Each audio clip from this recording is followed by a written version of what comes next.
The sunshine of a fair spring morning fell graciously on London town. Out in Piccadilly, its heartening warmth seemed to infuse into traffic and pedestrians alike a novel jauntiness, so that bus drivers jested, and even the lips of chauffeurs uncurled into not unkindly smiles. Policemen whistled at their posts, clerks on their way to work. Beggars approached the task of trying to persuade perfect strangers to bear the burden of their maintenance with that optimistic vim which makes all the difference. It was one of those happy mornings. At 10 o'clock precisely, the door of number 7, Arundel Street, Leicester Square, opened and a young man stepped out. Of all the spots in London which may fairly be described as backwaters, there is none that answers so completely to the description as Arundel Street, Leicester Square. Passing along the north sidewalk of the square, just where it joins Piccadilly, you hardly notice the bottleneck opening of the tiny cul-de-sac. Day and night the human flood roars past, ignoring it. Arundel Street is less than 40 yards in length, and though there are 2 hotels in it, they are not fashionable hotels. It is just a backwater. In shape, Arundel Street is exactly like one of those flat stone jars in which Italian wine of the cheaper sort is stored. The narrow neck that leads off Leicester Square opens abruptly into a small court. Hotels occupy 2 sides of this. The third is at present given up to rooming houses for the impecunious. These are always just going to be pulled down in the name of progress to make room for another hotel, but they never do meet with that fate, and as they stand now, so will they in all probability stand for generations to come. They provide a single room of moderate size, the bed modestly hidden during the day behind a battered screen. The room contains a table, an easy chair, a hard chair, a bureau, and a round tin bath which, like the bed, goes into hiding after its useful work is performed, and you rent one of these rooms, with breakfast thrown in, for $5 a week. Ash Marson had done so. He had rented the second-floor front of number 7. 6 years before this story opens, there had been born to Joseph Marson, minister, and Sarah, his wife, of Hayling, Massachusetts, in the United States of America, a son. This son, christened Ash after a wealthy uncle, who subsequently double-crossed them by leaving his money to charities, in due course proceeded to Harvard to study for the ministry.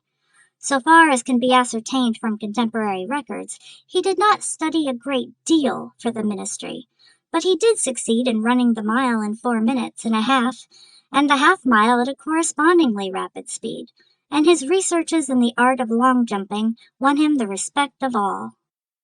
Be awarded at the conclusion of his Harvard career one of those scholarships at Oxford University instituted by the late Cecil Rhodes for the encouragement of the liberal arts was a natural sequence of events.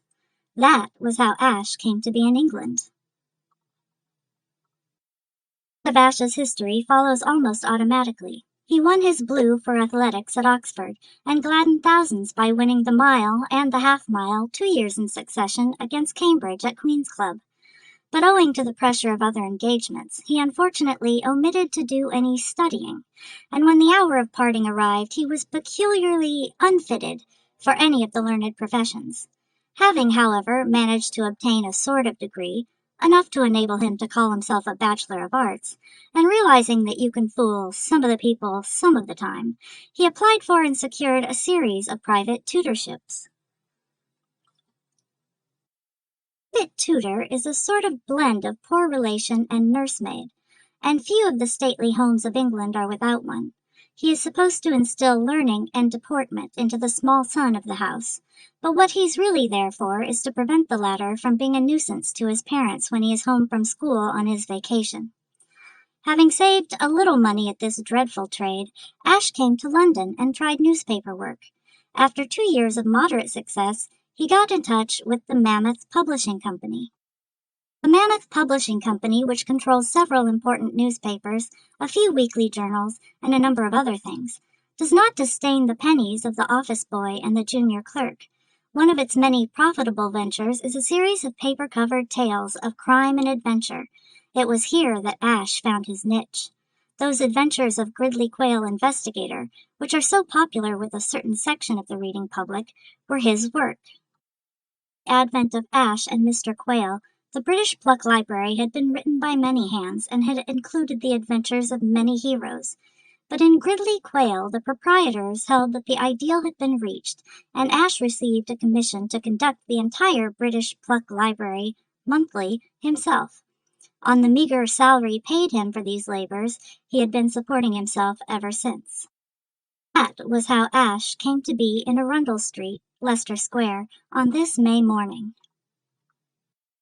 He was a tall, well-built, fit-looking young man with a clear eye and a strong chin, and he was dressed, as he closed the front door behind him, in a sweater, flannel trousers, and rubber-soled gymnasium shoes. In one hand he bore a pair of Indian clubs, in the other a skipping rope. Having drawn in and expelled the morning air in a measured and solemn fashion, which the initiated observer would have recognized as that scientific deep breathing so popular nowadays, he laid down his clubs, adjusted his rope, and began to skip. When he had taken the second floor front of number 7, 3 months before, Ash Marson had realized that he must forgo those morning exercises which had become a second nature to him, or else defy London's unwritten law and brave London's mockery. He had not hesitated long. Physical fitness was his gospel. On the subject of exercise, he was confessedly a crank. He decided to defy London. The first time he appeared in Arundel Street in his sweater and flannels, he had barely whirled his Indian clubs once around his head before he had attracted the following audience. A. 2 cabmen, one intoxicated. B. 4 waiters from the Hotel Matisse. C. 6 waiters from the Hotel Privatale. D. 6 chambermaids from the Hotel Matisse. E. 5 chambermaids from the Hotel Privatale. F. The proprietor of the Hotel Matisse. G. The proprietor of the Hotel Privatale. H. A street cleaner. I. 11 nondescript loafers. J. 27 children. K. A cat. They all laughed, even the cat, and kept on laughing. The intoxicated cabman called Ash Sunny Jim, and Ash kept on swinging his clubs. Later, such is the magic of perseverance, his audience had narrowed down to the 27 children. They still laughed, but without that ringing conviction which the sympathetic support of their elders had lent them. And now, after 3 months, the neighborhood, having accepted Ash and his morning exercises as a natural phenomenon, paid him no further attention. This particular morning, Ash Marson skipped with even more than his usual vigor. This was because he wished to expel by means of physical fatigue a small devil of discontentment, of whose presence within him he had been aware ever since getting out of bed. It is in the spring that the ache for the larger life comes on us, and this was a particularly mellow spring morning. It was the sort of morning when the air gives us a feeling of anticipation, a feeling that, on a day like this, things surely cannot go jogging along in the same dull old groove, a premonition that something romantic and exciting is about to happen to us. But the southwest wind of spring also brings remorse. We catch the vague spirit of unrest in the air, and we regret our misspent youth. He was doing this. Even as he skipped, he was conscious of a wish that he had studied harder at college, and was now in a position to be doing something better than hack work for a soulless publishing company. Never before had he been so completely certain that he was sick to death of the rut into which he had fallen. Skipping brought no balm. He threw down his rope and took up the Indian clubs. Indian clubs left him still unsatisfied. The thought came to him that it was a long time since he had done his Larsen exercises. Perhaps they would heal him. The Larsen exercises, invented by a certain Lieutenant Larsen of the Swedish army, have almost every sort of merit. They make a man strong, supple, and slender, but they are not dignified. Indeed, to one seeing them suddenly and without warning for the first time, they are markedly humorous. The only reason why King Henry of England, whose son sank with the White Ship, never smiled again was because Lieutenant Larsen had not then invented his admirable exercises. So complacent, so insolently unself-conscious had Ash become in the course of the 3 months, owing to his success in inducing the populace to look on anything he did with the indulgent eye of understanding, that it simply did not occur to him, when he abruptly twisted his body into the shape of a corkscrew, in accordance with the directions in the lieutenant's book for the consummation of Exercise 1, that he was doing anything funny. The behavior of those present seemed to justify his confidence. The proprietor of the Hotel Matisse regarded him without a smile. The proprietor of the Hotel Privatale might have been in a trance for all the interest he displayed. The hotel employees continued their tasks impassively. The children were blind and dumb. The cat across the way stropped its backbone against the railings, unheeding. Even as he unscrambled himself and resumed a normal posture, from his immediate rear there rent the quiet morning air a clear and musical laugh. It floated out on the breeze and hit him like a bullet. 3 months ago, Ash would have accepted the laugh as inevitable, and would have refused to allow it to embarrass him. But long immunity from ridicule had sapped his resolution. He spun round with a jump, flushed and self-conscious. From the window of the first-floor front of number 7, a girl was leaning. The spring sunshine played on her golden hair and lit up her bright blue eyes, fixed on his flanneled and sweatered person with a fascinated amusement. Even as he turned, the laugh smote him afresh. For the space of perhaps 2 seconds they stared at each other, eye to eye. Then she vanished into the room. Ash was beaten. 3 months ago, a million girls could have laughed at his morning exercises without turning him from his purpose. Today, this one scoffer, alone and unaided, was sufficient for his undoing. The depression which exercise had begun to dispel surged back on him. He had no heart to continue. Sadly gathering up his belongings, he returned to his room and found a cold bath, tame and uninspiring. Breakfasts included in the rent provided by Mrs. Bell, the landlady of number 7, were held by some authorities to be specially designed to quell the spirits of their victims should they tend to soar excessively. By the time Ash had done his best with the disheveled fried egg, the chicory blasphemously called coffee, and the charred bacon, misery had him firmly in its grip. And when he forced himself to the table and began to try to concoct the latest of the adventures of Gridley Quayle, investigator, his spirit groaned within him.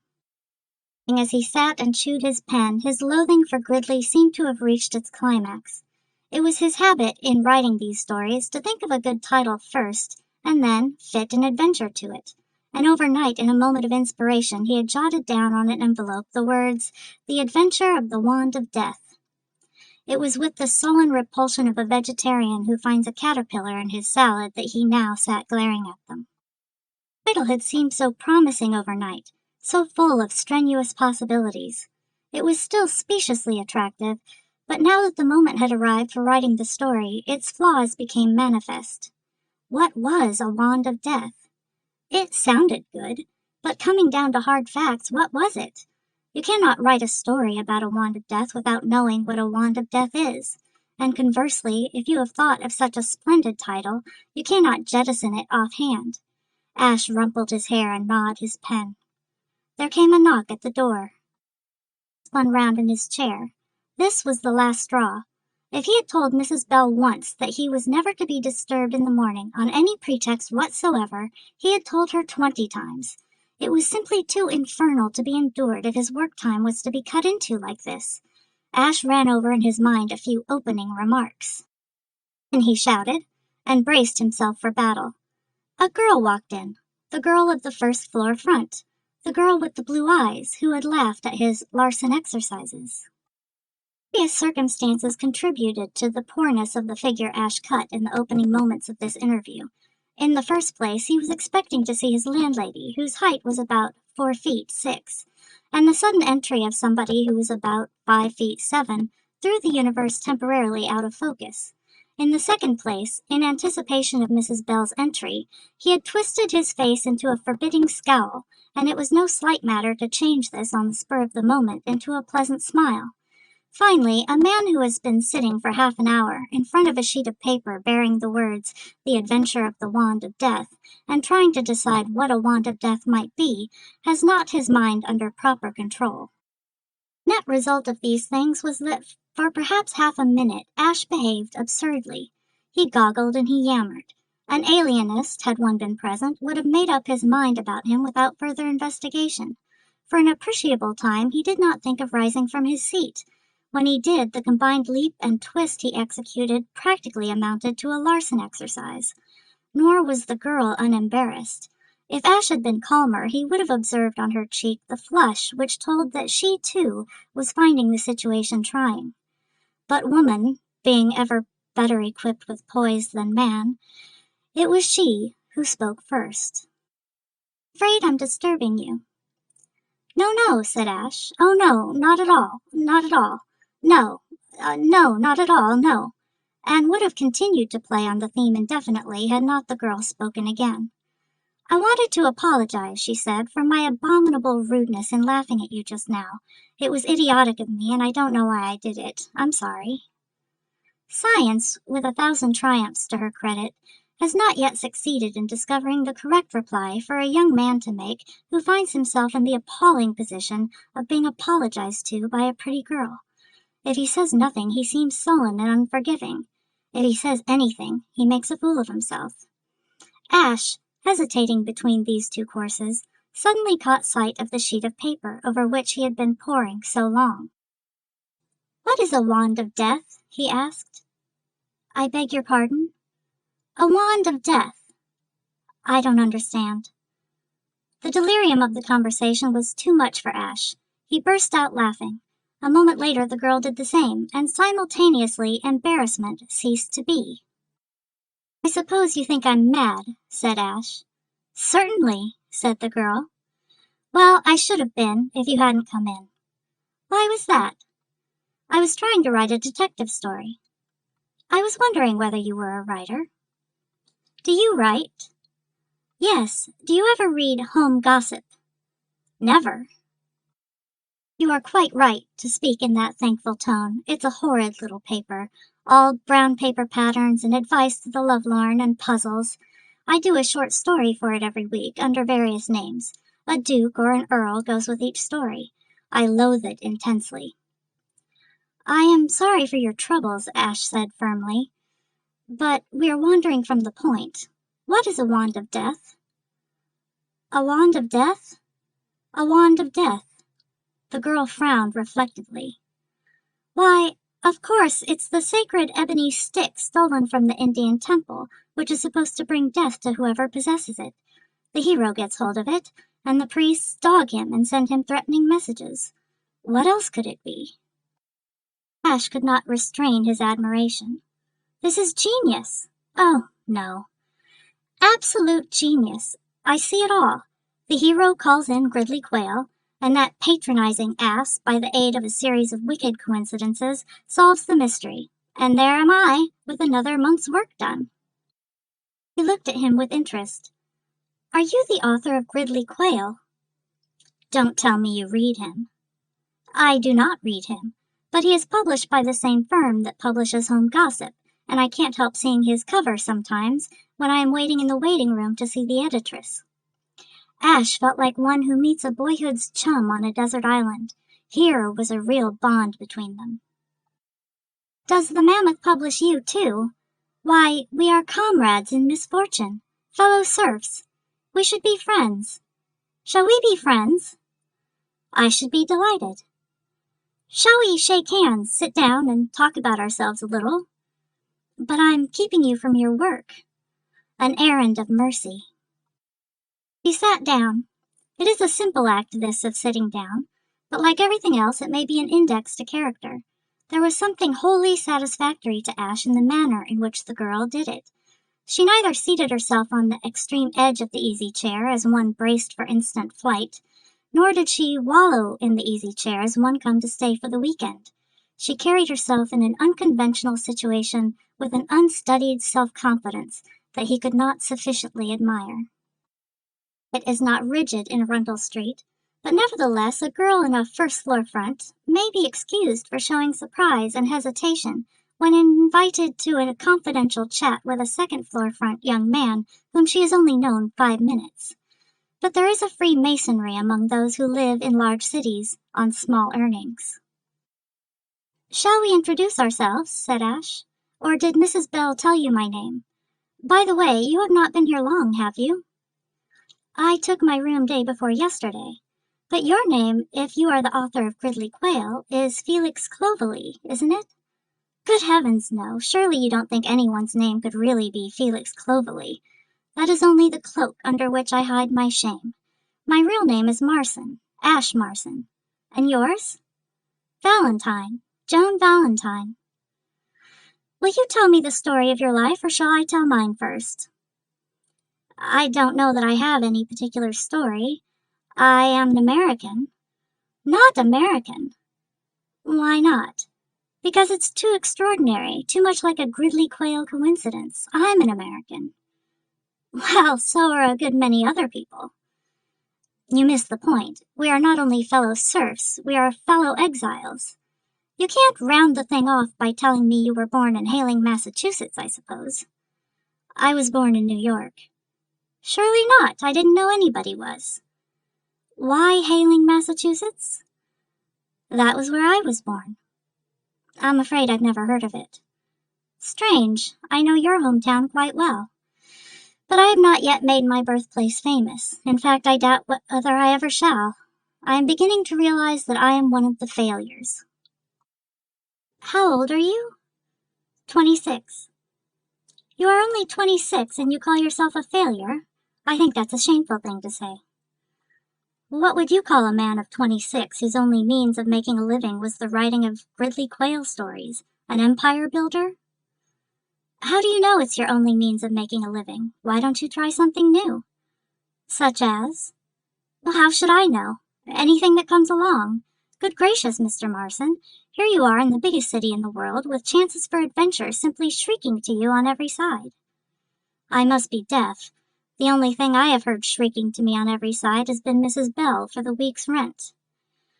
Read the papers, read the advertisement columns. I'm sure you will find something sooner or later. Don't get into a groove. Be an adventurer. Snatch at the next chance, whatever it is. Ash nodded. Continue, he said. Proceed. You are stimulating me. But why should you want a girl like me to stimulate you? Surely London is enough to do it without my help. You can always find something new, surely. Listen, Mr. Marson, I was thrown on my own resources about 5 years ago. Never mind how. Since then, I have worked in a shop, done typewriting, been on the stage, had a position as governess, been a lady's maid. A what? A lady's maid? Why not? It was all experience, and I can assure you I'd much rather be a lady's maid than a governess. I think I know what you mean. I was a private tutor once. I suppose a governess is the female equivalent. I've often wondered what General Sherman would have said about private tutoring if he expressed himself so breezily about mere war. Was it fun being a lady's maid?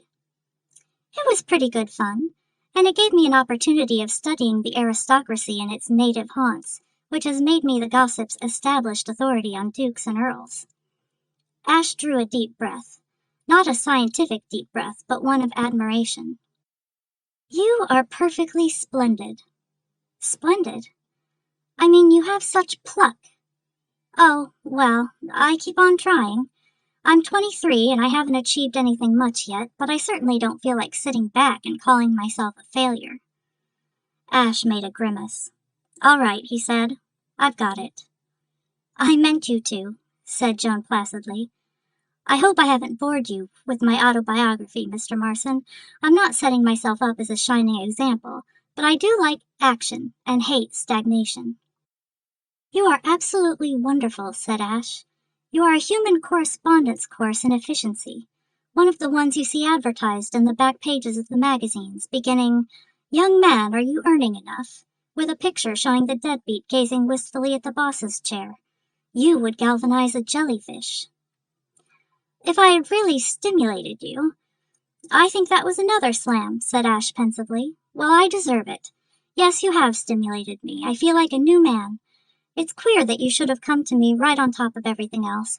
I don't remember when I have felt so restless and discontented as this morning. It's the spring. I suppose it is. I feel like doing something big and adventurous. Well, do it then. You have a Morning Post on the table. Have you read it yet? I glanced at it. But you haven't read the advertisement pages. Read them. They may contain just the opening you want. Well, I'll do it. But my experience of advertisement pages is that they are monopolized by philanthropists who want to lend you any sum from 10 to £100,000 on your note of hand only. However, I will scan them. Joan rose and held out her hand. Goodbye, Mr. Marson. You've got your detective story to write, and I have to think out something with a duke in it by tonight, so I must be going. She smiled. We have traveled a good way from the point where we started, but I may as well go back to it before I leave you. I'm sorry I laughed at you this morning. Ash clasped her hand in a fervent grip. I'm not. Come and laugh at me whenever you feel like it. I like being laughed at. Why, when I started my morning exercises, half of London used to come and roll about the sidewalks in convulsions. I'm not an attraction any longer, and it makes me feel lonesome. There are 29 of those Larson exercises, and you saw only part of the first. You have done so much for me, that if I can be of any use to you in helping you to greet the day with a smile, I shall be only too proud. Exercise 6 is a surefire mirth provoker. I'll start with it tomorrow morning. I can also recommend exercise 11, a scream. Don't miss it. Very well. Well, goodbye for the present. Goodbye. She was gone, and Ash, thrilling with new emotions, stared at the door which had closed behind her. He felt as though he had been wakened from sleep by a powerful electric shock. Close beside the sheet of paper on which he had inscribed the now luminous and suggestive title of his new Gridley Quayle story lay the Morning Post, the advertisement columns of which he had promised her to explore. The least he could do was begin at once. His spirits sank as he did so. It was the same old game. A Mr. Brian McNeil, though doing no business with minors, was willing, even anxious, to part with his vast fortune to anyone over the age of 21 whose means happened to be a trifle straitened. This good man required no security whatever, nor did his rivals in generosity, the Messrs. Angus Bruce, Duncan McFarlane, Wallace McIntosh, and Donald McNabb. They, too, showed a curious distaste for dealing with minors, but anyone of maturer years could simply come round to the office and help himself. Ash threw the paper down wearily. He had known all along that it was no good. Romance was dead, and the unexpected no longer happened. He picked up his pen and began to write The Adventure. In a bedroom on the 4th floor of the Hotel Golf in Piccadilly, the Honourable Frederick Threepwood sat in bed, with his knees drawn up to his chin, and glared at the day with the glare of mental anguish. He had very little mind, but what he had was suffering. He had just remembered. It is like that in life. You wake up, feeling fit as a fiddle, you look at the window and see the sun and thank heaven for a fine day, you begin to plan a perfectly corking luncheon party with some of the chappies you met last night at the National Sporting Club, and then you remember. "Oh, dash it," said the Honourable Freddie, and after a moment's pause, "and I was feeling so dashed happy." For the space of some minutes he remained plunged in sad meditation. Then, picking up the telephone from the table at his side, he asked for a number. "Hello?" "Hello," responded a rich voice at the other end of the wire. "Oh, I say, is that you, Dickie?" "Who is that?" "This is Freddie Threepwood. I say, Dickie, old top, I want to see you about something devilish important. Will you be in at 12? "Certainly. What's the trouble?" "I can't explain over the wire, but it's deuced serious." "Very well. By the way, Freddie, congratulations on the engagement." "Thanks, old man, thanks very much," and so on, "but you won't forget to be in at 12, will you? Goodbye." He replaced the receiver quickly and sprang out of bed, for he had heard the door handle turn. When the door opened, he was giving a correct representation of a young man wasting no time in beginning his toilet for the day. An elderly, thin-faced, bald-headed, amiably vacant man entered. He regarded the Honourable Freddie with a certain disfavour. "Are you only just getting up, Frederick?" "Hello, Governor. Good morning. I shan't be 2 ticks now." "You should have been out and about 2 hours ago. The day is glorious." "Shan't be more than a minute, Governor, now. Just gotta have a tub and then chuck on a few clothes." He disappeared into the bathroom. His father, taking a chair, placed the tips of his fingers together, and in this attitude remained motionless, a figure of disapproval and suppressed annoyance. Like many fathers in his rank of life, the Earl of Emsworth had suffered much through that problem which, with the exception of Mr. Lloyd George, is practically the only fly in the British aristocratic amber: the problem of what to do with the younger sons. It is useless to try to gloss over the fact. In the aristocratic families of Great Britain, the younger son is not required.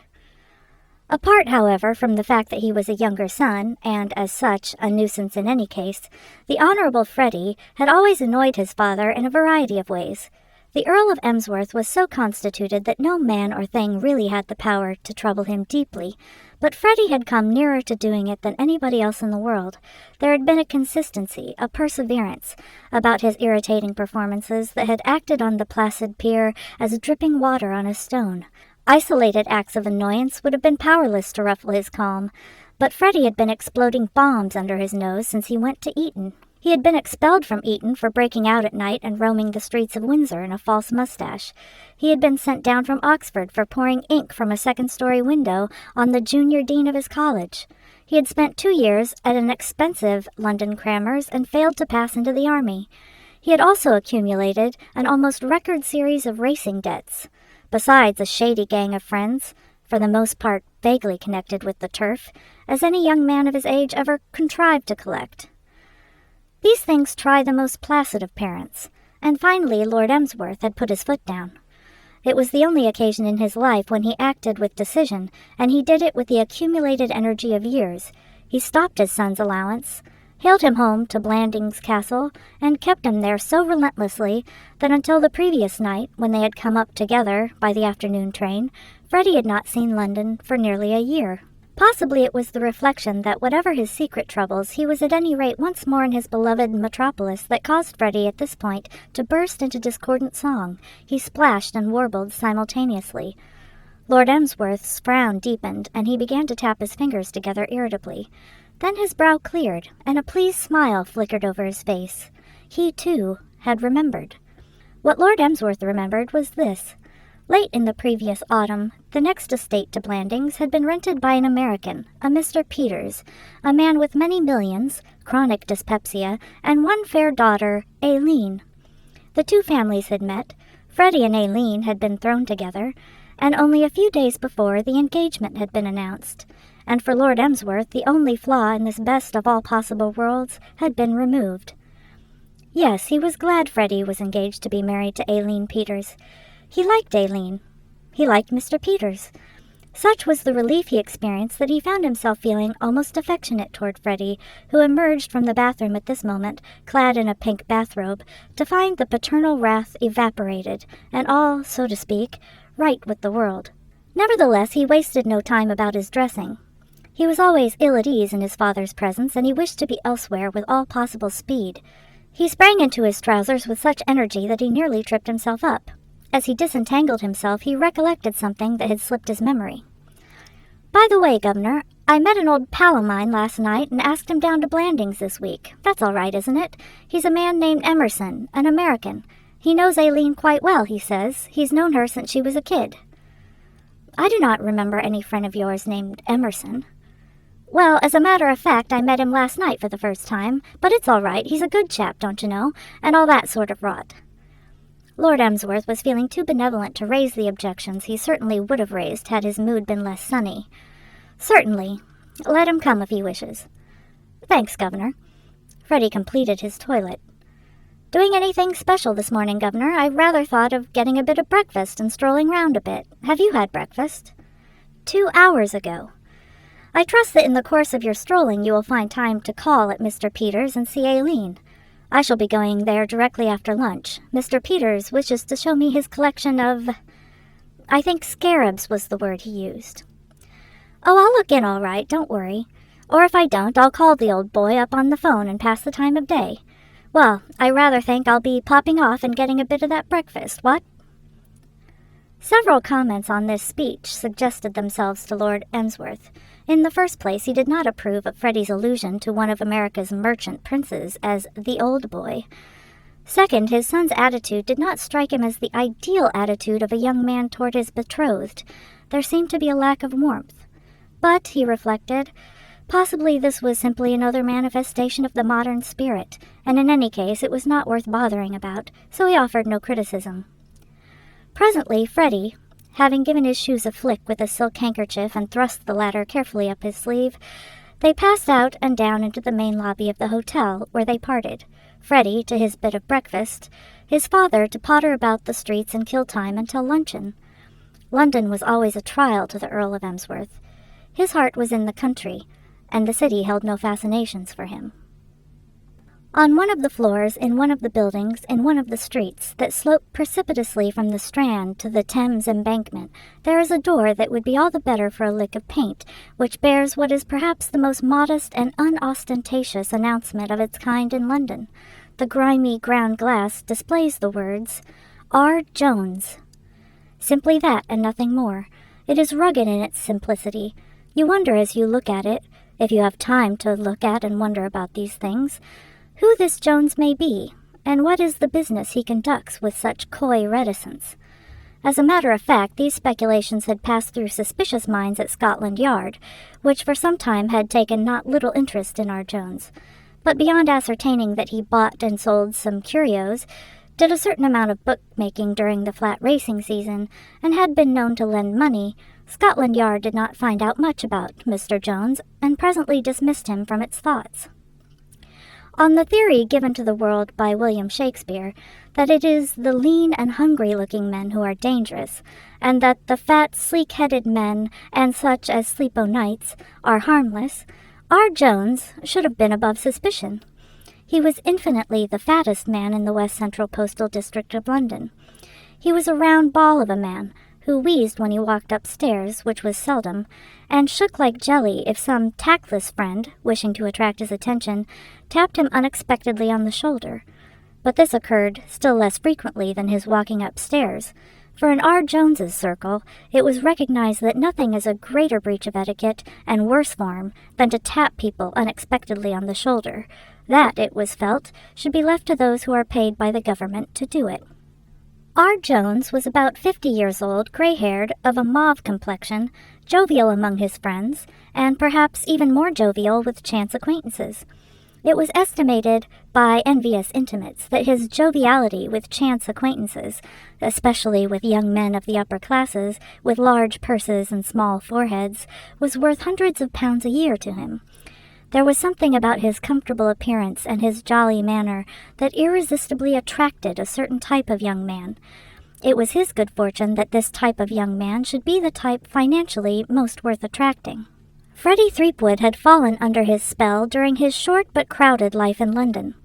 They had met for the first time at the Derby, and ever since then, R. Jones had held in Freddie's estimation that position of guide, philosopher, and friend, which he held in the estimation of so many young men of Freddie's stamp. That was why, at 12 o'clock punctually on this spring day, he tapped with his cane on R. Jones's ground glass, and showed such satisfaction and relief when the door was opened by the proprietor in person. "Well, well, well," said R. Jones rollickingly. "Whom have we here, the dashing bridegroom-to-be and no other?" R. Jones, like Lord Emsworth, was delighted that Freddie was about to marry a nice girl with plenty of money. The sudden turning off of the tap from which Freddie's allowance had flowed had hit him hard. He had other sources of income, of course, but few so easy and unfailing as Freddie had been in the days of his prosperity. "The prodigal son, by George, creeping back into the fold after all this weary time. It seems years since I saw you, Freddie. The old governor put his foot down, didn't he, and stopped the funds. Damned shame. I take it that things have loosened up a bit since the engagement was announced, eh?" Freddie sat down and chewed the knob of his cane unhappily. "Well, as a matter of fact, Dickie, old top," he said, "not so that you could notice it, don't you know. Things are pretty much the same. I managed to get away from Blandings for a night because the governor had to come to London, but I've got to go back with him on the 3 o'clock train. And as for money, I can't get a quid out of him. As a matter of fact, I'm in the deuce of a hole, and that's why I've come to you." Even fat, jovial men have their moments of depression. R. Jones's face clouded, and jerky remarks about hardness of times and losses on the stock exchange began to proceed from him. As Scotland Yard had discovered, he lent money on occasion, but he did not lend it to youths in Freddie's unfortunate position. "Oh, I don't want to make a touch, you know," Freddie hastened to explain. "It isn't that. As a matter of fact, I've managed to raise 500 of the best this morning. That ought to be enough." "Depends what you want it for," said R. Jones, magically genial once more. The thought entered his mind, as it had so often, that the world was full of easy marks. He wished he could meet the moneylender who had been rash enough to advance the Honorable Freddie 500 pounds. Those philanthropists cross our path too seldom. Freddie felt in his pocket, produced a cigarette case, and from it extracted a newspaper clipping. "Did you read about poor old Percy in the papers? The case, you know." "Percy?" "Lord Stockheath, you know." "Oh, the Stockheath breach of promise case. I did more than that. I was in the court all 3 days. R. Jones emitted a cozy chuckle. "Is he a pal of yours? A cousin, eh? I wish you had seen him in the witness box, with Jellicoe Smith cross-examining him. The funniest thing I have ever heard. And his letters to the girl. They read them out in court. And of all— Oh, don't, old man Dickie, old top, please. I know all about it. I read the reports. They made poor old Percy look like an absolute ass." "Well, nature had done that already, but I'm bound to say they improved on nature's work. I should think your cousin Percy must have felt like a plucked chicken." A spasm of pain passed over the Honorable Freddie's vacant face. He wriggled in his chair. "Dickie, old man, I wish you wouldn't talk like that. It makes me feel ill." "Why, is he such a pal of yours as all that?" "It's not that. The fact is, Dickie, old top, I'm in the same bally hole as old Percy was myself." "What? You have been sued for breach of promise." "Not absolutely that, yet. Look here, I'll tell you the whole thing. Do you remember a show at the Piccadilly about a year ago called The Baby Doll? There was a girl in the chorus." "Several, I remember noticing." "No, I mean one particular girl. A girl called Joan Valentine. The rotten part is that I never met her." "Pull yourself together, Freddie. What exactly is the trouble?" "Well, don't you see, I used to go to the show every other night, and I fell frightfully in love with this girl. Without having met her." "Yes, you see, I was rather an ass in those days." No, said R. Jones handsomely. "Well, I must have been, or I shouldn't have been such an ass, don't you know. Well, as I was saying, I used to write the girl letters saying how much I was in love with her, and specifically proposing marriage." "I can't remember. I expect I did. I was awfully in love." "How was that if you never met her?" "She wouldn't meet me. She wouldn't even come out to luncheon. She didn't even answer my letters, just sent word down by the Johnny at the stage door. And then—" Freddie's voice died away. He thrust the knob of his cane into his mouth in a sort of frenzy. "What then?" inquired R. Jones. A scarlet blush manifested itself on Freddie's young face. His eyes wandered sidewise. After a long pause, a single word escaped him, almost inaudible. "Poetry." R. Jones trembled as though an electric current had been passed through his plump frame. His eyes sparkled with merriment. "You wrote her poetry?" "Yards of it, old boy, yards of it," groaned Freddie. Panic filled him with speech. "You see the frightful hole I'm in. This girl is bound to have kept the letters. I don't remember whether I actually proposed to her or not, but anyway, she's got enough material to make it worthwhile to have a dash at an action, especially after poor old Percy has just got soaked for such a pile of money and made breach of promise cases the fashion, so to speak. And now that the announcement of my engagement is out, she's certain to get busy. Probably she's been waiting for something of the sort. Don't you see that all the cards are in her hands? We couldn't afford to let the thing come into court. That poetry would dish my marriage for a certainty. I'd have to emigrate or something. Goodness knows what would happen at home. My old governor would murder me. So you see what a frightful hole I'm in, don't you, Dickie, old man?" "And what do you want me to do?" "Why, to get hold of this girl and get back the letters, don't you see? I can't do it myself, cooped up miles away in the country. And besides, I shouldn't know how to handle a thing like that. It needs a chappie with a lot of sense and a persuasive sort of way about him." "Thanks for the compliment, Freddie, but I should imagine that something a little more solid than a persuasive way would be required in a case like this. You said something a while ago about 500 pounds. Here it is, old man, in notes. I brought it on purpose. Will you really take the thing on? Do you think you can work it for 500? I can have a try. Freddie rose, with an expression approximating to happiness on his face. Some men have the power of inspiring confidence in some of their fellows, though they fill others with distrust. Scotland Yard might look askance at R. Jones, but to Freddie he was all that was helpful and reliable. He shook R. Jones's hand several times in his emotion. "That's absolutely topping of you, old man," he said. "Then I'll leave the whole thing to you. Write me the moment you have done anything, won't you? Goodbye, old top, and thanks ever so much." The door closed. R. Jones remained where he sat, his fingers straying luxuriously among the crackling paper. A feeling of complete happiness warmed R. Jones's bosom. He was uncertain whether or not his mission would be successful, and to be truthful, he was not letting that worry him much. What he was certain of was the fact that the heavens had opened up unexpectedly and dropped 500 pounds into his lap.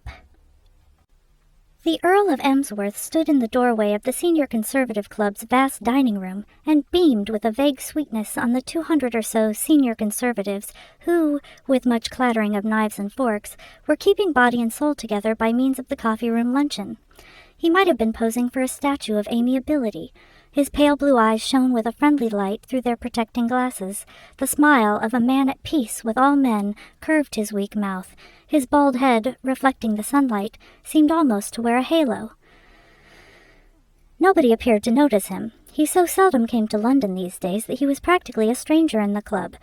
And in any case, your senior conservative, when at lunch, has little leisure for observing anything not immediately on the table in front of him.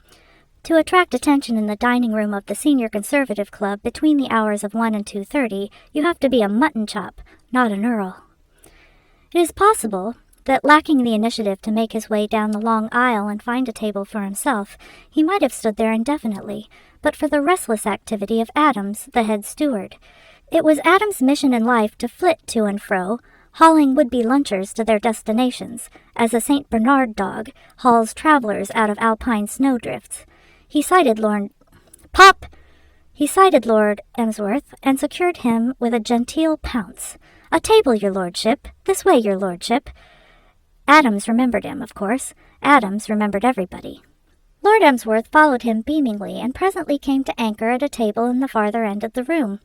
Adams handed him the bill of fare and stood brooding over him like a providence. "Don't often see your lordship in the club," he opened chattily. It was business to know the tastes and dispositions of all 5,000 or so members of the Senior Conservative Club, and to suit his demeanor to them. To some he would hand the bill of fare swiftly, silently, almost brusquely, as one who realizes that there are moments in life too serious for talk. Others, he knew, liked conversation, and to those he introduced the subject of food almost as a submotive. Lord Emsworth, having examined the bill of fare with mild curiosity, laid it down and became conversational. "No, Adams, I seldom visit London nowadays. London does not attract me. The country, the fields, the woods, the birds." Something across the room seemed to attract his attention, and his voice trailed off. He inspected this for some time with bland interest, then turned to Adams once more. "What was I saying, Adams?" "The birds, your lordship." "Birds? What birds? What about birds?" "You were speaking of the attractions of life in the country, your lordship. You included the birds in your remarks." "Oh, yes. Oh, yes, to be sure. Do you ever go to the country, Adams?" "Generally to the seashore, your lordship, when I take my annual vacation." Whatever was the attraction across the room once more exercised its spell. His lordship concentrated himself on it to the exclusion of all other mundane matters. Presently he came out of his trance again. "What were you saying, Adams?" "I said that I generally went to the seashore, your lordship." "Eh? When?" "For my annual vacation, your lordship." "Your what?" "My annual vacation, your lordship." "What about it?" Adams never smiled during business hours, unless professionally, as it were, when a member made a joke, but he was storing up in the recesses of his highly respectable body a large laugh to be shared with his wife when he reached home that night. Mrs. Adams never wearied of hearing of the eccentricities of the members of the club. It occurred to Adams that he was in luck today. He was expecting a little party of friends to supper that night, and he was a man who loved an audience. You would never have thought it to look at him when engaged in his professional duties, but Adams had built up a substantial reputation as a humorist in his circle by his imitations of certain members of the club, and it was a matter of regret to him that he got so few opportunities nowadays of studying the absent-minded Lord Emsworth. It was rare luck his lordship coming in today, evidently in his best form. "Adams, who is the gentleman over by the window? The gentleman in the brown suit?" "That is Mr. Simmons, your lordship. He joined us last year." "I never saw a man take such large mouthfuls. Did you ever see a man take such large mouthfuls, Adams?" Adams refrained from expressing an opinion, but inwardly he was thrilling with artistic fervor. Mr. Simmons' eating was one of his best imitations, though Mrs. Adams was inclined to object to it on the score that it was a bad example for the children. To be privileged to witness Lord Emsworth watching and criticizing Mr. Simmons was to collect material for a double-barreled character study that would assuredly make the hit of the evening. "That man," went on Lord Emsworth, "is digging his grave with his teeth. Digging his grave with his teeth, Adams. Do you take large mouthfuls, Adams?" "No, your lordship." "Quite right. Very sensible of you, Adams. Very sensible. Very— What was I saying, Adams?" "About my not taking large mouthfuls, your lordship." "Quite right, quite right. Never take large mouthfuls, Adams. Never gobble. Have you any children, Adams?" "Two, your lordship." "I hope you teach them not to gobble. They pay for it later in life. Americans gobble when young and ruin their digestions. My American friend Mr. Peters suffers terribly from indigestion." Adams lowered his voice to a confidential murmur. "If you will pardon the liberty, your lordship, I saw it in the paper— About Mr. Peters' indigestion?" "About Miss Peters, your lordship, and the Honorable Frederick. May I be permitted to offer my congratulations?" "Eh? Oh, yes, the engagement. Yes, to be sure. Yes, very satisfactory in every respect. High time he settled down and got a little sense. I put it to him straight. I cut off his allowance and made him stay at home. That made him think. Lazy young devil." Lord Emsworth had his lucid moments, and in the one that occurred now, it came home to him that he was not talking to himself, as he had imagined, but confiding intimate family secrets to the head steward of his club's dining room. He checked himself abruptly, and with a slight decrease of amiability, fixed his gaze on the bill of fare, and ordered cold beef. For an instant he felt resentful against Adams for luring him on to soliloquize, but the next moment his whole mind was gripped by the fascinating spectacle of Mr. Simmons dealing with a wedge of Stilton cheese, and Adams was forgotten. The cold beef had the effect of restoring his lordship to complete amiability, and when Adams, in the course of his wanderings, again found himself at the table, he was once more disposed for light conversation. "So you saw the news of the engagement in the paper, did you, Adams?" "Yes, your lordship, in the mail. It had quite a long piece about it, and the Honorable Frederick's photograph and the young ladies were in the Mirror. Mrs. Adams clipped them out and put them in an album, knowing that your lordship was a member of ours. If I may say so, your lordship, a beautiful young lady." "Devilish attractive, Adams, and devilish rich. Mr. Peters is a millionaire, Adams." "So I read in the paper, your lordship." "Damn! They all seem to be millionaires in America. Wish I knew how they managed it. Honestly, I hope. Mr. Peters is an honest man, but his digestion is bad. He used to bolt his food. You don't bolt your food, do you, I hope, Adams?" "No, your lordship. I am most careful. The late Mr. Gladstone used to chew each mouthful 33 times. Deuced good notion if you aren't in a hurry. What cheese would you recommend, Adams?" "The gentlemen are speaking well of the Gorgonzola." "All right, bring me some. You know, Adams, what I admire about Americans is their resource. Mr. Peters tells me that as a boy of 11 he earned $20 a week selling mint to saloon keepers, as they call publicans over there. Why they wanted mint I cannot recollect. Mr. Peters explained the reason to me, and it seemed highly plausible at the time, but I have forgotten it. Possibly from mint sauce. It impressed me, Adams. $20 is £4. I never earned £4 a week when I was a boy of 11. In fact, I don't think I ever earned £4 a week. His story impressed me, Adams. Every man ought to have an earning capacity. I was so struck with what he told me that I began to paint." "Landscapes, your lordship." "Furniture. It is unlikely that I shall ever be compelled to paint furniture for a living, but it is a consolation to me to feel that I could do so if called on. There is a fascination about painting furniture, Adams. I have painted the whole of my bedroom at Blandings, and am now engaged on the museum. You would be surprised at the fascination of it. It suddenly came back to me the other day that I had been inwardly longing to mess about with paints and things since I was a boy. They stopped me when I was a boy. I recollect my old father beating me with a walking stick. Tell me, Adams, have I eaten my cheese? Not yet, your lordship. I was about to send the waiter for it. Never mind. Tell him to bring me the bill instead. I remember that I have an appointment. I must not be late. Shall I take the fork, your lordship? The fork. Your lordship has inadvertently put a fork in your coat pocket. Lord Emsworth felt in the pocket indicated, and with the air of an inexpert conjurer, whose trick has succeeded, contrary to his expectations, produced a silver-plated fork. He regarded it with surprise. Then he looked wonderingly at Adams. Adams, I'm getting absent-minded. Have you ever noticed any traces of absent-mindedness in me before? Oh, no, your lordship. Well, it's deuced peculiar. I have no recollection whatsoever of placing that fork in my pocket. Adams, I want a taxicab. He glanced round the room as though expecting to locate one by the fireplace. The hall porter will whistle one for you, your lordship. So he will, by George, so he will. Good day, Adams. Good day, your lordship. The Earl of Emsworth ambled benevolently to the door, leaving Adams with the feeling that his day had been well spent. He gazed almost with reverence after the slow-moving figure. What a nut, said Adams to his immortal soul.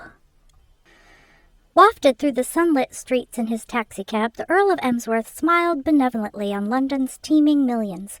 He was as completely happy as only a fluffy-minded old man with excellent health and a large income can be. Other people worried about all sorts of things: strikes, wars, suffragettes, the diminishing birth rate, the growing materialism of the age, a score of similar subjects. Worrying, indeed, seemed to be the 20th century specialty. Lord Emsworth never worried. Nature had equipped him with a mind so admirably constructed for withstanding the disagreeableness of life that if an unpleasant thought entered it, it passed out again a moment later. Except for a few of life's fundamental facts, such as that his checkbook was in the right-hand top drawer of his desk, that the Honorable Freddie Threepwood was a young idiot who had required perpetual restraint, and that when in doubt about anything he had merely to apply to his secretary, Rupert Baxter. Except for these basic things, he never remembered anything for more than a few minutes. At Eton, in the 60s, they had called him Fathead. His was a life that lacked perhaps the sublimer emotions which raise man to the level of the gods, but undeniably it was an extremely happy one. He never experienced the thrill of ambition fulfilled, but on the other hand, he never knew the agony of ambition frustrated. His name, when he died, would not live forever in England's annals. He was spared the pain of worrying about this by the fact that he had no desire to live forever in England's annals. He was possibly as nearly contented as a human being could be in this century of alarms and excursions. Indeed, as he bowled along in his cab and reflected that a really charming girl, not in the chorus of any West End theatre, a girl with plenty of money and excellent breeding, had, in a moment doubtless of mental aberration, become engaged to be married to the Honourable Freddie, he told himself that life, at last, was absolutely without a crumpled rose-leaf. The cab drew up before a house gay with flowered window-boxes. Lord Emsworth paid the driver and stood on the sidewalk looking up at this cheerful house, trying to remember why on earth he had told the man to drive there. A few moments' steady thought gave him the answer to the riddle. This was Mr. Peters' townhouse, and he had come to it by invitation to look at Mr. Peters' collection of scarabs. To be sure, he remembered now. His collection of scarabs. Or was it Arabs? Lord Emsworth smiled. Scarabs, of course. You couldn't collect Arabs. He wondered idly as he rang the bell what scarabs might be. But he was interested in a fluffy kind of way in all forms of collecting, and he was very pleased to have the opportunity of examining these objects, whatever they were. He rather thought they were a kind of fish. There are men in this world who cannot rest, who are so constituted that they can only take their leisure in the shape of a change of work. To this fairly numerous class belonged Mr. J. Preston Peters, father of Freddie's Aileen. And to this merit or defect is to be attributed his almost maniacal devotion to that rather unattractive species of curio, the Egyptian scarab. 5 years before, a nervous breakdown had sent Mr. Peters to a New York specialist. The specialist had grown rich on similar cases, and his advice was always the same. He insisted on Mr. Peters taking up a hobby. "What sort of hobby?" inquired Mr. Peters irritably. His digestion had just begun to trouble him at the time, and his temper was not of the best. "Now my hobby," said the specialist, "is the collecting of scarabs. Why should you not collect scarabs?" "Because," said Mr. Peters, "I shouldn't know one if you brought it to me on a plate. What are scarabs?" "Scarabs," said the specialist, warming to his subject, "the Egyptian hieroglyphs." "And what," inquired Mr. Peters, "are Egyptian hieroglyphs?" The specialist began to wonder whether it would not have been better to advise Mr. Peters to collect postage stamps. "A scarab," he said, "derived from the Latin scarabus, is literally a beetle." "I will not collect beetles," said Mr. Peters definitely. "They give me the willies." "Scarabs are Egyptian symbols in the form of beetles," the specialist hurried on. "The most common form of scarab is in the shape of a ring. Scarabs were used for seals. They were also employed as beads or ornaments. Some scarabaei bear inscriptions having reference to places, as, for instance, "Memphis is mighty forever." Mr. Peters' scorn changed to active interest. "Have you got one like that?" "Like what?"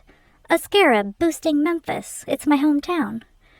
"I think it possible that some other Memphis was alluded to." "There isn't any other except the one in Tennessee," said Mr. Peters patriotically. The specialist owed the fact that he was a nerve doctor instead of a nerve patient to his habit of never arguing with his visitors. "Perhaps," he said, "you would care to glance at my collection.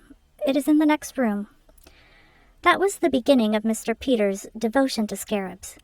At first he did his collecting without any love of it, partly because he had to collect something or suffer, but principally because of a remark the specialist made as he was leaving the room. "How long would it take me to get together that number of the things?" Mr. Peters inquired, when, having looked his fill on the dullest assortment of object he remembered ever to have seen, he was preparing to take his leave. The specialist was proud of his collection. "How long? To make a collection as large as mine? Years, Mr. Peter. Oh, many, many years." "I'll bet you $100 I'll do it in 6 months." From that moment Mr. Peters brought to the collecting of scarabs the same furious energy which had given him so many dollars and so much indigestion. He went after scarabs like a dog after rats. He scooped in scarabs from the 4 corners of the earth, until at the end of the year he found himself possessed of what, purely as regarded quantity, was a record collection. This marked the end of the first phase of, so to speak, the scarabaean side of his life. Collecting had become a habit with him, but he was not yet a real enthusiast. It occurred to him that the time had arrived for a certain amount of pruning and elimination. He called in an expert and bade him go through the collection and weed out what he felicitously termed the dead ones. The expert did his job thoroughly. When he had finished, the collection was reduced to a mere dozen specimens. "The rest," he explained, "are practically valueless. If you are thinking of making a collection that will have any value in the eyes of archaeologists, I should advise you to throw them away. The remaining 12 are good." "How do you mean good? Why is one of these things valuable and another so much punk? They all look alike to me." And then the expert talked to Mr. Peters for nearly 2 hours about the New Kingdom, the Middle Kingdom, Osiris, Ammon, Mut, Bubastis, dynasties, Cheops, the Hyksos kings, cylinders, bezels, Queen Taya, the Princess Gilakippa of Menati, the Lake of Zuraki, Nucratis, and the Book of the Dead. He did it with a relish. He liked to do it. When he had finished, Mr. Peters thanked him and went to the bathroom where he bathed his temples with eau de cologne. That talk changed J. Preston Peters from a supercilious scooper-up of random scarabs to what might be called a genuine scarab fan. It does not matter what a man collects. If nature has given him the collector's mind, he will become a fanatic on the subject of whatever collection he sets out to make. Mr. Peters had collected dollars. He began to collect scarabs with precisely the same enthusiasm. He would have become just as enthusiastic about butterflies or old china if he had turned his thoughts to them, but it chanced that what he had taken up was the collecting of scarabs, and it gripped him more and more as the years went on. Gradually he came to love his scarabs, with that love surpassing the love of women, which only collectors know. He became an expert on those curious relics of a dead civilization. For a time they ran neck and neck in his thoughts with business. When he retired from business, he was free to make them the master passion of his life. He treasured each individual scarab in his collection as a miser treasures gold. Collecting, as Mr. Peters did it, resembles the drink habit. It begins as an amusement and ends as an obsession. He was gloating over his treasures when the maid announced Lord Emsworth. A curious species of mutual toleration, it could hardly be dignified by the title of friendship, had sprung up between these two men so opposite in practically every respect. Each regarded the other with that feeling of perpetual amazement with which we encounter those whose whole viewpoint and mode of life is foreign to our own. The American's force and nervous energy fascinated Lord Emsworth.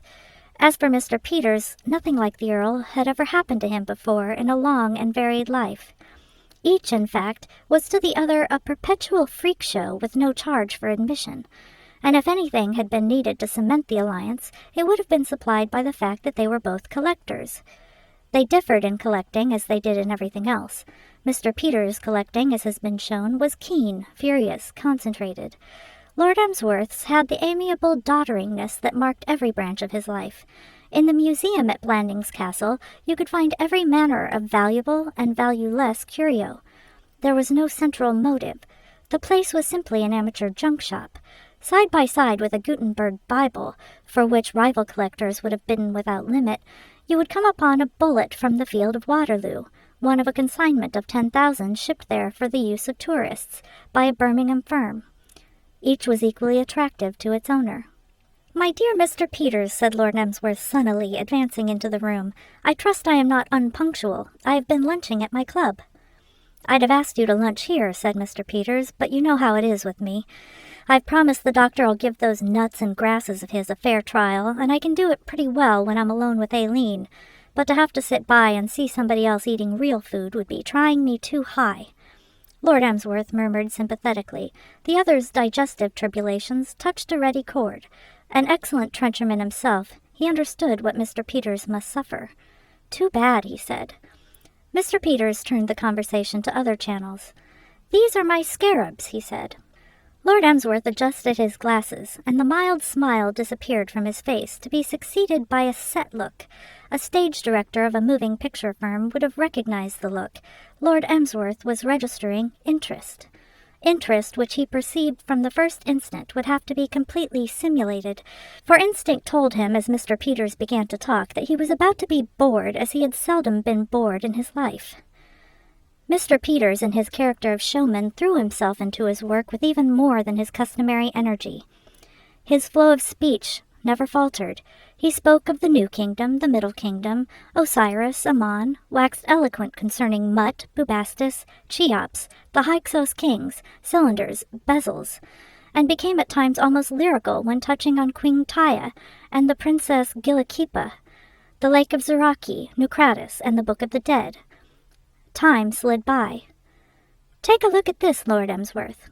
As one who, brooding on love or running over business projects in his mind, walks briskly into a lamp-post and comes back to the realities of life with a sense of jarring shock, Lord Emsworth started, blinked, and returned to consciousness. Far away his mind had been, 70 miles away, in the pleasant hothouses and shady garden walks of Blandings Castle. He came back to London to find that his host, with a mingled air of pride and reverence, was extending toward him a small, dingy-looking something. He took it and looked at it. That, apparently, was what he was meant to do. So far all was well. "Ah," he said, that blessed word, covering everything. He repeated it, pleased at his ready resource. "A Cheops of the 4th dynasty," said Mr. Peters fervently. "I beg your pardon?" "A Cheops of the 4th dynasty." Lord Emsworth began to feel like a hunted stag. He could not go on saying "ah" indefinitely. Yet what else was there to say to this curious little beastly sort of beetle kind of thing? Dear me, a Cheops? Of the 4th dynasty. Bless my soul, the 4th dynasty. What do you think of that, eh? Strictly speaking, Lord Emsworth thought nothing of it, and he was wondering how to veil this opinion in diplomatic words, when the Providence, that looks after all good men, saved him by causing a knock at the door to occur. In response to Mr. Peters' irritated cry, a maid entered. "If you please, sir, Mr. Threepwood wishes to speak to you on the telephone." Mr. Peters turned to his guest. "Excuse me for one moment." "Certainly," said Lord Emsworth gratefully. "Certainly, certainly, certainly, by all means." The door closed behind Mr. Peters. Lord Emsworth was alone. For some moments he stood where he had been left, a figure with small signs of alertness about it. But Mr. Peters did not return immediately. The booming of his voice came faintly from a distant region. Lord Emsworth strolled to the window and looked out. The sun still shone brightly on the street. Across the road were trees. Lord Emsworth was fond of trees. He looked at these approvingly. Then round the corner came a vagrom man wheeling flowers in his barrow. Flowers! Lord Emsworth's mind shot back to Blandings like a homing pigeon. Flowers! Had he or had he not given head gardener Thorne adequate instructions as to what to do with those hydrangeas? Assuming he had not, was Thorne to be depended on to do the right thing by them by the light of his own intelligence? Lord Emsworth began to brood on head gardener Thorne. He was aware of some curious little object in his hand. He accorded it a momentary inspection. It had no message for him. It was probably something, but he could not remember what. He put it in his pocket and returned to his meditations. At about the hour when the Earl of Emsworth was driving to keep his appointment with Mr. Peters, a party of 2 sat at a corner table at Simpson's restaurant in the Strand. One of the 2 was a small, pretty, good-natured-looking girl of about 20. The other, a thick-set young man with a wiry crop of red-brown hair and an expression of mingled devotion and determination. The girl was Aileen Peters. The young man's name was George Emerson. He, also, was an American, a rising member in a New York law firm. He had a strong, square face and a dogged and persevering chin. There are all sorts of restaurants in London, from the restaurant which makes you fancy you are in Paris to the restaurant which makes you wish you were. There are palaces in Piccadilly, quaint lethal chambers in Soho, and strange food factories in Oxford Street and Tottenham Court Road. There are restaurants which specialize in ptomaine and restaurants which specialize in sinister vegetable messes, but there is only one Simpson's. Simpson's in the Strand is unique. Here, if he wishes, the Briton may, for a small sum of $50, stupefy himself with food. The god of fatted plenty has the place under his protection. Its keynote is solid comfort. It is a pleasant, soothing, hearty place, a restful temple of food. No strident orchestra forces the diner to bolt beef in ragtime. No long central aisle distracts his attention with its stream of new arrivals. There he sits, alone with his food, while white-robed priests, wheeling their smoking trucks, move to and fro, ever ready with fresh supplies. All around the room, some at small tables, some at large tables, the worshippers sit, in their eyes that resolute, concentrated look, which is the peculiar property of the British luncher, ex-President Roosevelt's man-eating fish, and the American army worm. Conversation does not flourish at Simpson's. Only 2 of those present on this occasion showed any disposition toward chattiness. They were Aileen Peters and her escort. "The girl you ought to marry," Aileen was saying, "is Joan Valentine." "The girl I'm going to marry," said George Emerson, "is Aileen Peters." For answer, Aileen picked up from the floor beside her an illustrated paper, and, having opened it at a page toward the end, handed it across the table. George Emerson glanced at it disdainfully. There were 2 photographs on the page. One was of Aileen, the other of a heavy, loutish-looking youth, who wore that expression of pained glassiness which young England always adopts in the face of a camera. Under one photograph were printed the words, "Miss Aileen Peters, who is to marry the Honorable Frederick Threepwood in June." Under the other, "The Honorable Frederick Threepwood, who is to marry Miss Aileen Peters in June." Above the photographs was the legend, "Forthcoming international wedding, son of the Earl of Emsworth to marry American heiress." In one corner of the picture, a Cupid, draped in the stars and stripes, aimed his bow at the gentleman. In the other, another Cupid, clad in a natty Union Jack, was drawing a bead on the lady. The sub-editor had done his work well. He had not been ambiguous. What he intended to convey to the reader was that Miss Aileen Peters of America was going to marry the Honorable Frederick Threepwood, son of the Earl of Emsworth, and that was exactly the impression the average reader got. George Emerson, however, was not an average reader. The sub-editor's work did not impress him. "You mustn't believe everything you see in the papers," he said. "What are the stout children in one-piece bathing suits supposed to be doing?" "Those are Cupids, George, aiming at us with their little bow. A pretty and original idea." "Why Cupids?" "Cupid is the god of love." "What's the god of love got to do with it?" Aileen placidly devoured a fried potato. "You're simply trying to make me angry," she said, "and I call it very mean of you. You know perfectly well how fatal it is to get angry at meals. It was eating while he was in a bad temper that ruined Father's digestion. George, that nice fat Carver is wheeling his truck this way. Flag him and make him give me some more of that mutton." "This," he said, "is England. This restaurant, I mean. You don't need to go any further. Just take a good look at this place and you've seen the whole country and could go home again. You may judge a country by its meals. A people with imagination will eat with imagination. Look at the French. Look at ourselves. The Englishman loathes imagination. He goes to a place like this and says, 'Don't bother me to think. Here's $50. Give me food, any sort of food, until I tell you to stop.' And that's the principle on which he lives his life. Give me anything and don't bother me. That's his motto." "If that was meant to apply to Freddie and me, I think you're very rude. Do you mean that any girl would have done for him so long as it was a girl?" George Emerson showed a trace of confusion. Being honest with himself, he had to admit that he did not exactly know what he did mean, if he meant anything. That, he felt rather bitterly, was the worst of Aileen. She would never let a fellow's good things go purely as good things. She probed and questioned and spoiled the whole effect. He was quite sure that when he began to speak, he had meant something. But what it was escaped him for the moment. He had been urged to the homily by the fact that at a neighboring table he had caught sight of a stout young Briton with a red face who reminded him of the Honorable Frederick Threepwood. He mentioned this to Aileen. "Do you see that fellow in the gray suit? I think he's been sleeping in it. At the table on your right. Look at that stodgy face. See the glassy eye. If that man sandbagged your Freddie and tied him up somewhere and turned up at the church instead of him, can you honestly tell me you would know the difference? Come on now.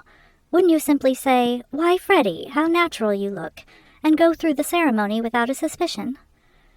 "He isn't a bit like Freddie." "My dear girl, there isn't a man in this restaurant under the age of 30 who isn't just like Freddie. All Englishmen look exactly alike, talk exactly alike, and think exactly alike." "And you oughtn't to speak of him as Freddie. You don't know him." "Yes, I do. And what is more, he expressly asked me to call him Freddie." "Oh, dash it, old top, don't keep on calling me Threepwood. Freddie to pals." Those were his very words. "George, you're making this up." "Not at all. We met last night at the National Sporting Club. Porky Jones was going 20 rounds with Eddie Flynn. I offered to give 3-to-1 on Eddie. Freddie, who was sitting next to me, took me in fivers. And if you want any further proof of your young man's pin-headedness, mark that. A child could have seen that Eddie had him going. Eddie comes from Pittsburgh. God bless it. My own hometown." "Did your Eddie win?" "You don't listen. I told you he was from Pittsburgh." "And afterward, Threepwood chummed up with me and told me that to real pals like me, he was Freddie. I was a real pal, as I understood it, because I would have to wait for my money. The fact was, he explained, his old governor had cut off his bally allowance." "You're simply trying to poison my mind against him, and I don't think it's very nice of you, George." "What do you mean, poison your mind? I'm not poisoning your mind. I'm simply telling you a few things about him. You know perfectly well that you don't love him, and that you aren't going to marry him, and that you are going to marry me." "How do you know I don't love my Freddie?" "If you can look me straight in the eye and tell me you do, I will drop the whole thing and put on a little page's dress and carry your train up the aisle. Now then." "And all the while you're talking, you let my Carver get away," said Aileen. George called to the willing priest, who steered his truck toward them. Aileen directed his dissection of the shoulder of mutton by word and gesture. "Enjoy yourself," said Emerson coldly. "So I do, George, so I do. What excellent meat they have in England." "It all comes from America," said George patriotically. "And anyway, can't you be a bit more spiritual? I don't want to sit here discussing food products." "If you were in my position, George, you wouldn't want to talk about anything else. It's doing him a world of good, poor dear, but there are times when I'm sorry Father ever started this food reform thing. You don't know what it means for a healthy young girl to try and support life on nuts and grasses." "And why should you?" broke out Emerson. "I'll tell you what it is, Aileen. You are perfectly absurd about your father. I don't want to say anything against him to you, naturally, but go ahead, George. Why this diffidence? Say what you like." "Very well, then, I will. I'll give it to you straight. You know quite well that you have let your father bully you since you were in short frocks. I don't say it's your fault or his fault or anybody's fault. I just state it as a fact. It's temperament, I suppose. You are yielding and he is aggressive, and he has taken advantage of it. We now come to this idiotic Freddie marriage business. Your father has forced you into that. It's all very well to say that you are a free agent and that fathers don't coerce their daughters nowadays. The trouble is that your father does. You let him do what he likes with you. He has got you hypnotized, and you won't break away from this Freddie foolishness because you can't find the nerve. I'm going to help you find the nerve. I'm coming down to Blandings Castle when you go there on Friday." "Coming to Blandings?" "Freddie invited me last night. I think it was done by way of interest on the money he owed me, but he did it, and I accepted."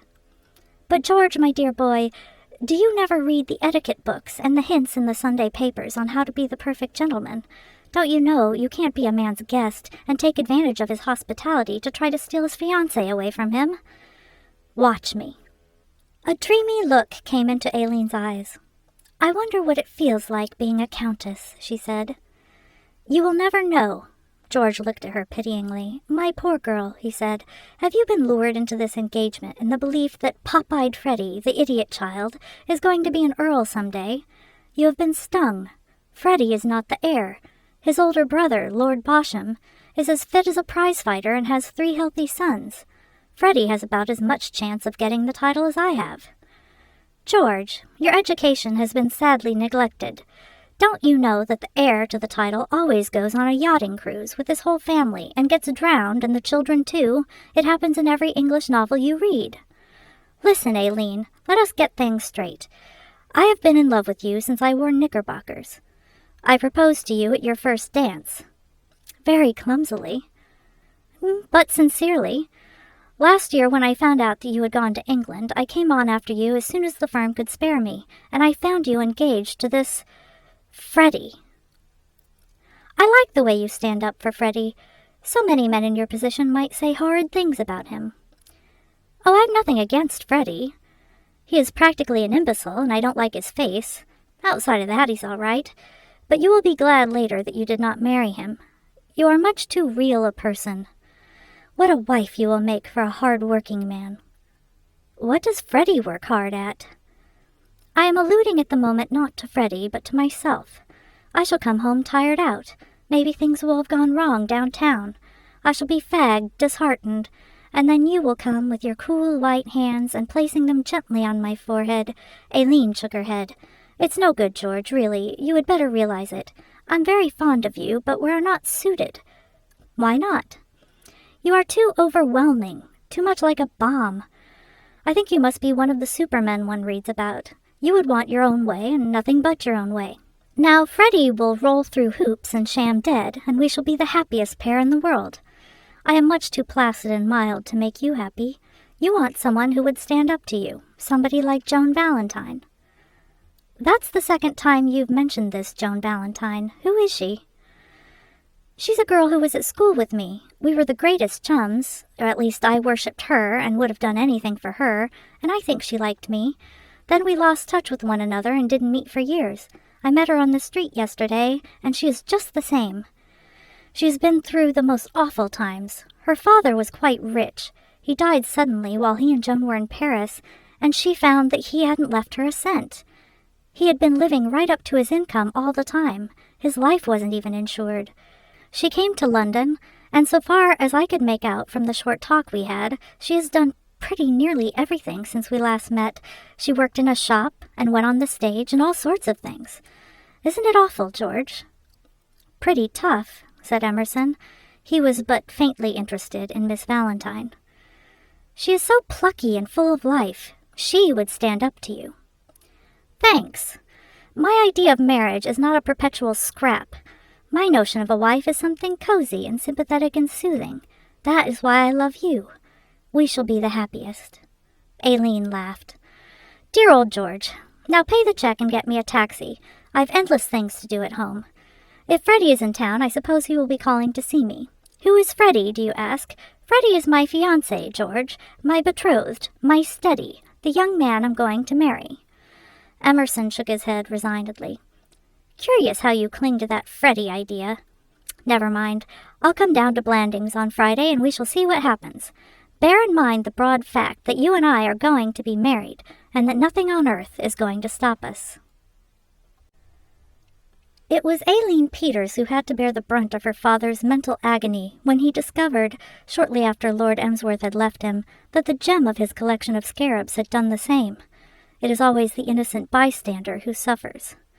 "The darned old sneak thief," said Mr. Peters. "Father!" "Don't sit there saying father. What's the use of saying father? Do you think it's going to help, your saying father? I'd rather old pirate had taken the house and the lot than that scarab. He knows what's what. Trust him to walk off with the pick of the whole bunch. I did think I could leave the father of the man who's going to marry my daughter for a second alone with the things. There's no morality among collectors, none. I'd trust a syndicate of Jesse James, Captain Kidd, and Dick Turpin sooner than I would a collector. My Cheops of the 4th Dynasty. I wouldn't have lost it for $5,000. "But, Father, couldn't you write him a letter asking for it back? He's such a nice old man, I'm sure he didn't mean to steal the scarab." Mr. Peters' overwrought soul blew off steam in the shape of a passionate snort. "Didn't mean to steal it? What do you think he meant to do? Take it away and keep it safe from me for fear I should lose it? Didn't mean to steal it. Bet you he's well known in society as a kleptomaniac. Bet you that when his name is announced, his friends pick up their spoons and send in a hurry call to police headquarters for a squad to come and see that he doesn't sneak the front door. Of course he meant to steal it. He has a museum of his own down in the country. My Cheops is going to lend tone to that. I'd give $5,000 to get it back. If there's a man in this country with the spirit to break into that castle and steal that scarab and hand it back to me, there's 5,000 waiting for him right here. And if he wants to, he can knock that old safe-blower on the head with a jimmy into the bargain." "But, Father, why can't you simply go to him and say it's yours and that you must have it back? And have him come back at me by calling off this engagement of yours? Not if I know it. You can't go about the place charging a man with theft and ask him to go on being willing to have his son marry your daughter, can you? The slightest suggestion that I thought he had stolen the scarab, and he would do the proud old English aristocrat and end everything. He's in the strongest position a thief has ever been in. You can't get at him." "I didn't think of that."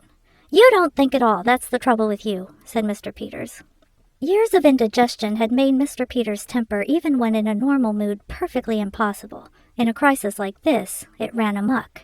He vented it on Aileen because he had always vented his irritabilities on Aileen, because the fact of her sweet, gentle disposition, combined with the fact of their relationship, made her the ideal person to receive the overflow of his black moods. While his wife had lived, he had bullied her. On her death, Aileen had stepped into the vacant position. Aileen did not cry, because she was not a girl who was given to tears, but for all her placid good temper, she was wounded. She was a girl who liked everything in the world to run smoothly and easily, and these scenes with her father always depressed her.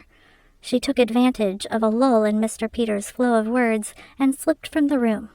Her cheerfulness had received a shock. She wanted sympathy. She wanted comforting. For a moment she considered George Emerson in the role of comforter. But there were objections to George in this character. Aileen was accustomed to tease and chat with George, but at heart she was a little afraid of him, and instinct told her that as comforter he would be too volcanic and supermanly for a girl who was engaged to marry another man in June. George, as comforter, would be far too prone to trust to action rather than to the soothing power of the spoken word. George's idea of healing the wound, she felt, would be to push her into a cab and drive to the nearest registrar's. No, she would not go to George. To whom, then? The vision of Joan Valentine came to her. Of Joan as she had seen her yesterday, strong, cheerful, self-reliant, bearing herself in spite of adversity, with a valiant jauntiness. Yes, she would go and see Joan. She put on her hat and stole from the house. Curiously enough, only a quarter of an hour before, R. Jones had set out with exactly the same object in view. At almost exactly the hour when Aileen Peters set off to visit her friend Miss Valentine, 3 men sat in the cozy smoking room of Blandings Castle. They were variously occupied. In the big chair nearest the door, the Honorable Frederick Threepwood, Freddie to pals, was reading. Next to him sat a young man whose eyes, glittering through rimless spectacles, were concentrated on the upturned faces of several neat rows of playing cards. Rupert Baxter, Lord Emsworth's invaluable secretary, had no vices, but he sometimes relaxed his busy brain with a game of solitaire.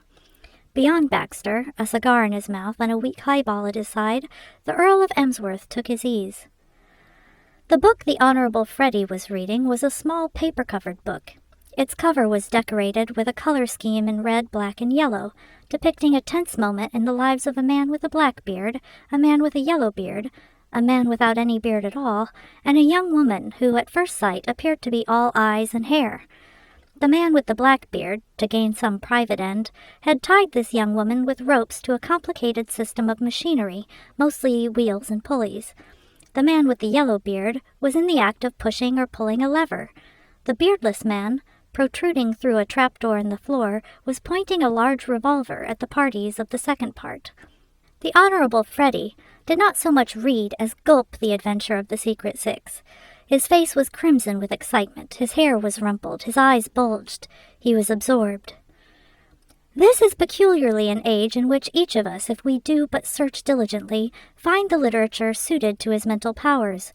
Grave and earnest men at Eton and elsewhere had tried Freddie Threepwood with Greek, with Latin, and with English, and the sheep-like stolidity with which he declined to be interested in the masterpieces of all 3 tongues had left them with the conviction that he would never read anything. And then, years afterwards, he suddenly blossomed out as a student, only, it is true, a student of the adventures of Gridley Quayle, but still a student. His was a dull life, and Gridley Quayle was the only person who brought romance into it. Existence for the Honorable Freddie was simply a sort of desert, punctuated with monthly oases in the shape of new Quayle adventures. It was his ambition to meet the man who wrote them. Lord Emsworth sat and smoked again, at peace with all the world. His mind was as nearly a blank as it is possible for the human mind to be. The hand that had not the task of holding the cigar was at rest in his trousers pocket. The fingers of it fumbled idly with a small, hard object. Gradually it filtered into his lordship's mind that this small, hard object was not familiar. It was something new, something that was neither his keys nor his pencil, nor was it his small change. He yielded to a growing curiosity and drew it out. He examined it. It was a little something rather like a fossilized beetle. It touched no chord in him. He looked at it with amiable distaste. "Now how in the world did that get there?" he said. The Honorable Freddie paid no attention to the remark. He was now at the very crest of his story, when every line intensified the thrill, incident after succeeding incident. The Secret Six were here, there, and everywhere, like so many malignant June bugs. Annabelle, the heroine, was having a perfectly rotten time, kidnapped and imprisoned every few minutes. Gridley Quayle, hot on the scent, was covering somebody or other with his revolver almost continuously. Freddie Threepwood had no time for chatting with his father. Not so Rupert Baxter. Chatting with Lord Emsworth was one of the things for which he received his salary. He looked up from his cards. "Lord Emsworth?" "I have found a curious object in my pocket, Baxter. I was wondering how it got there." He handed the thing to his secretary. Rupert Baxter's eyes lit up with sudden enthusiasm. He gasped. "Magnificent!" he cried. "Superb!" Lord Emsworth looked at him inquiringly. "It's a scarab, Lord Emsworth, and unless I am mistaken, and I think I may claim to be something of an expert, a Cheops of the 4th dynasty. A wonderful addition to your museum." "Is it? By gad, you don't say so, Baxter." "It is indeed. If it is not a rude question, how much did you give for it, Lord Emsworth? It must have been the gem of somebody's collection. Was there a sale at Christie's this afternoon?" Lord Emsworth shook his head. "I did not get it at Christie's, for I recollect that I had an important engagement, which prevented my going to Christie's. To be sure, yes, I had promised to call on Mr. Peters and examine his collection of... Well, now I wonder what it was that Mr. Peters said he collected. Mr. Peters is one of the best-known living collectors of scarabs. Scarabs! You are quite right, Baxter. Now that I recall the episode, this is a scarab, and Mr. Peters gave it to me. Gave it to you, Lord Emsworth? Yes, the whole scene comes back to me. Mr. Peters, after telling me a great many exceedingly interesting things about scarabs, which I regret to say I cannot remember, gave me this. And you say it's really valuable, Baxter. It is, from a collector's point of view, of extraordinary value. Bless my soul, Lord Emsworth beamed. This is extremely interesting, Baxter. One has heard so much of the princely hospitality of Americans. How exceedingly kind of Mr. Peters. I shall certainly treasure it, though I must confess that from a purely spectacular standpoint it leaves me a bit cold. However, I must not look a gift horse in the mouth, eh, Baxter? From afar came the silver booming of a gong. Lord Emsworth rose. Time to dress for dinner. I had no idea it was so late. Baxter, you will be going past the museum. Will you be a good fellow and place this among the exhibits? You will know what to do with it better than I. I always think of you as the curator of my little collection, Baxter. Mind how you step when you are in the museum. I was painting a chair there yesterday, and I think I left the paint pot on the floor. He cast a less amiable glance at his studious son. Get up, Frederick, and go dress for dinner. What is that trash you are reading? The Honorable Freddie came out of his book much as a sleepwalker wakes, with a sense of having been violently assaulted. He looked up with a kind of stunned plaintiveness. Eh, Governor? Make haste. Beach rang the gong 5 minutes ago. What is that you're reading? Oh, nothing, Governor, just a book. I wonder you can waste your time on such trash. Make haste. He turned to the door, and the benevolent expression once more wandered athwart his face. Extremely kind of Mr. Peters, he said. Really, there is something almost oriental in the lavish generosity of our American cousins. It had taken R. Jones just 6 hours to discover Joan Valentine's address. That it had not taken him longer is proof of his energy and of the excellence of his system of obtaining information. But R. Jones, when he considered it worth his while, could be extremely energetic, and he was a past master at the art of finding out things. He poured himself out of a cab and rang the bell of number 7. A disheveled maid answered the ring. Miss Valentine in? Yes, sir. R. Jones produced his card. On important business, tell her. Half a minute, I'll write it. He wrote the words on the card and devoted the brief period of waiting to a careful scrutiny of his surroundings. He looked out into the court, and he looked as far as he could down the dingy passage, and the conclusions he drew from what he saw were complimentary to Miss Valentine. If this girl is the sort of girl who would hold up Freddie's letters, he mused, she would not be living in a place like this. If she were on the make, she would have more money than she evidently possesses. Therefore, she's not on the make, and I am prepared to bet that she destroyed the letters as fast as she got them. Those were, roughly, the thoughts of R. Jones as he stood in the doorway of number 7, and they were important thoughts inasmuch as they determined his attitude toward Joan in the approaching interview. He perceived that this matter must be handled delicately, that he must be very much a gentleman. It would be a strain, but he must do it. The maid returned and directed him to Joan's room with a brief word and a sweeping gesture. "Eh?" said R. Jones. "First floor?" "Front," said the maid. R. Jones trudged laboriously up the short flight of stairs. It was very dark on the stairs, and he stumbled. Eventually, however, light came to him through an open door. Looking in, he saw a girl standing at the table. She had an air of expectation, so he deduced that he had reached his journey's end. "Miss Valentine?" "Please, come in." R. Jones waddled in. "Not much light on your stairs." "No. Will you take a seat?" "Thanks." One glance at the girl convinced R. Jones that he had been right. Circumstances had made him a rapid judge of character, for in the profession of living by one's wits in a large city, the first principle of offense and defense is to sum people up at first sight. This girl was not on the make. Joan Valentine was a tall girl with wheat gold hair and eyes as brightly blue as a November sky when the sun is shining on a frosty world. There was in them a little of November's cold glitter, too, for Joan had been through much in the last few years, and experience, even though it does not harden, erects a defensive barrier between its children and the world. Her eyes were eyes that looked straight and challenged.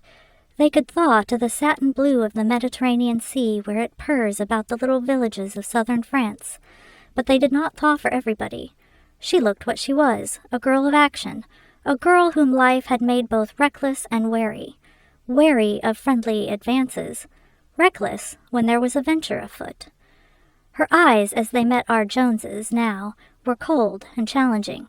She, too, had learned the trick of swift diagnosis of character, and what she saw of R. Jones in that first glance did not impress her favorably.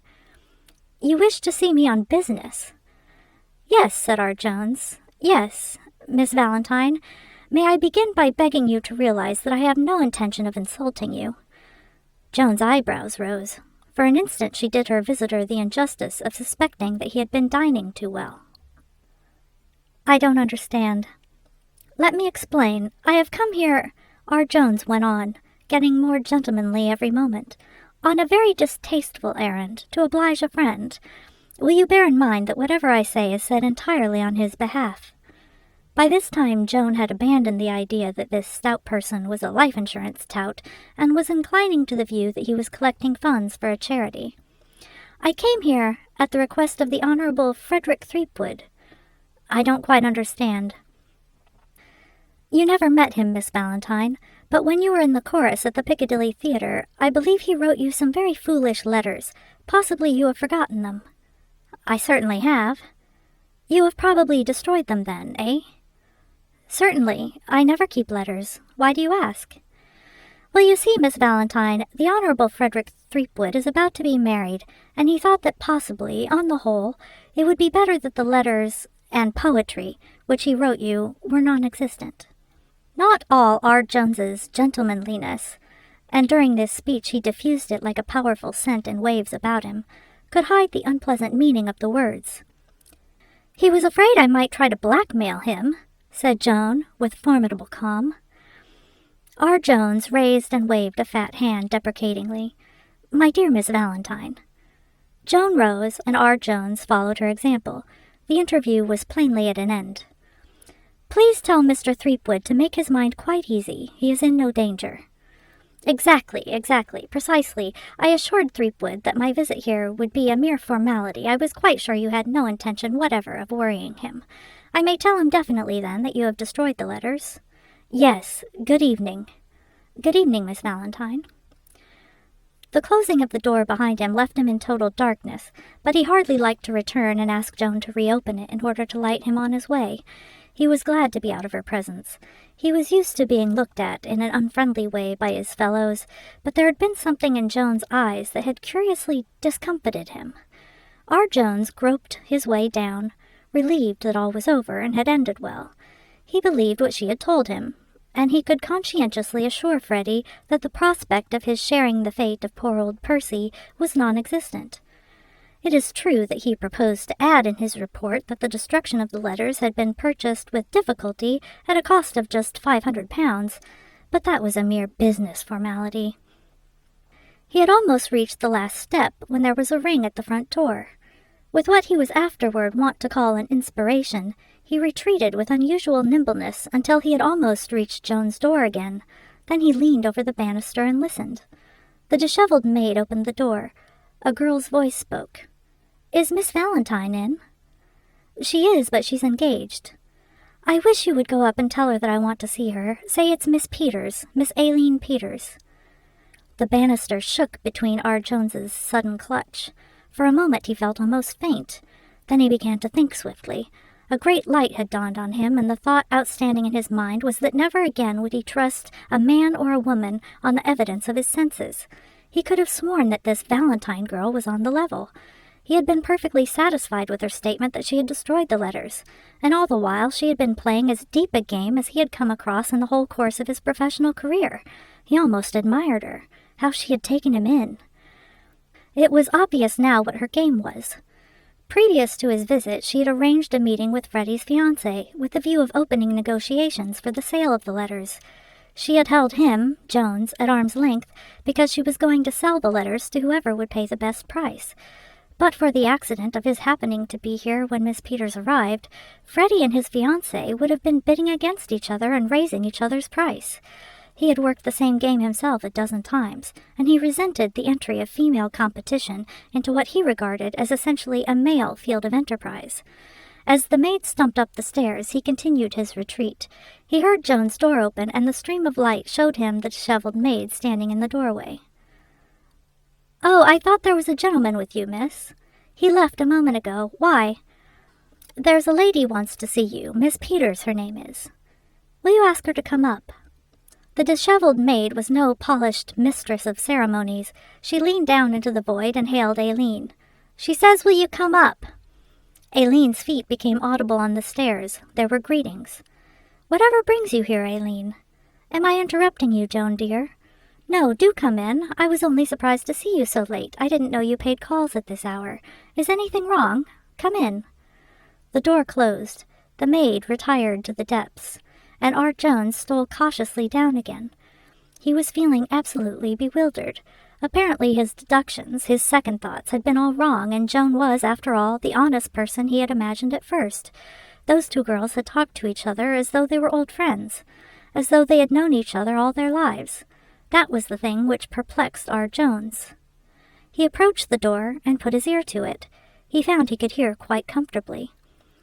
Aileen, meantime, inside the room, had begun to draw comfort from Joan's very appearance. She looked so capable. Joan's eyes had changed the expression they had contained during the recent interview. They were soft now, with a softness that was half compassionate, half contemptuous. It is the compensation which life gives to those whom it has handled roughly, in order that they shall be able to regard with a certain contempt the small troubles of the sheltered. Joan remembered Aileen of old, and knew her for a perennial victim of small troubles. Even in their school days, she had always needed to be looked after and comforted. Her sweet temper had seemed to invite the minor slings and arrows of fortune. Aileen was a girl who inspired protectiveness in a certain type of her fellow human beings. It was this quality in her that kept George Emerson awake at night, and it appealed to Joan now. Joan, for whom life was a constant struggle to keep the wolf within a reasonable distance from the door, and who counted that day happy on which she saw her way clear to paying her weekly rent, and possibly having a trifle left over for some coveted hat or pair of shoes, could not help feeling, as she looked at Aileen, that her own troubles were as nothing, and that the immediate need of the moment was to pet and comfort her friend. Her knowledge of Aileen told her the probable tragedy was that she had lost a brooch or had been spoken to crossly by somebody, but it also told her that such tragedies bulked very large on Aileen's horizon. Trouble, after all, like beauty, is in the eye of the beholder, and Aileen was far less able to endure with fortitude the loss of a brooch than she herself to bear with the loss of a position, the emoluments of which meant the difference between having just enough to eat and starving. "You're worried about something," she said. "Sit down and tell me all about it." Aileen sat down and looked about her at the shabby room. By that curious process of the human mind which makes the spectacle of another's misfortune a palliative for one's own, she was feeling oddly comforted already.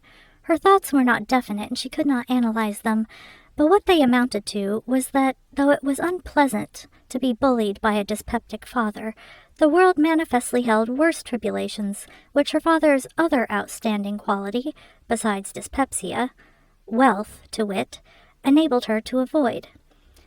It was at this point that the dim beginnings of philosophy began to invade her mind. The thing resolved itself almost into an equation.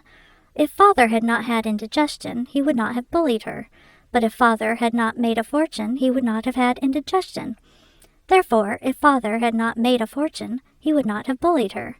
Practically, in fact, if father did not bully her, he would not be rich, and if he were not rich— She took in the faded carpet, the stained wallpaper, the soiled curtains, with a comprehensive glance.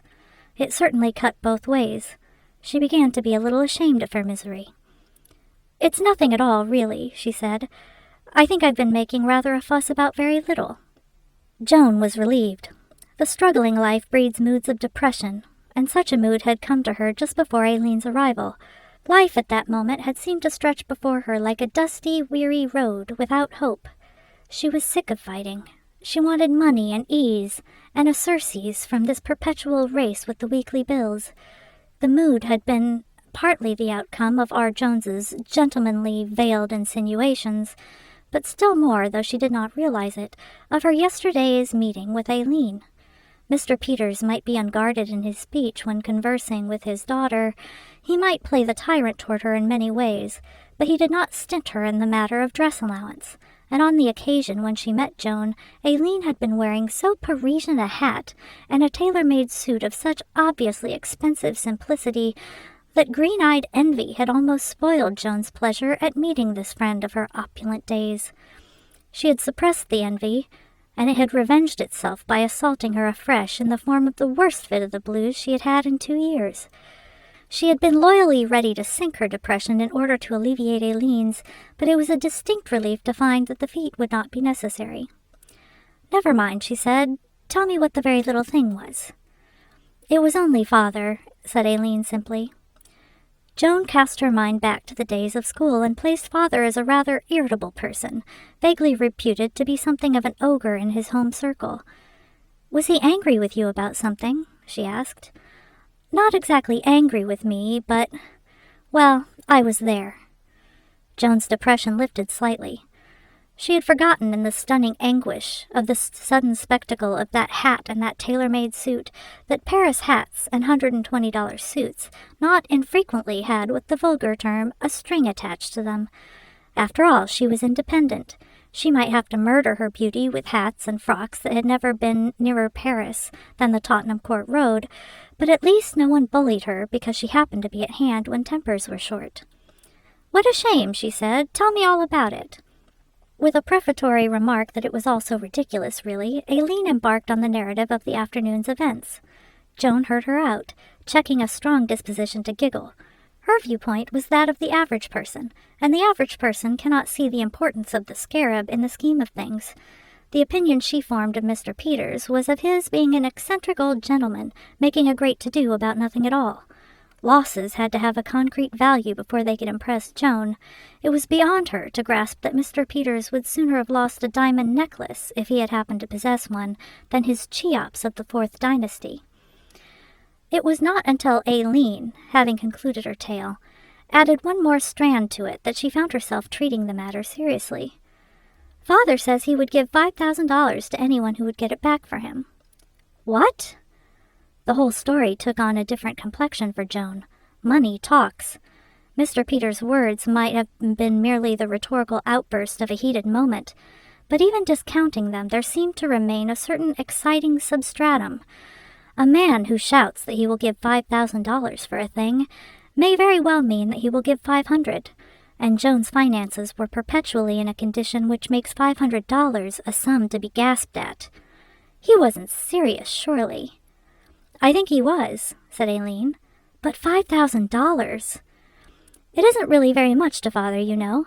He gave away $100,000 a year ago to a university." "But for a grubby little scarab." "You don't understand how father loves his scarabs.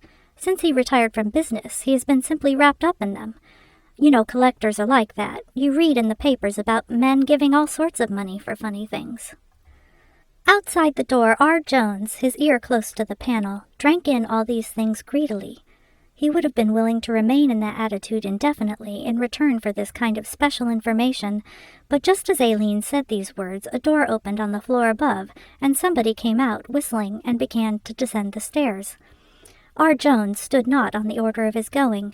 He was down in the hall and fumbling with the handle of the front door, with an agility of which few casual observers of his dimensions would have deemed him capable.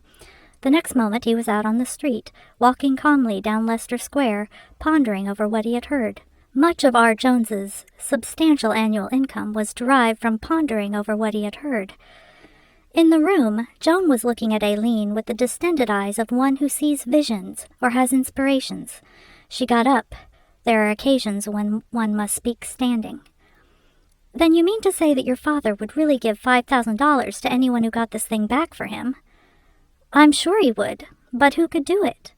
"I could," said Joan, "and what is more, I'm going to." Aileen stared at her helplessly. In their school days, Joan had always swept her off her feet.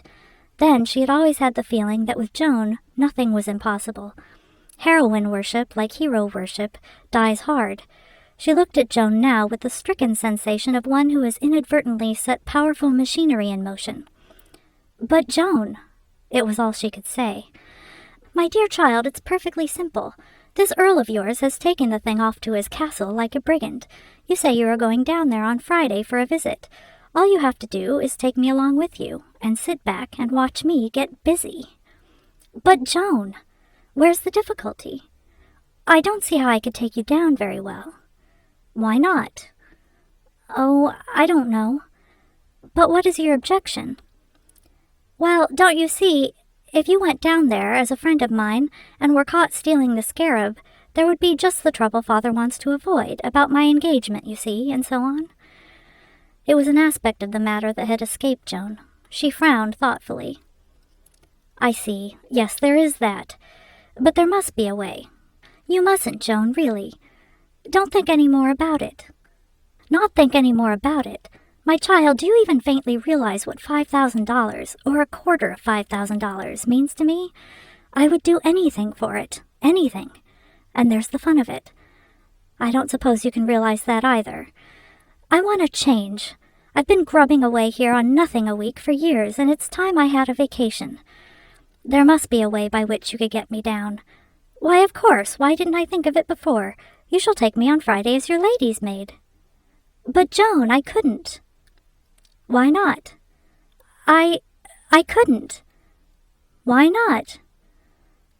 "Oh, well—" Joan advanced on her where she sat and grasped her firmly by the shoulders. Her face was inflexible. "Aileen, my pet, it's no good arguing. You might just as well argue with a wolf on the trail of a fat Russian peasant. I need that money. I need it in my business. I need it worse than anybody has ever needed anything, and I'm going to have it. From now on, until further notice, I am your lady's maid. You can give your present one a holiday." Aileen met her eyes waveringly. The spirit of the old school days, when nothing was impossible where Joan was concerned, had her in its grip. Moreover, the excitement of the scheme began to attract her. "But, Joan," she said, "you know it's simply ridiculous. You could never pass as a lady's maid. The other servants would find you out. I expect there are all sorts of things a lady's maid has got to do and not do. My dear Aileen, I know them all. You can't stump me on below-stairs etiquette. I've been a lady's maid." "Joan!" "It's quite true. 3 years ago, when I was more than usually impecunious. The wolf was glued to the door like a postage stamp, so I answered an advertisement and became a lady's maid." "You seem to have done everything." "I have, pretty nearly. It's all right for you idle rich, Aileen. You can sit still and contemplate life. But we poor working girls have got to hustle." Aileen laughed. "You know you could always make me do anything you wanted in the old days, Joan. I suppose I've got to look on this as quite settled now." "Absolutely settled. Oh, Aileen, there's one thing you must remember. Don't call me Joan when I'm down at the castle. You must call me Valentine." She paused. The recollection of the Honorable Freddie had come to her. No, Valentine would not do. "No, not Valentine," she went on. "It's too jaunty. I used it once years ago, but it never sounded just right. I want something more respectable, more suited to my position. Can you suggest something?" Aileen pondered. "Simpson?" "Simpson. It's exactly right. You must practice it. Simpson. Say it kindly and yet distantly, as though I were a worm, but a worm for whom you felt a mild liking. Roll it around your tongue. Simpson." "Splendid. Now once again, a little more haughtily. Simpson.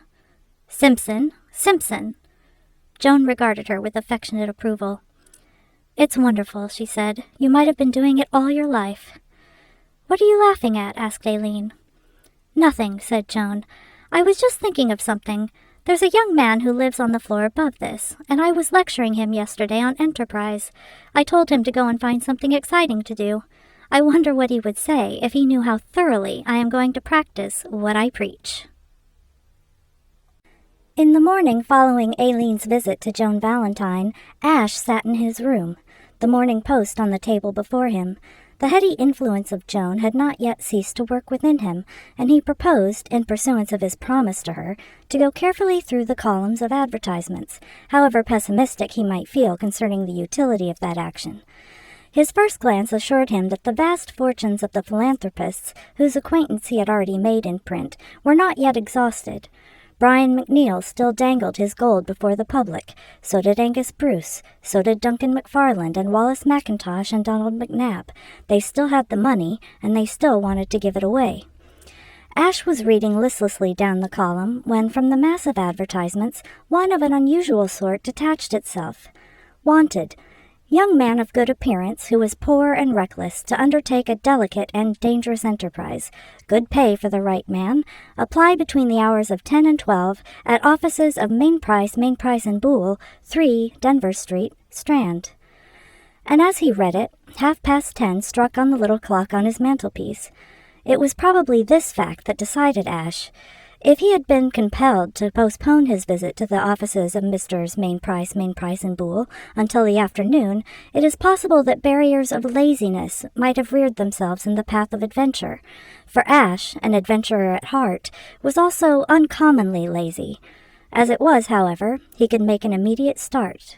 Pausing but to put on his shoes, and having satisfied himself by a glance in the mirror that his appearance was reasonably good, he seized his hat, shot out of the narrow mouth of Arundel Street like a shell, and scrambled into a taxicab, with the feeling that, short of murder, they could not make it too delicate and dangerous for him. He was conscious of strange thrills. This, he told himself, was the only possible mode of life with spring in the air. He had always been partial to those historical novels in which characters are perpetually vaulting on chargers and riding across country on perilous errands. This leaping into taxicabs to answer stimulating advertisements in the Morning Post was very much the same sort of thing.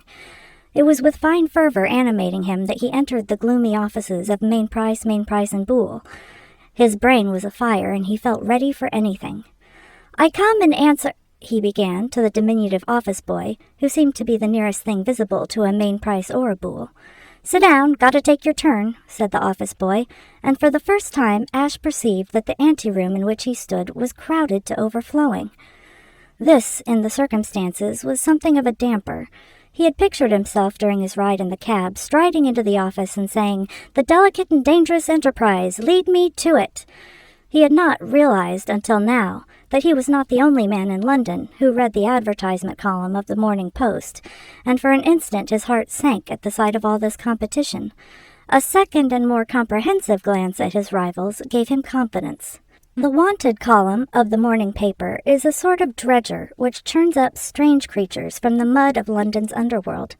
Only in response to the dredger's operations do they come to the surface in such numbers as to be noticeable, for as a rule they are of a solitary habit and shun company, but when they do come they bring with them something of the horror of the depths.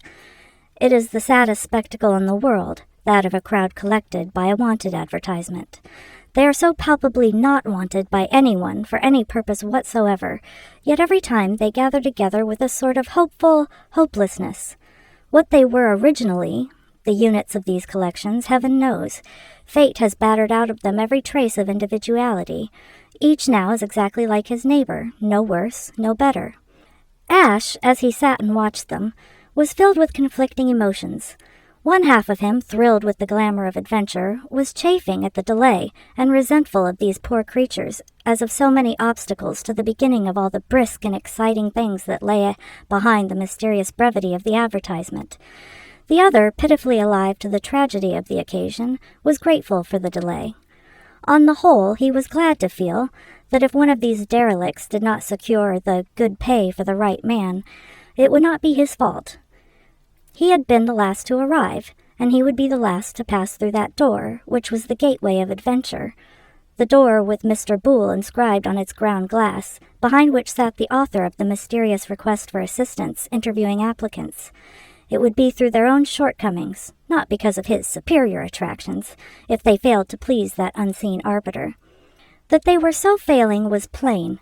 Scarcely had one scarred victim of London's unkindness passed through before the bell would ring. The office boy, who in the intervals of frowning sternly on the throng as much as to say he would stand no nonsense, would cry, "Next!" and another dull-eyed wreck would drift through, to be followed a moment later by yet another. The one fact at present ascertainable concerning the unknown searcher for reckless young men of good appearance was that he appeared to be possessed of a considerable decision of character, a man who did not take long to make up his mind. He was rejecting applicants now at the rate of 2 a minute. Expeditious though he was, he kept Ash waiting for a considerable time. It was not until the hands of the fat clock over the door pointed to 20 minutes past 11 that the office boys next found him the only survivor.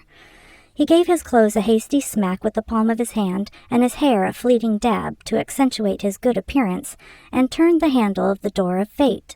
The room assigned by the firm to their Mr. Boole for his personal use was a small and dingy compartment, redolent of that atmosphere of desolation which lawyers alone know how to achieve. It gave the impression of having not been swept since the foundation of the firm in the year 1786. There was one small window covered with grime. It was one of those windows you only see in lawyers' offices.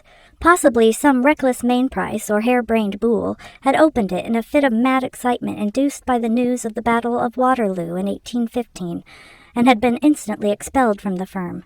Since then, no one had dared to tamper with it. Gazing through this window, or rather gazing at it, for X-rays could hardly have succeeded in actually penetrating the deposits on the glass, was a little man. As Ash entered, he turned and looked at him as though he had hurt him rather badly in some tender spot. Ash was obliged to own to himself that he felt a little nervous. It is not every day that a young man of good appearance, who has led a quiet life, meets face to face one who is prepared to pay him well for doing something delicate and dangerous. To Ash, the sensation was entirely novel. The most delicate and dangerous act he had performed to date had been the daily mastication of Mrs. Bell's breakfast, included in the rent. Yes, he had to admit it. He was nervous, and the fact that he was nervous made him hot and uncomfortable.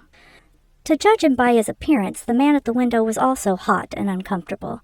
He was a little, truculent-looking man, and his face at present was red with a flush that sat unnaturally on a normally lead-colored face.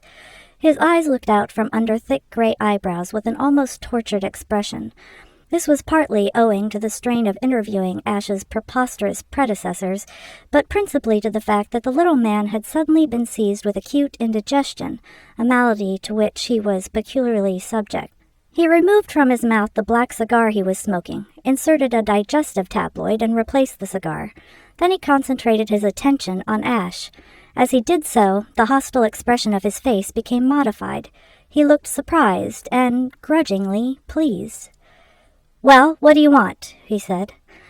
"I came in answer to my advertisement. I had given up hope of seeing anything part human. I thought you must be one of the clerks. You're certainly more like what I advertised for. Of all the seedy bunches of deadbeats I ever struck, the aggregation I've just been interviewing was the seediest. When I spend good money in advertising for a young man of good appearance, I want a young man of good appearance, not a tramp of 55. Ash was sorry for his predecessors, but he was bound to admit that they certainly had corresponded somewhat faithfully to the description just given. The comparative cordiality of his own reception removed the slight nervousness that had been troubling him. He began to feel confident, almost jaunty. "I'm through," said the little man wearily. "I've had enough of interviewing applicants. You're the last one I'll see. Are there any more hobos outside?" "Not when I came in." "Then we'll get down to business. I'll tell you what I want done, and if you are willing, you can do it. If you're not willing, you can leave it and go to the devil. Sit down." Ash sat down. He resented the little man's tone, but this was not the moment for saying so. His companion scrutinized him narrowly. "So far as appearance goes," he said, "you are what I want." Ash felt inclined to bow. "Whoever takes on this job has to act as my valet, and you look like a valet." Ash felt less inclined to bow. "You're tall and thin and ordinary-looking. Yes, so far as appearance goes, you fit the bill." It seemed to Ash that it was time to correct an impression the little man appeared to have formed. "I am afraid," he said, "if all you want is a valet, you will have to look elsewhere. I got the idea from your advertisement that something rather more exciting was in the air. I can recommend you to several good employment agencies if you wish." He rose. "Good morning," he said. He would have liked to fling the massive pewter inkwell at this little creature who had so keenly disappointed him. "Sit down," snapped the other. Ash resumed his seat. The hope of adventure dies hard on a spring morning when one is 26. and he had the feeling that there was more to come. "Don't be a damned fool," said the little man. "Of course I'm not asking you to be a valet and nothing else. You would want me to do some cooking and plain sewing on the side, perhaps." Their eyes met in a hostile glare. The flush on the little man's face deepened. "Are you trying to get fresh with me?" he demanded dangerously. "Yes," said Ash. The answer seemed to disconcert his adversary. He was silent for a moment. "Well," he said at last, "maybe it's all for the best. If you weren't full of gall, probably you wouldn't have come here at all. And whoever takes on this job of mine has got to have gall if he has nothing else. I think we shall suit each other." "What is the job?" The little man's face showed doubt and perplexity. "It's awkward. If I'm to make the thing clear to you, I've got to trust you, and I don't know a thing about you." I wish I'd thought about that before I inserted the advertisement. Ash appreciated the difficulty. "Couldn't you make an A-B case out of it?" "Maybe I could if I knew what an A-B case was." "Call the people mixed up in it A and B." "And forget halfway through who was which?" "No, I guess I'll have to trust you." "I'll play square." The little man fastened his eyes on Ash's in a piercing stare. Ash met them smilingly. His spirits, always fairly cheerful, had risen high by now. There was something about the little man, in spite of his brusqueness and ill temper, which made him feel flippant. "Pure white," said Ash. "Eh?" "My soul, and this." He thumped the left section of his waistcoat. "Solid gold. You may fire when ready, Gridley. Proceed, Professor." "I don't know where to begin." "Without presuming to dictate, why not at the beginning?" "It's all so darn complicated that I don't rightly know which is the beginning." "Well, see here. I collect scarabs. I'm crazy about scarabs. Ever since I quit business, you might say I've practically lived for scarabs." "Though it sounds like an unkind thing to say of anyone," said Ash. "Incidentally, what are scarabs?" He held up his hand. "Wait! It all comes back to me. Expensive classical education now bearing belated fruit. Scarabus, Latin, noun, nominative, a beetle. Scarabae, vocative, oh, you beetle. Scarabum, accusative, the beetle. Scarabae, of the beetle. Scarabo, to or for the beetle. I remember now. Egypt, Ramses, pyramids, sacred scarabs, right?" "Well, I guess I've gotten together the best collection of scarabs outside the British Museum, and some of them are worth what you like to me. I don't reckon money when it comes to a question of my scarabs, do you understand?" "Sure, Mike." Displeasure clouded the little man's face. "My name is not Mike." "I use the word figuratively, as it were." "Well, don't do it again. My name is J. Preston Peters, and Mr. Peters will do as well as anything else when you want to attract my attention." "Mine is Marson. You were saying, Mr. Peters." "Well, it's this way," said the little man. Shakespeare and Pope have both emphasized the tediousness of a twice-told tale. The episode of the stolen scarab need not be repeated at this point, though it must be admitted that Mr. Peters' version of it differed considerably from the calm, dispassionate description the author, in his capacity of official historian, has given earlier in the story. In Mr. Peters' version, the Earl of Emsworth appeared as a smooth and purposeful robber, a sort of elderly Raffles worming his way into the homes of the innocent, and only sparing that portion of their property which was too heavy for him to carry away. Mr. Peters indeed specifically described the Earl of Emsworth as an oily old second-story man. It took Ash some little time to get a thorough grasp of the tangled situation, but he did it at last. Only one point perplexed him. "You want to hire somebody to go to this castle and get the scarab back for you, I follow that, but why must he go as your valet?" "That's simple enough. You don't think I'm asking him to buy a black mask and break in, do you? I'm making it as easy for him as possible. I can't take a secretary down to the castle, for everybody knows that now I've retired, I haven't got a secretary. And if I engaged a new one and he was caught trying to steal my scarab from the Earl's collection, it would look suspicious. But a valet is different. Anyone can get fooled by a crook valet with bogus references." "I see. There's just one other point. Suppose your accomplice does get caught. What then?" "That," said Mr. Peters, "is the catch. And it's just because of that I am offering good pay to my man. We'll suppose, for the sake of argument, that you accept the contract and get caught. Well, if that happens, you've got to look after yourself. I couldn't say a word. If I did, it would all come out, and so far as the breaking off of my daughter's engagement to the young Threepwood is concerned, it would be just as bad as though I had tried to get the thing back myself. You've got to bear that in mind. You've got to remember it if you forget everything else. I don't appear in this business in any way whatsoever. If you get caught, you take what's coming to you without a word. You can't turn round and say, I am innocent, Mr. Peters will explain all. Because Mr. Peters certainly won't. Mr. Peters won't utter a syllable of protest if they want to hang you. No, if you're going into this, young man, you go into it with your eyes open. You go into it with a full understanding of the risks, because you think the reward, if you are successful, makes the taking of those risks worthwhile. You and I know that what you are doing isn't really stealing. It's simply a tactful way of getting back my own property, but the judge and jury will have different views. I am beginning to understand, said Ash thoughtfully, why you called the job delicate and dangerous. Certainly it had been no overstatement. As a writer of detective stories for the British office boy, he had imagined in his time many undertakings that might be so described, but few to which the description was more admirably suited. It is, said Mr. Peters, and that's why I'm offering good pay. Whoever carries this job through gets £1,000. Ash started. £1,000? $5,000?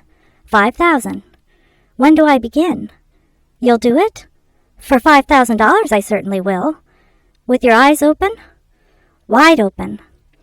A look of positive geniality illuminated Mr. Peters' pinched features.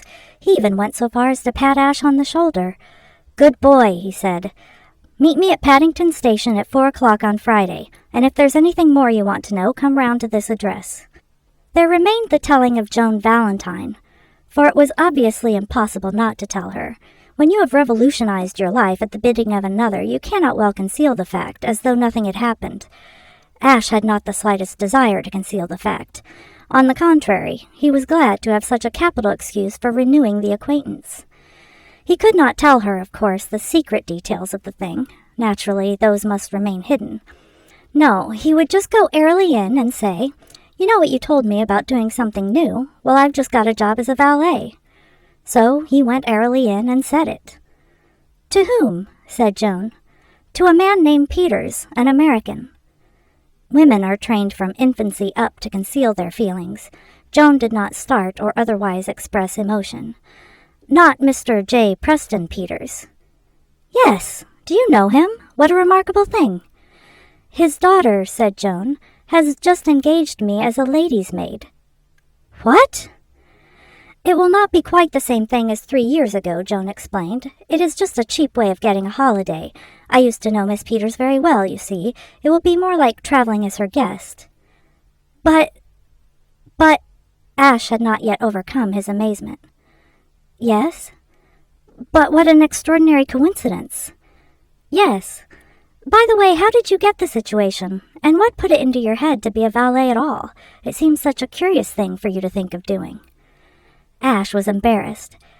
Well, you see, the experience will be useful to me, of course, in my writing. Oh, are you thinking of taking up my line of work, Dukes? No, not exactly that. It seems so odd. How did you happen to get in touch with Mr. Peters? Oh, I answered an advertisement. I see. Ash was becoming conscious of an undercurrent of something not altogether agreeable in the conversation. It lacked the gay ease of their first interview. He was not apprehensive lest she might have guessed his secret. There was, he felt, no possible means by which she could have done that. Yet the fact remained that those keen blue eyes of hers were looking at him in a peculiar and penetrating manner. He felt damped. It will be nice being together, he said feebly. Very, said Joan. There was a pause. I thought I would come and tell you. Quite so. There was another pause. It seems so funny that you should be going out as a lady's maid. Yes? But of course you've done it before. Yes. The really extraordinary thing is that we should be going to the same people. Yes. It's remarkable, isn't it? Yes. Ash reflected. No, he did not appear to have any further remarks to make. "Goodbye for the present," he said. "Goodbye." Ash drifted out. He was conscious of a wish that he understood girls. Girls, in his opinion, were odd. When he had gone, Joan Valentine hurried to the door, and having opened it an inch, stood listening. When the sound of his door closing came to her, she ran down the stairs and out into Arundel Street. She went to the Hotel Matisse. "I wonder," she said to the sad-eyed waiter, "if you have a copy of the Morning Post." The waiter, a child of romantic Italy, was only too anxious to oblige youth and beauty. He disappeared and presently returned with a crumpled copy. Joan thanked him with a bright smile. Back in her room, she turned to the advertisement pages. She knew that life was full of what the unthinking call coincidences, but the miracle of Ash having selected by chance the father of Aileen Peters as an employer was too much of a coincidence for her. Suspicion furrowed her brow. It did not take her long to discover the advertisement that had sent Ash hurrying in a taxicab to the offices of Messrs. Mainprice, and Boole. She had been looking for something of the kind. She read it through twice and smiled. Everything was clear to her. She looked at the ceiling above her and shook her head. "You are quite a nice young man, Mr. Marson," she said softly, "but you mustn't try to jump my claim. I dare say you need that money too, but I'm afraid you must go without. I am going to have it, and nobody else." Cold is the ogre that drives all beautiful things into hiding. Below the surface of a frost-bound garden there lurk hidden bulbs, which are only biding their time to burst forth in a riot of laughing color. But shivering nature dare not put forth her flowers until the ogre is gone. Not otherwise does cold suppress love. A man in an open cart on an English spring night may continue to be in love, but love is not the emotion uppermost in his bosom. It shrinks within him and waits for better times. The cart was not a covered cart. It was open to the four winds of heaven, of which the one at present active proceeded from the bleak east. To this fact may be attributed Ash's swift recovery from the exalted mood into which Joan's smile had thrown him, his almost instant emergence from the trance. Deep down in him he was aware that his attitude toward Joan had not changed, but his conscious self was too fully occupied with the almost hopeless task of keeping his blood circulating to permit of thoughts of love. Before the cart had traveled 20 yards, he was a mere chunk of frozen misery. After an eternity of winding roads, darkened cottages, and black fields and hedges, the cart turned in at a massive iron gate, which stood open, giving entrance to a smooth gravel drive. Here the way ran for nearly a mile, through an open park of great trees, and was then swallowed into the darkness of dense shrubberies. Presently to the left appeared lights, at first in ones and twos, shining out and vanishing again. Then, as the shrubberies ended and the smooth lawns and terraces began, blazing down on the travelers from a score of windows, with the heartening effect of fires on a winter night. Against the pale gray sky, Blandings Castle stood out like a mountain. It was a noble pile of early Tudor building. Its history is recorded in England's history books, and Violet Leduc has written of its architecture. It dominated the surrounding country. The feature of it which impressed Ash the most at this moment, however, was the fact that it looked warm, and for the first time since the drive began, he found himself in a mood that approximated cheerfulness. It was a little early to begin feeling cheerful, he discovered, for the journey was by no means over. Arrived within sight of the castle, the cart began a detour, which, 10 minutes later, brought it under an arch and over cobblestones to the rear of the building, where it eventually pulled up in front of a great door. Ash descended painfully and beat his feet against the cobbles. He helped Joan to climb down. Joan was apparently in a gentle glow. Women seem impervious to cold. The door opened. Warm, kitcheny scents came through it. Strong men hurried out to take down the trunks, while fair women in the shape of 2 nervous scullery maids approached Joan and Ash and bobbed curtsies. This, under more normal conditions, would have been enough to unman Ash, but in his frozen state, a mere curtsying scullery maid expended herself harmlessly on him. He even acknowledged the greeting with a kindly nod. The scullery maids, it seemed, were acting in much the same capacity as the attachés of royalty. One was there to conduct Joan to the presence of Mrs. Twemlow, the housekeeper, the other to lead Ash to where Beach, the butler, waited to do honor to the valet of the castle's most important guest. After a short walk down a stone-flagged passage, Joan and her escort turned to the right. Ash's objective appeared to be located to the left. He parted from Joan with regret. Her moral support would have been welcome. Presently, his scullery maid stopped at a door and tapped thereon. A fruity voice, like an old tawny port made audible, said, "Come in." Ash's guide opened the door. "The gentleman, Mr. Beach," said she, and scuttled away to the less rarefied atmosphere of the kitchen. Ash's first impression of Beach, the butler, was one of tension. Other people, confronted for the first time with Beach, had felt the same. He had that strained air of being on the very point of bursting that one sees in bullfrogs and toy balloons. Nervous and imaginative men, meeting Beach, braced themselves involuntarily, stiffening their muscles for the explosion. Those who had the pleasure of more intimate acquaintance with him soon passed this stage, just as people whose homes are on the slopes of Mount Vesuvius become immune to fear of eruptions. As far back as they could remember, Beach had always looked as though an apoplectic fit were a matter of minutes. But he never had apoplexy, and in time they came to ignore the possibility of it. Ash, however, approaching him with a fresh eye, had the feeling that this strain could not possibly continue, and that within a very short space of time the worst must happen. The prospect of this did much to rouse him from the coma into which he had been frozen by the rigors of the journey. Butlers, as a class, seemed to grow less and less like anything human in proportion to the magnificence of their surroundings. There is a type of butler, employed in the comparatively modest homes of small country gentlemen, who is practically a man and a brother, who hobnobs with the local tradesman, sings a good comic song at the village inn, and in times of crisis will even turn to and work the pump when the water supply suddenly fails. The greater the house, the more does the butler diverge from this type. Blandings Castle was one of the more important of England's show places, and Beach, accordingly, had acquired a dignified inertia that almost qualified him for inclusion in the vegetable kingdom. He moved, when he moved at all, slowly. He distilled speech with the air of one measuring out drops of some precious drug. His heavy-lidded eyes had the fixed expression of a statue's. With an almost imperceptible wave of a fat white hand, he conveyed to Ash that he desired him to sit down. With a stately movement of his other hand, he picked up a kettle which simmered on the hob.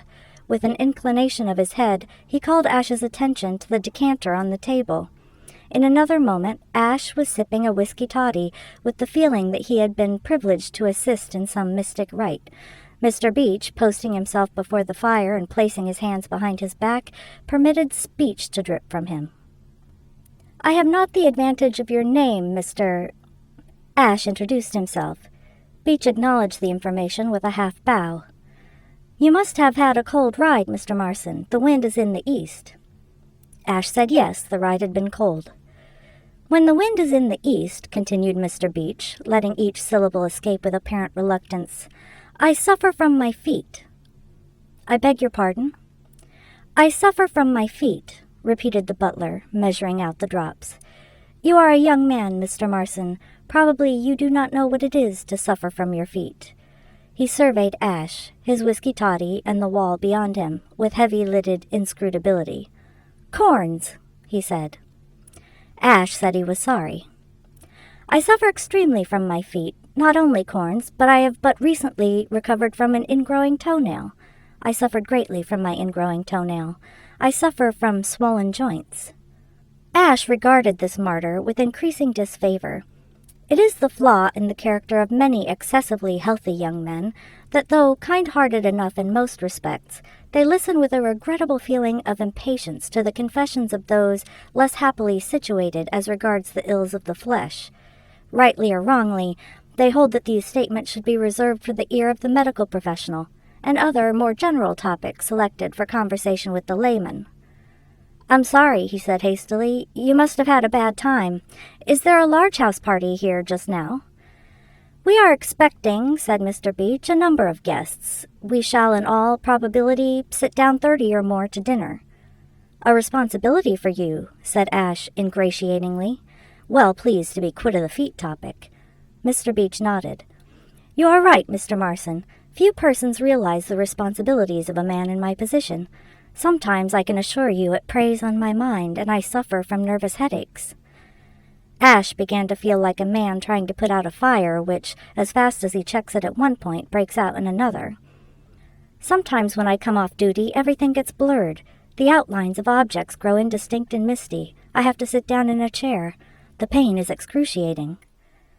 But it helps you to forget the pain in your feet.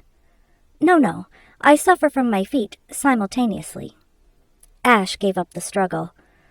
Tell me all about your feet, he said, and Mr. Beach told him all about his feet.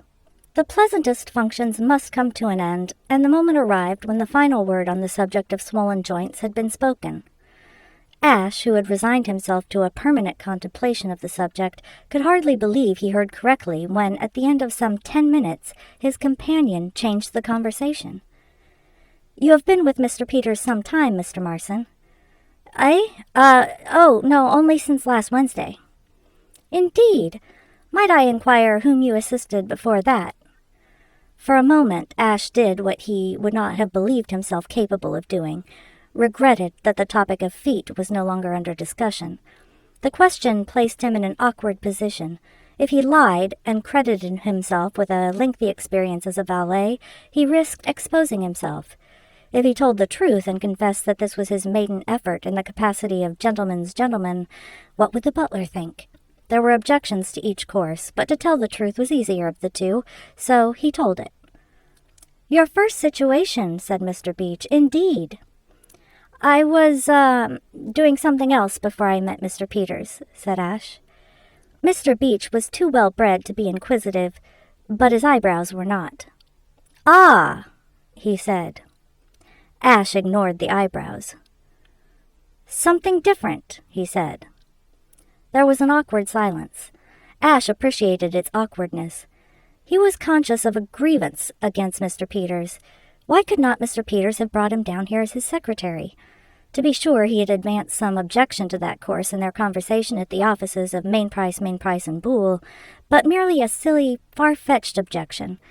He wished he had had the sense to fight the point while there was time, but at the moment when they were arranging plans, he had been rather tickled by the thought of becoming a valet. The notion had a pleasing, musical comedy touch to it. Why had he not foreseen the complications that must ensue?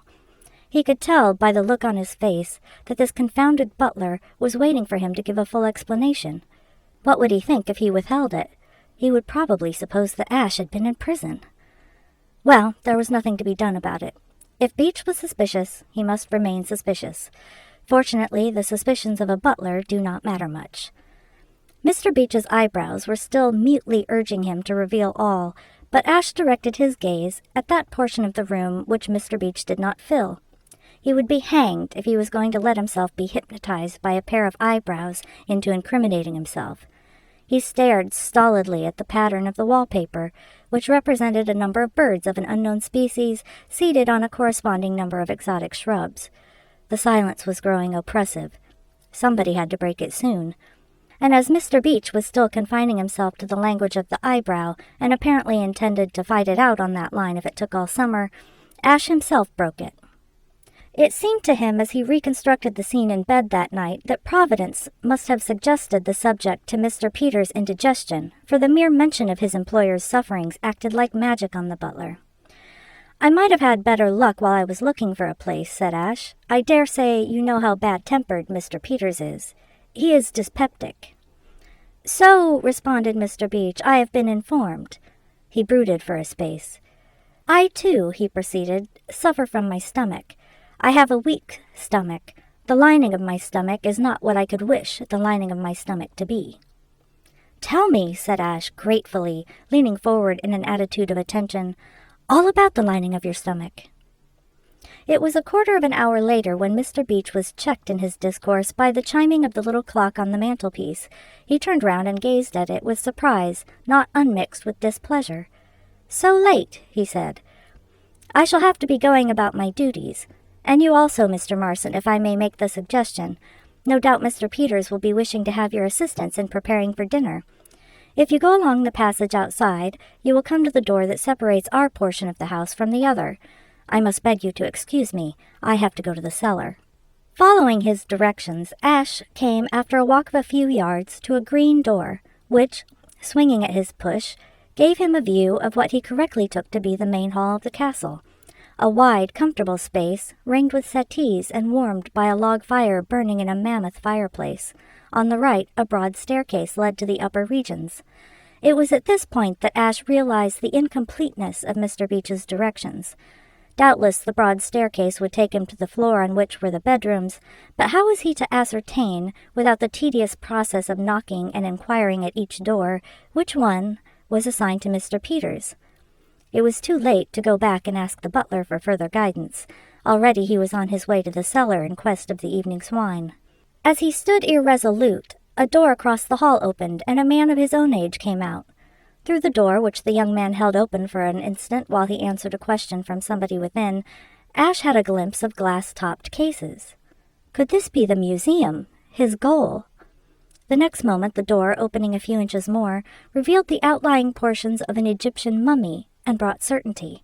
It flashed across Ash's mind that the sooner he explored the museum and located Mr. Peters' scarab, the better.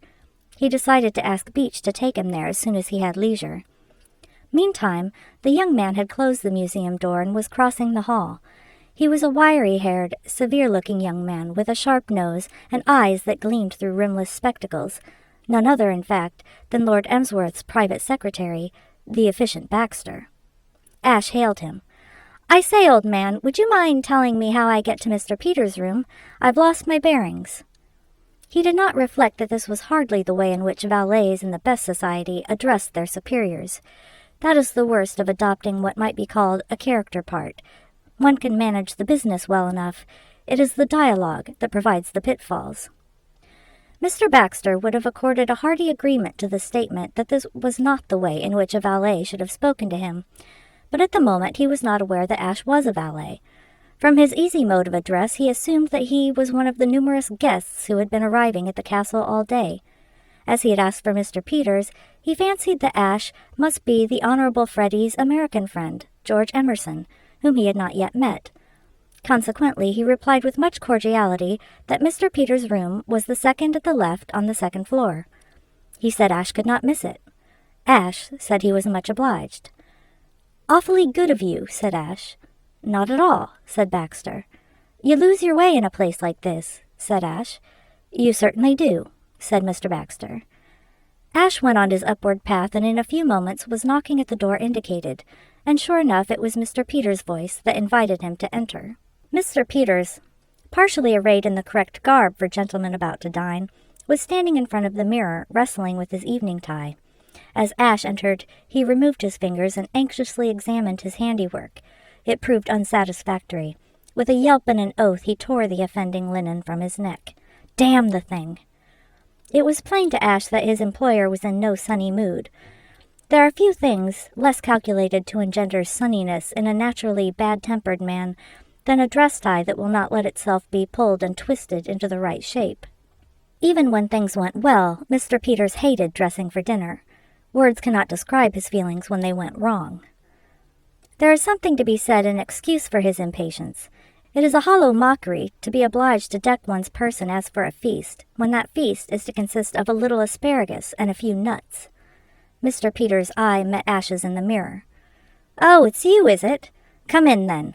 Don't stand staring. Close that door quick. Hustle. Don't scrape your feet on the floor. Try to look intelligent. Don't gape. Where have you been all this while? Why didn't you come before? Can you tie a tie?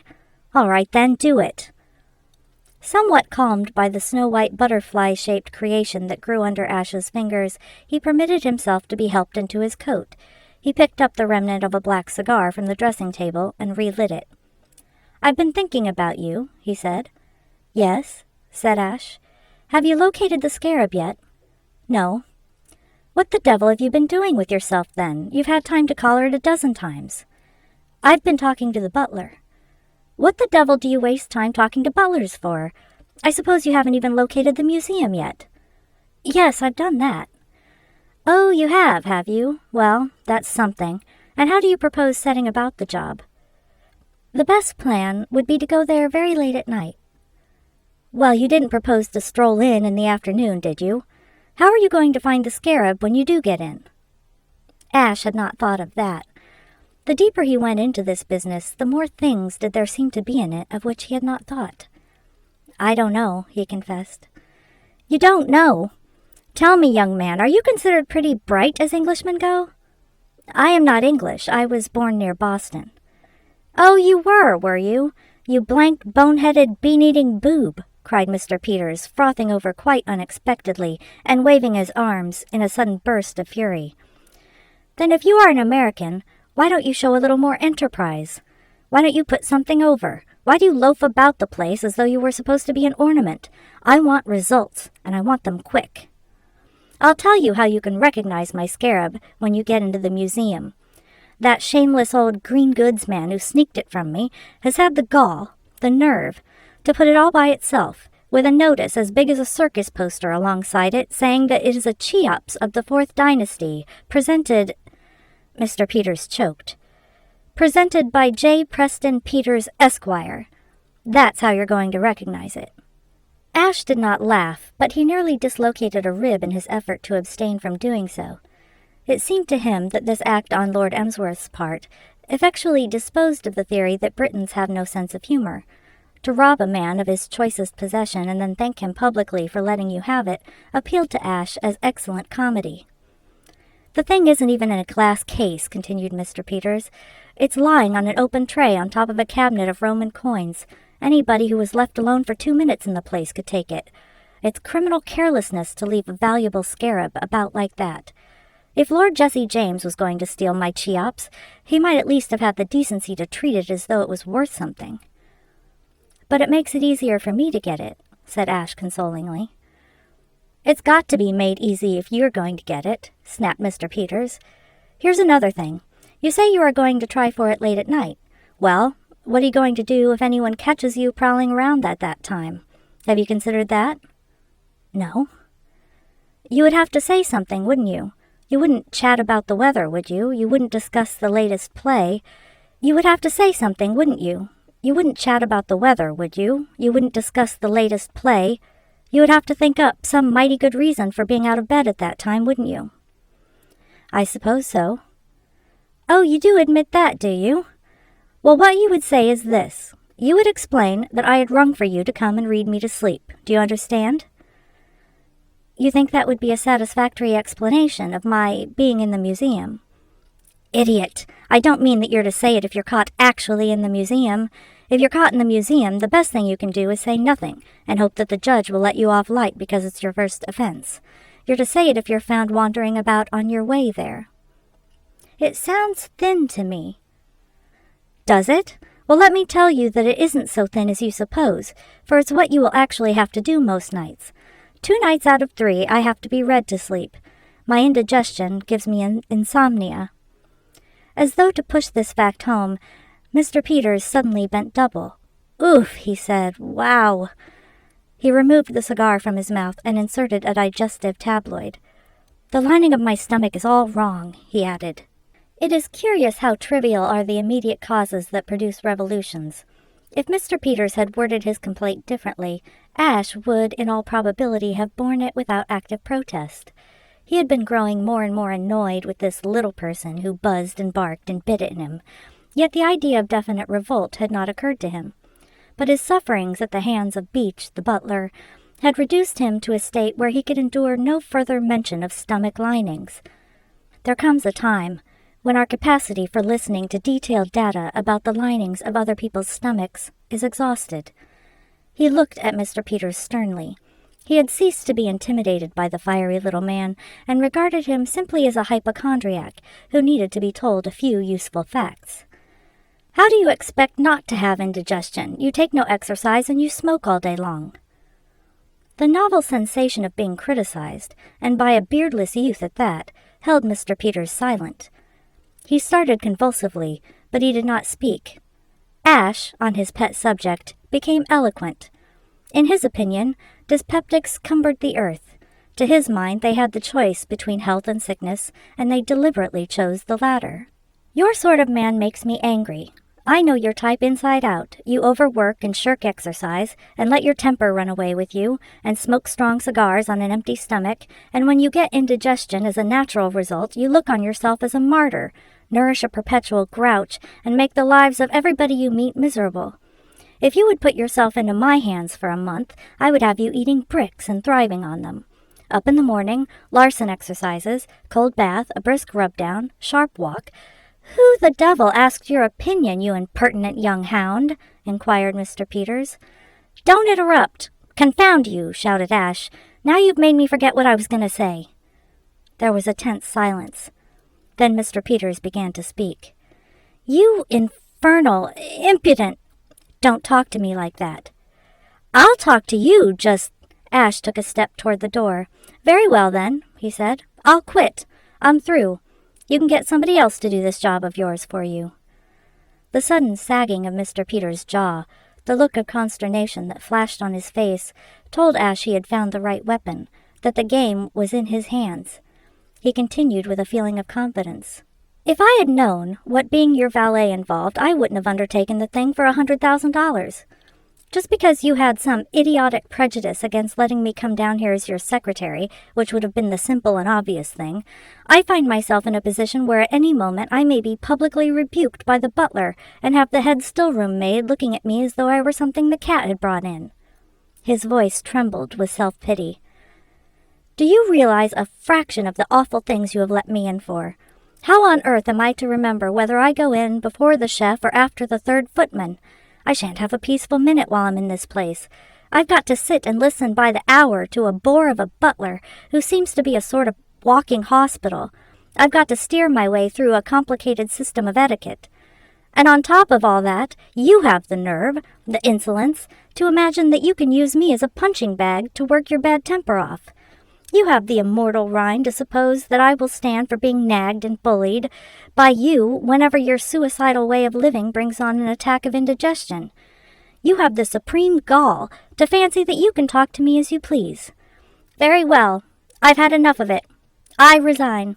If you want this scarab of yours recovered, let somebody else do it. I've retired from business." He took another step toward the door, a shaking hand clutched at his sleeve. "My boy, my dear boy, be reasonable." Ash was intoxicated with his own oratory. The sensation of bully-ragging a genuine millionaire was new and exhilarating. He expanded his chest and spread his feet like a colossus. "That's all very well," he said, coldly disentangling himself from the hand. "You can't get out of it like that. We have got to come to an understanding. The point is that if I'm to be subjected to your senile malevolence every time you have a twinge of indigestion, no amount of money could pay me to stop on." "My dear boy, it shall not occur again. I was hasty." Mr. Peters, with agitated fingers, relit the stump of his cigar. "Throw away that cigar." "My boy." "Throw it away. You say you were hasty. Of course you were hasty, and as long as you abuse your digestion, you will go on being hasty. I want something better than apologies. If I am to stop here, we must get to the root of things. You must put yourself in my hands as though I were your doctor. No more cigars. Every morning, regular exercises." "No. No." "Very well." "No, stop. What sort of exercises?" "I'll show you tomorrow morning. Brisk walks." "I hate walking." "Cold baths." No. "Very well." "No, stop. A cold bath would kill me at my age." "It would put new life into you. Do you consent to the cold baths?" "No." "Very well." Yes. "You promise?" Yes. "All right, then." The distant sound of the dinner gong floated in. "We settled that just in time," said Ash. Mr. Peters regarded him fixedly. "Young man," he said slowly, "if, after all this, you fail to recover my Cheops for me, by George, I'll skin you." "Don't talk like that," said Ash. "That's another thing you have got to remember. If my treatment is to be successful, you must not let yourself think in that way. You must exercise self-control mentally. You must think beautiful thoughts." "The idea of skinning you is a beautiful thought," said Mr. Peters wistfully.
The 4:15 express slid softly out of Paddington Station, and Ash Marson settled himself in the corner seat of his second-class compartment. Opposite him, Joan Valentine had begun to read a magazine. Along the corridor, in a first-class smoking compartment, Mr. Peters was lighting a big black cigar. Still farther along the corridor, in a first-class non-smoking compartment, Aileen Peters looked through the window and thought of many things. In English trains, the tipping classes travel first. Valets, ladies' maids, footmen, nurses, and head still-room maids second, and housemaids, grooms, and minor and inferior still-room maids third. But for these social distinctions, the whole fabric of society would collapse, and anarchy stalk naked through the land, as in the United States. Ash was feeling remarkably light-hearted. He wished he had not bought Joan that magazine and thus deprived himself temporarily of the pleasure of her conversation, but that was the only flaw in his happiness. With the starting of the train, which might be considered the formal and official beginning of the delicate and dangerous enterprise on which he had embarked, he had definitely come to the conclusion that the life adventurous was the life for him. He had frequently suspected this to be the case, but it had required the actual experiment to bring certainty. Almost more than physical courage, the ideal adventurer needs a certain lively inquisitiveness, the quality of not being content to mind his own affairs. And in Ash, this quality was highly developed. From boyhood up, he had always been interested in things that were none of his business, and it is just this attribute which the modern young man, as a rule, so sadly lacks. The modern young man may do adventurous things if they are thrust on him, but left to himself he will edge away uncomfortably and look in the other direction when the goddess of adventure smiles at him. Training and tradition alike pluck at his sleeve and urge him not to risk making himself ridiculous. And from sheer horror of laying himself open to the charge of not minding his own business, he falls into a stolid disregard of all that is out of the ordinary and exciting. He tells himself that the shriek from the lonely house he passed just now was only the high note of some amateur songstress, and that the maiden in distress, whom he saw pursued by the ruffian with a knife, was merely earning the salary paid her by some motion picture firm, and he proceeds on his way, looking neither to left nor right. Ash had none of this degenerate coyness toward adventure. Though born within easy distance of Boston and deposited by circumstances in London, he possessed nevertheless to a remarkable degree that quality so essentially the property of the New Yorker, the quality known, for want of a more polished word, as rubber. It is true that it had needed the eloquence of Joan Valentine to stir him from his groove, but that was because he was also lazy. He loved new sights and new experiences.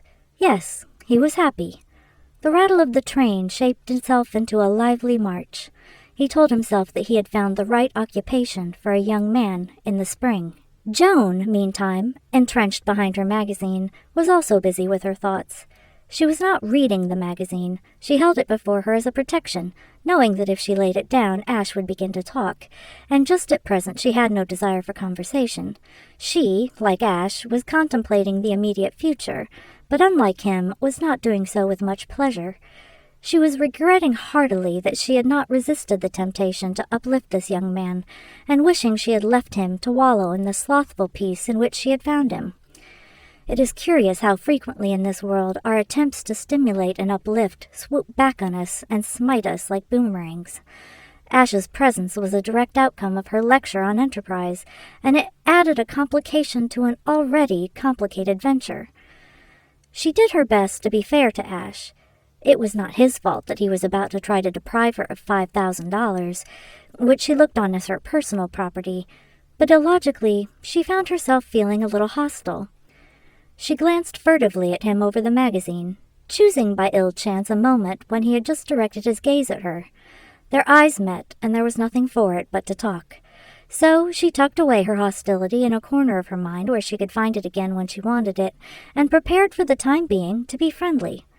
After all, except for the fact that he was her rival, this was a pleasant and amusing young man, and one for whom, until he made the announcement that had changed her whole attitude toward him, she had entertained a distinct feeling of friendship, nothing warmer.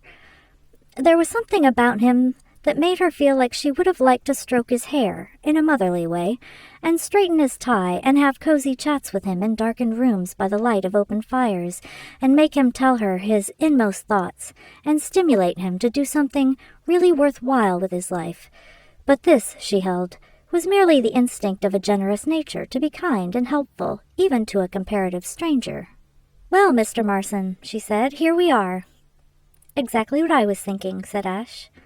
He was conscious of a marked increase in the exhilaration the starting of the expedition had brought to him. At the back of his mind he realized there had been all along a kind of wistful resentment at the change in this girl's manner toward him. During the brief conversation when he had told her of his having secured his present situation, and later only a few minutes back on the platform of Paddington Station, he had sensed a coldness, a certain hostility, so different from her pleasant friendliness at their first meeting. She had returned now to her earlier manner, and he was surprised at the difference it made. He felt somehow younger, more alive. The lilt of the train's rattle changed to a gay ragtime. This was curious, because Joan was nothing more than a friend. He was not in love with her. One does not fall in love with a girl whom one has met only 3 times. One is attracted, yes, but one does not fall in love. A moment's reflection enabled him to diagnose his sensations correctly. This odd impulse to leap across the compartment and kiss Joan was not love. It was merely the natural desire of a good-hearted young man to be decently chummy with his species. "Well, what do you think of it all, Mr. Marson?" said Joan. "Are you sorry or glad that you let me persuade you to do this perfectly mad thing? I feel responsible for you, you know. If it had not been for me, you would have been comfortably in Arundel Street, riding your wand of death." "I'm glad." "You don't feel any misgivings now that you are actually committed to domestic service?" "Not one." Joan, against her will, smiled approval on this uncompromising attitude. This young man might be her rival, but his demeanor on the eve of perilous times appealed to her. That was the spirit she liked and admired, that reckless acceptance of whatever might come. It was the spirit in which she herself had gone into the affair, and she was pleased to find that it animated Ash also. Though to be sure it had its drawbacks, it made his rivalry the more dangerous. This reflection injected a touch of the old hostility into her manner. "I wonder whether you will continue to feel so brave." "What do you mean?" Joan perceived that she was in danger of going too far. She had no wish to unmask Ash at the expense of revealing her own secret. She must resist the temptation to hint that she had discovered his. "I meant," she said quickly, "that from what I have seen of him, Mr. Peters seems likely to be a rather trying man to work for." Ash's face cleared. For a moment he had almost suspected that she had guessed his errand. "Yes, I imagine he will be. He is what you might call quick-tempered. He has dyspepsia, you know." "I know." "What he wants is plenty of fresh air and no cigars, and a regular course of those Larson exercises that amused you so much." Joan laughed. "Are you going to try and persuade Mr. Peters to twist himself about like that? Do let me see it if you do." "I wish I could." "Do suggest it to him." "Don't you think he would resent it from a valet?" "I keep forgetting that you are a valet. You look so unlike one." "Old Peters didn't think so. He rather complimented me on my appearance. He said I was ordinary-looking." "I shouldn't have called you that. You look so very strong and fit." "Surely there are muscular valets." "Well, yes, I suppose there are." Ash looked at her. He was thinking that never in his life had he seen a girl so amazingly pretty. What it was that she had done to herself was beyond him, but something, some trick of dress, had given her a touch of the demure that made her irresistible. She was dressed in sober black, the ideal background for her fairness. "While on the subject," he said, "I suppose you know you don't look in the least like a lady's maid. You look like a disguised princess." She laughed. "That's very nice of you, Mr. Marson, but you're quite wrong. Anyone could tell I was a lady's maid a mile away. You aren't criticizing the dress, surely?" "The dress is all right. It's the general effect. I don't think your expression is right. There's too much attack in it. You aren't meek enough." Joan's eyes opened wide. "Meek? Have you ever seen an English lady's maid, Mr. Marson?" "Why, no. Now that I come to think of it, I don't believe I have." Well, let me tell you that meekness is her last quality. Why should she be meek? Doesn't she go in after the groom of the chambers? Go in? Go in where? In to dinner. She smiled at the sight of his bewildered face. I'm afraid you don't know much about the etiquette of the new world you have entered so rashly. Didn't you know that the rules of precedence among the servants of a big house in England are more rigid and complicated than in English society? You're joking. I'm not joking. You try going into dinner out of your proper place when we get to Blandings and see what happens. A public rebuke from the butler is the least you could expect. A bead of perspiration appeared on Ash's forehead. Heavens, he whispered. If a butler publicly rebuked me, I think I should commit suicide. I couldn't survive it. He stared with fallen jaw into the abyss of horror into which he had leapt so light-heartedly. The servant problem on this large scale had been non-existent for him until now. In the days of his youth, at Mailing, Massachusetts, his needs had been ministered to by a muscular Swede. Later, at Oxford, there had been his scout and his bedmaker, harmless persons both, provided you locked up your whiskey, and in London, his last phase, a succession of servitors, of the type of the dishevelled maid at No. 7, had tended him. That, dotted about the land of his adoption, there were houses in which larger staffs of domestics were maintained, he had been vaguely aware. Indeed, in Gridley Quayle, Investigator, The Adventure of the Missing Marquis, No. 4 of the series, he had drawn a picture of the home life of a duke, in which a butler and 2 powdered footmen had played their parts. But he had had no idea that rigid and complicated rules of etiquette swayed the private lives of these individuals.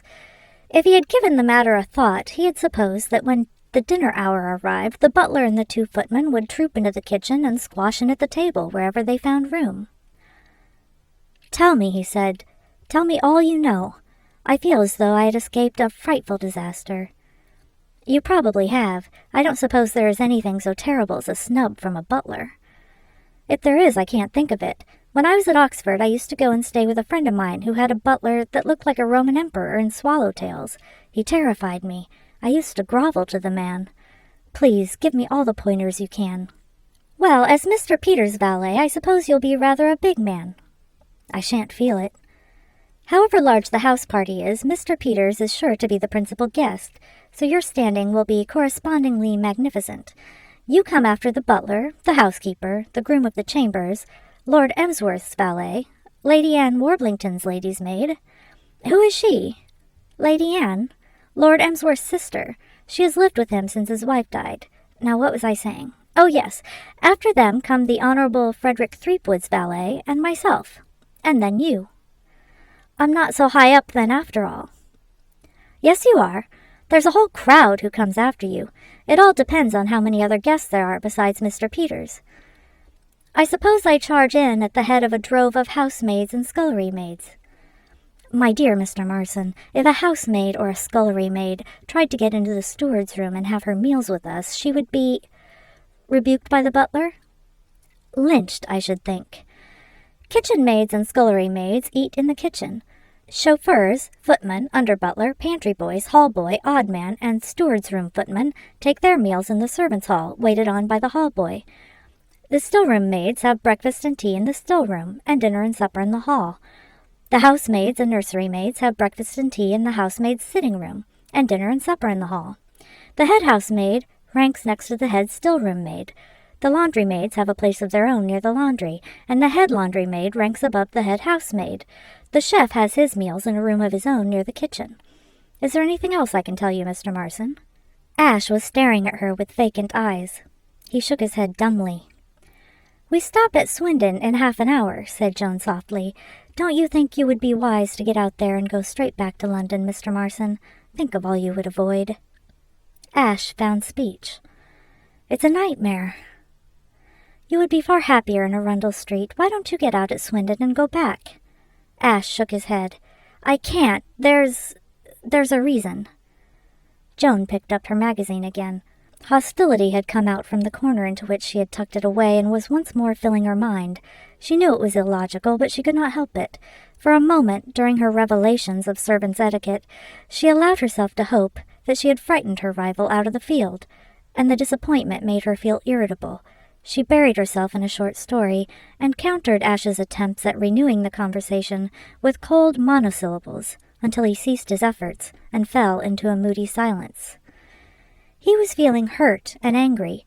Her sudden coldness, following on the friendliness with which she had talked so long, puzzled and infuriated him. He felt as though he had been snubbed, and for no reason. He resented the defensive magazine, though he had bought it for her himself. He resented her attitude of having ceased to recognize his existence. A sadness, a filmy melancholy crept over him. He brooded on the unutterable silliness of humanity, especially the female portion of it, in erecting artificial barriers to friendship. It was so unreasonable. At their first meeting, when she might have been excused for showing defensiveness, she had treated him with unaffected ease.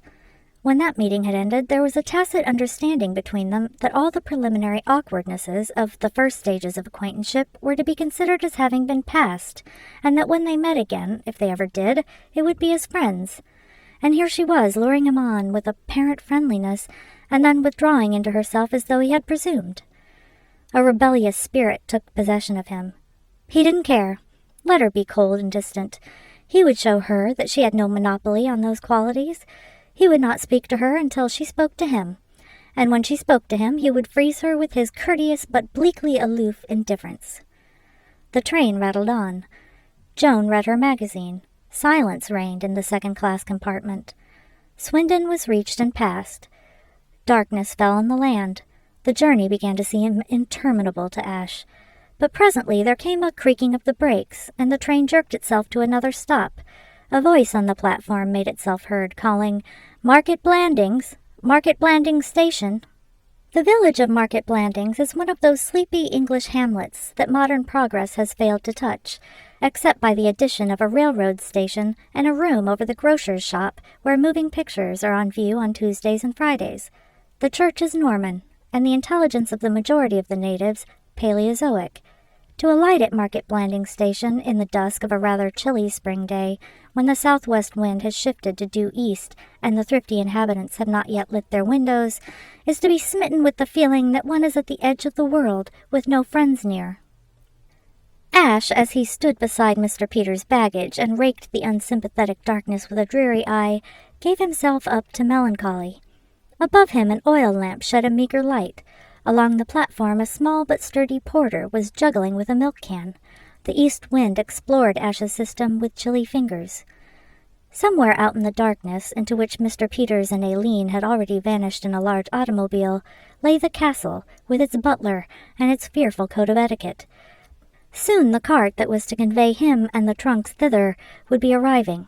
He shivered. Out of the gloom and into the feeble rays of the oil lamp came Joan Valentine. She had been away, tucking Aileen into the car. She looked warm and cheerful. She was smiling in the old friendly way. If girls realized their responsibilities, they would be so careful when they smiled that they would probably abandon the practice altogether. There are moments in a man's life when a girl's smile can have as important results as an explosion of dynamite. In the course of their brief acquaintance, Joan had smiled at Ash many times, but the conditions governing those occasions had not been such as to permit him to be seriously affected. He had been pleased on such occasions. He had admired her smile in a detached and critical spirit, but he had not been overwhelmed by it. The frame of mind necessary for that result had been lacking. Now, however, after 5 minutes of solitude on the depressing platform of Market Blandings Station, he was what the spiritualists call a sensitive subject. He had reached the depth of that gloom and bodily discomfort when a sudden smile has all the effect of a strong liquor and good news administered simultaneously, warming the blood and comforting the soul, and generally turning the world from a bleak desert into a land flowing with milk and honey. It is not too much to say that he reeled before Joan's smile. It was so entirely unexpected. He clutched Mr. Peters' steamer trunk in his emotion. All his resolutions to be cold and distant were swept away.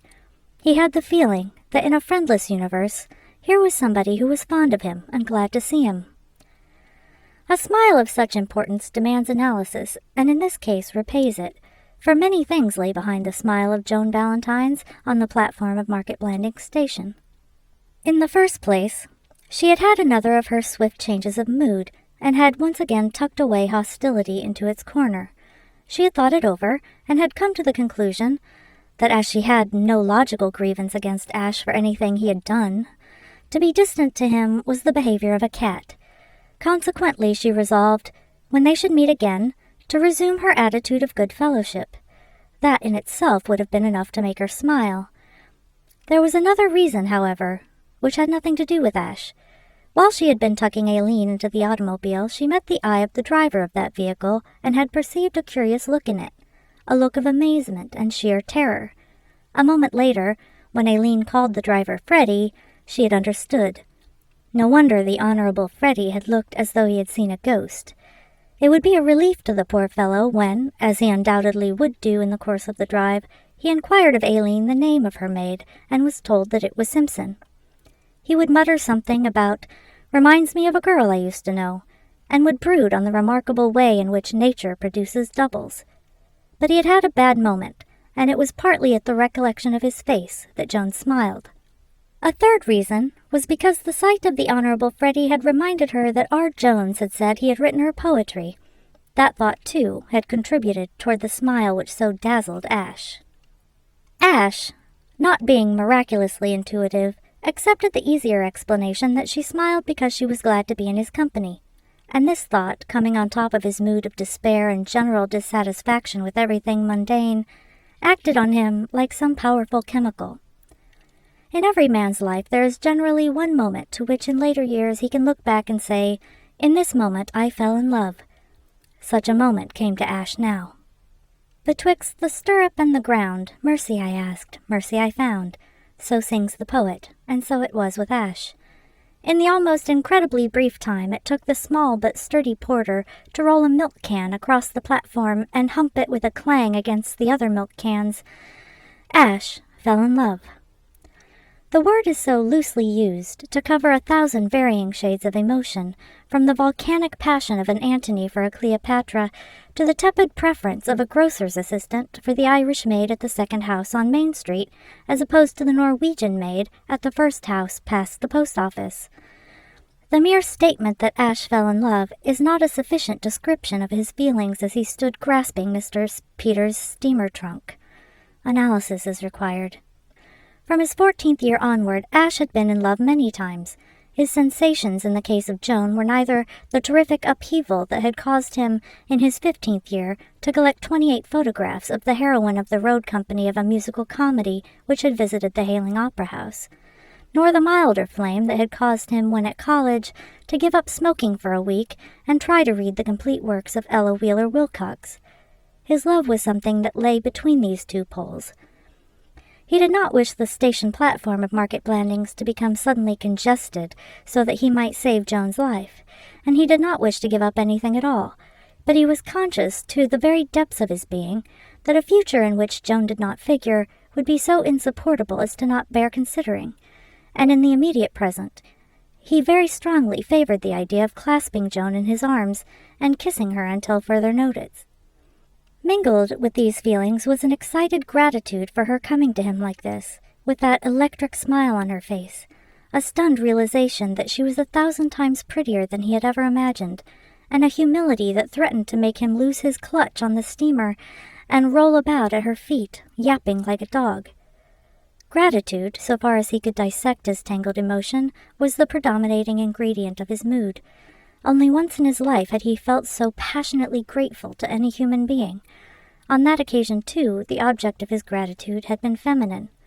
Years before, when a boy in his father's home in distant Hayling, Massachusetts, those in authority had commanded that he, in his 11th year, and as shy as one can only be at that interesting age, should rise in the presence of a roomful of strangers, adult guests, and recite the wreck of the Hesperus. He had risen. He had blushed. He had stammered. He had contrived to whisper, "It was the schooner Hesperus." And then, in a corner of the room, a little girl, for no properly explained reason, had burst out crying. She had yelled, she had bellowed, and would not be comforted. And in the ensuing confusion, Ash had escaped to the woodpile at the bottom of the garden, saved by a miracle. All his life he had remembered the gratitude he had felt for that little, timely girl, and never until now had he experienced any other similar spasm. But as he looked at Joan, he found himself renewing that emotion of 15 years ago. She was about to speak. In a sort of trance, he watched her lips part. He waited, almost reverently, for the first words she should speak to him in her new role of the only authentic goddess. "Isn't it a shame?" she said. "I've just put a penny in the chocolate slot machine and it's empty. I've a good mind to write the company." Ash felt as though he were listening to the strains of some grand sweet anthem. The small but sturdy porter, weary of his work among the milk cans, or perhaps, let us not do him an injustice even in thought, having finished it, approached them. "The cart from the castle's here." In the gloom beyond him there gleamed a light which had not been there before. The meditative snort of a horse supported his statement.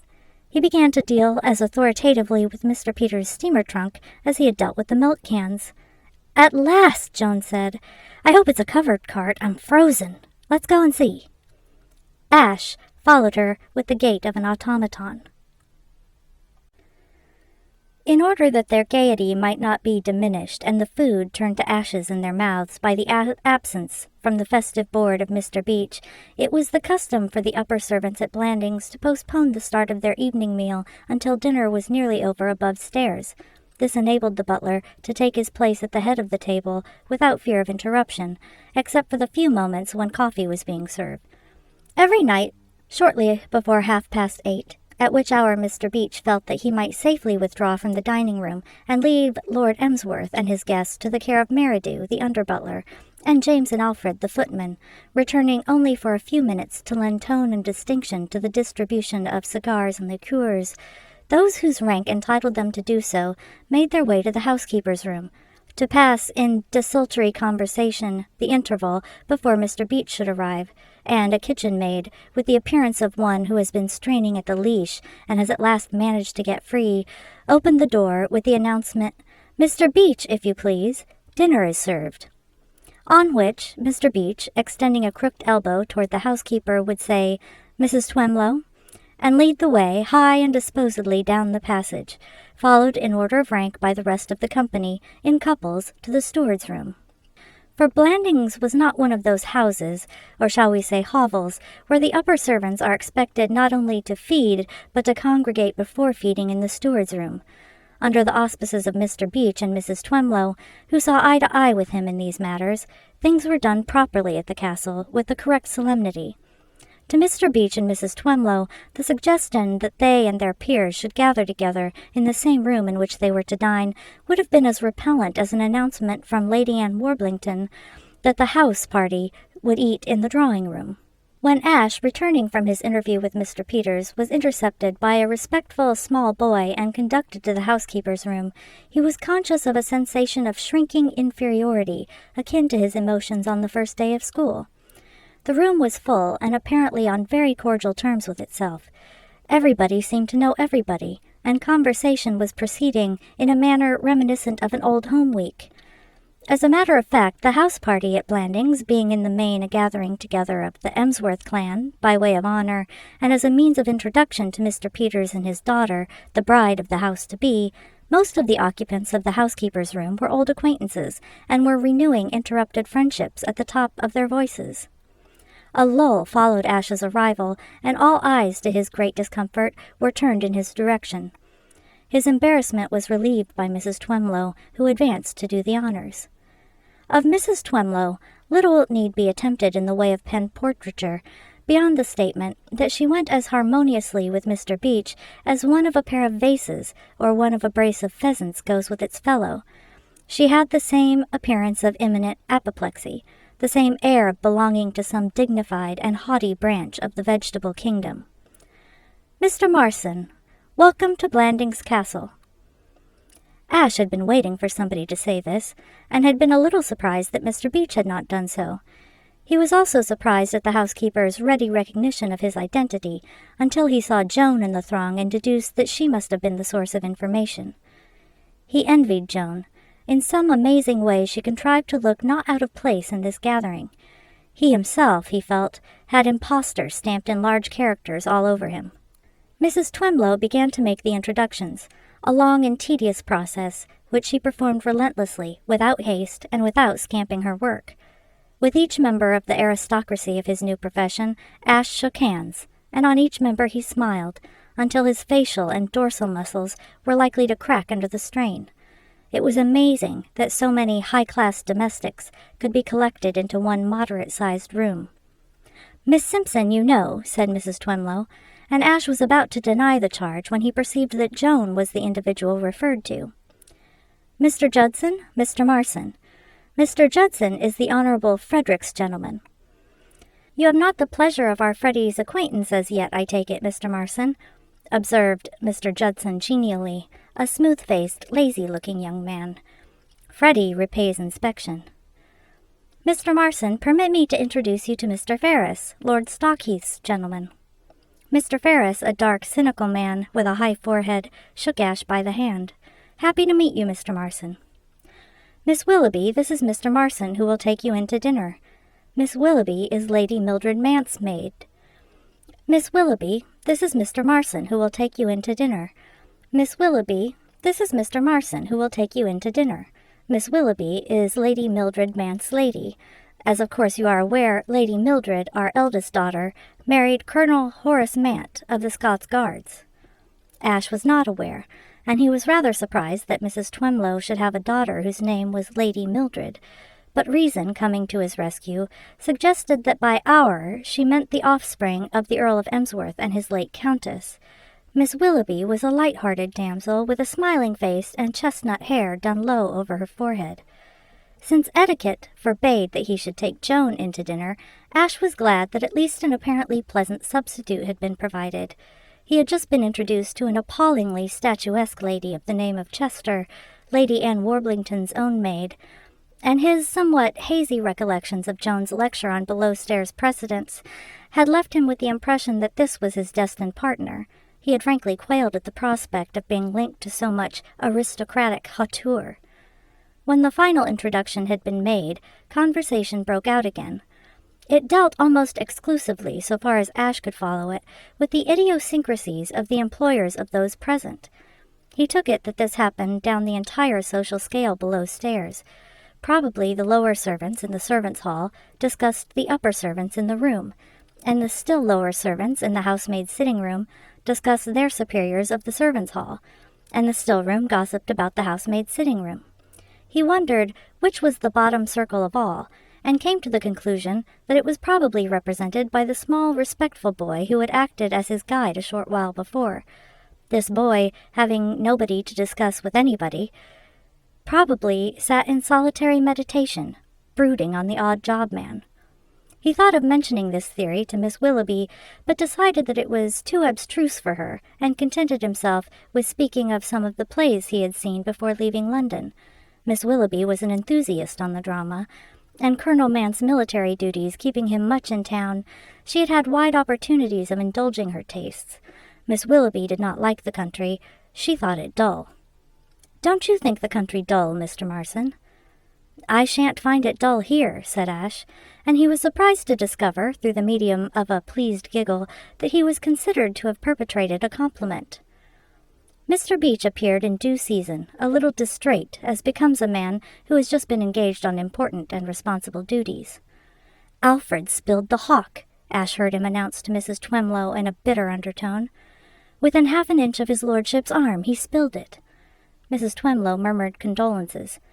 Mr. Beach's set expression was of one who was wondering how long the strain of existence can be supported.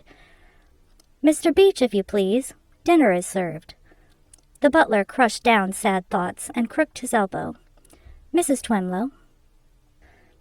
Ash, miscalculating degrees of rank in spite of all his caution, was within a step of leaving the room out of his proper turn, but the startled pressure of Miss Willoughby's hand on his arm warned him in time. He stopped to allow the statuesque Miss Chester to sail out under escort of a wizened little man with a horseshoe pin in his tie, whose name, in company with nearly all the others that had been spoken to him since he came into the room, had escaped Ash's memory. "You were nearly making a bloomer," said Miss Willoughby brightly. "You must be absent-minded, Mr. Marson, like his lordship." "Is Lord Emsworth absent-minded?" Miss Willoughby laughed. "Why, he forgets his own name sometimes. If it wasn't for Mr. Baxter, goodness knows what would happen to him." I don't think I know Mr. Baxter." "You will if you stay here long. You can't get away from him if you're in the same house. Don't tell anyone I said so, but he's the real master here. His lordship's secretary, he calls himself, but he's really everything rolled into one, like the man in the play." Ash, searching his dramatic memories for such a person in a play, inquired whether Miss Willoughby meant Pooh Bah of the Mikado, of which there had been a revival in London recently. Miss Willoughby did mean Pooh Bah. "But Nosy Parker is what I call him," she said. "He minds everybody's business as well as his own." The last of the procession trickled into the steward's room. Mr. Beach said grace somewhat patronizingly. The meal began. "You've seen Miss Peters, of course, Mr. Marson," said Miss Willoughby, resuming conversation with the soup. "Just for a few minutes at Paddington." "Oh, you haven't been with Mr. Peters long, then?" Ash began to wonder whether everybody he met was going to ask him this dangerous question. "Only a day or so." "Where were you before that?" Ash was conscious of a prickly sensation. A little more of this, and he might as well reveal his true mission at the castle and have done with it. "Oh, that is to say—" "How are you feeling after the journey, Mr. Marson?" said a voice from the other side of the table, and Ash, looking up gratefully, found Joan's eyes looking into his with a curiously amused expression. He was too grateful for the interruption to try to account for this. He replied that he was feeling very well, which was not the case. Miss Willoughby's interest was diverted to a discussion of the defects of the various railroad systems of Great Britain. At the head of the table, Mr. Beach had started an intimate conversation with Mr. Ferris, the valet of Lord Stockheath, the Honourable Freddie's poor old Percy, a cousin, Ash had gathered, of Aileen Peters' husband-to-be. The butler spoke in more measured tones even than usual, for he was speaking of tragedy. "We were all extremely sorry, Mr. Ferris, to read of your misfortune." Ash wondered what had been happening to Mr. Ferris. "Yes, Mr. Beach," replied the valet. "It's a fact that we made a pretty poor show." He took a sip from his glass. "There's no concealing the fact. I've never tried to conceal it. That poor Percy is not bright." Miss Chester entered the conversation. "I couldn't see where the girl, what's her name, was so very pretty.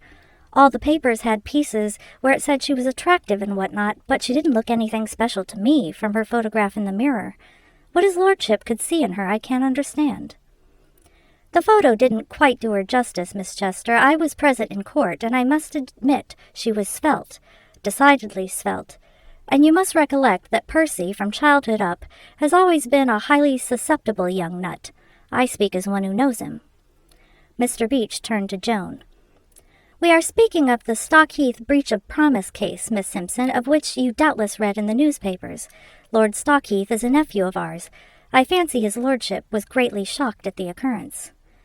"He was," chimed in Mr. Judson from down the table.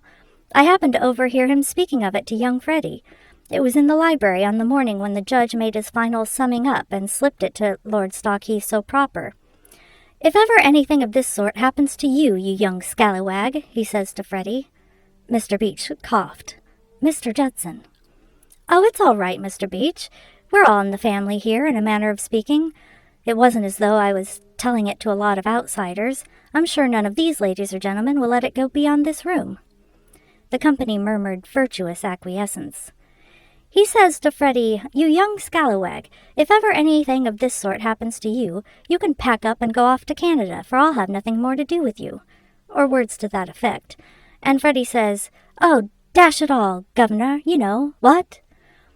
However short Mr. Judson's imitation of his master's voice may have fallen of histrionic perfection, it pleased the company. The room shook with mirth. "Mr. Judson is clever, isn't he, Mr. Marson?"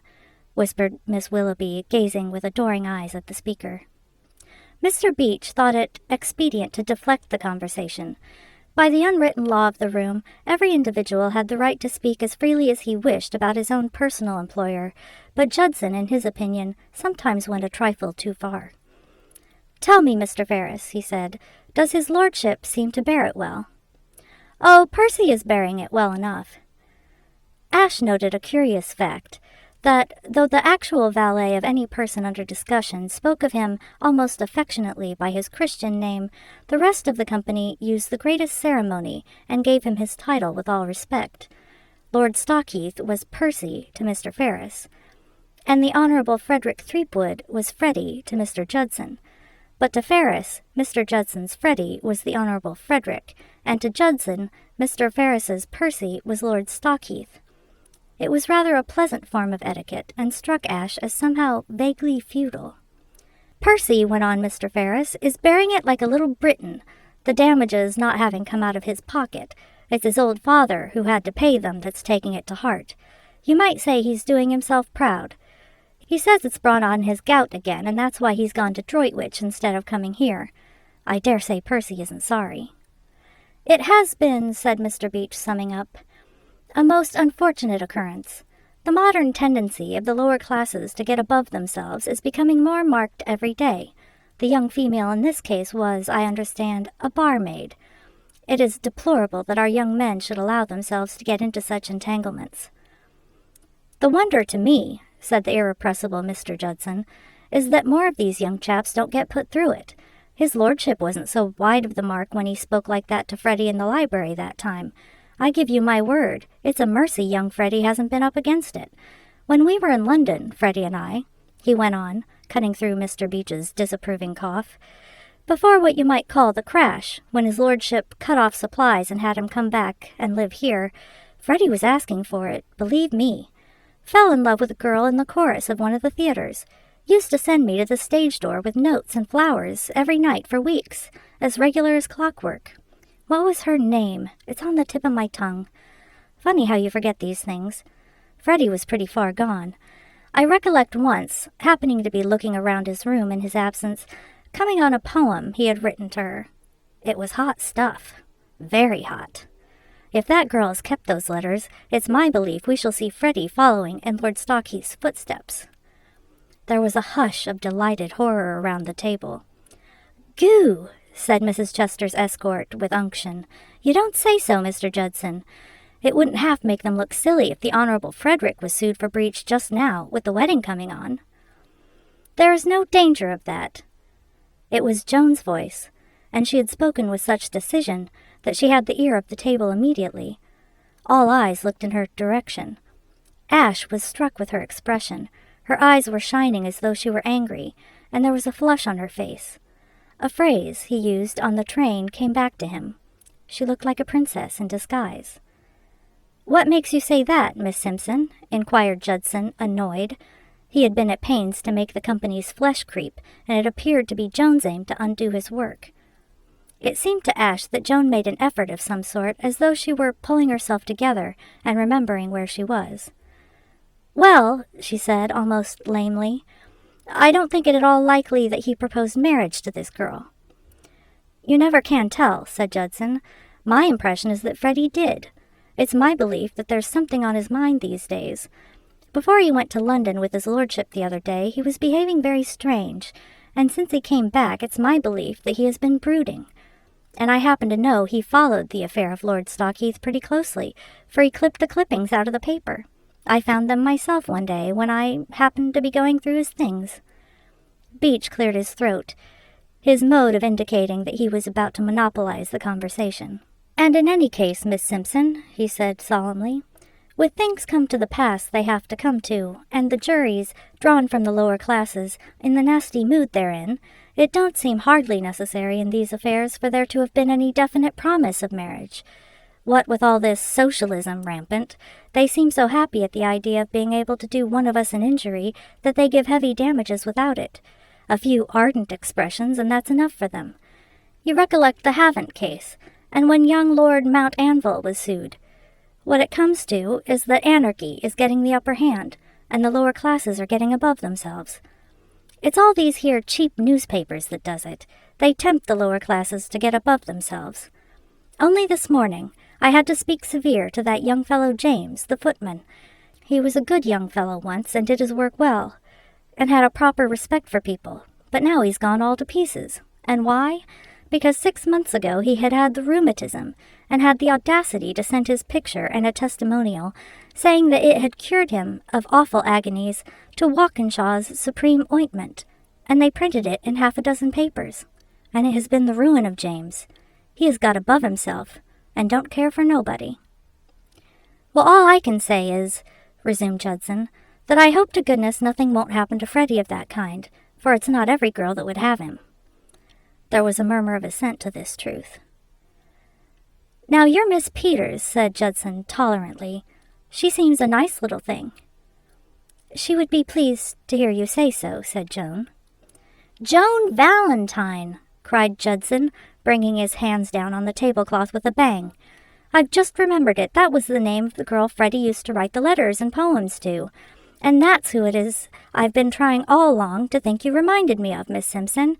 You're the living image of Freddie's Miss Joan Valentine." Ash was not normally a young man of particularly ready wit, but on this occasion it may have been that the shock of this revelation, added to the fact that something must be done speedily if Joan's discomposure was not to become obvious to all present, quickened his intelligence. Joan, usually so sure of herself, so ready of resource, had gone temporarily to pieces. She was quite white, and her eyes met Ash's with almost a hunted expression. If the attention of the company was to be diverted, something drastic must be done. A mere verbal attempt to change the conversation would be useless. Inspiration descended on Ash. In the days of his childhood in Hayling, Massachusetts, he had played truant from Sunday school again and again in order to frequent the society of one Eddie Waffles, the official bad boy of the locality. It was not so much Eddie's charm of conversation which had attracted him, though that had been great, as the fact that Eddie, among his other accomplishments, could give a lifelike imitation of 2 cats fighting in a backyard, and Ash felt that he could never be happy until he had acquired this gift from the master. In course of time he had done so.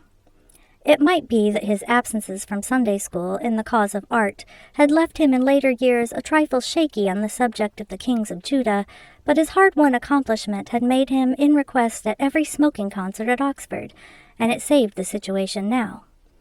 "Have you ever heard 2 cats fighting in a backyard?" he inquired casually of his neighbor, Miss Willoughby. The next moment the performance was in full swing. Young Master Waffles, who had devoted considerable study to his subject, had conceived the combat of his imaginary cats in a broad, almost Homeric vein. The unpleasantness opened with a low gurgling sound, answered by another a shade louder and possibly more querulous. A momentary silence was followed by a long-drawn note, like rising wind, cut off abruptly and succeeded by a grumbling mutter. The response to this was a couple of sharp howls. Both parties to the contest then indulged in a discontented whining, growing louder and louder until the air was full of electric menace. And then, after another sharp silence, came war, noisy and overwhelming. Standing at Master Waffles' side, you could follow almost every movement of that intricate fray, and mark how now one and now the other of the battlers gained a short-lived advantage. It was a great fight. Shrewd blows were taken and given, and in the eye of the imagination you could see the air thick with flying fur.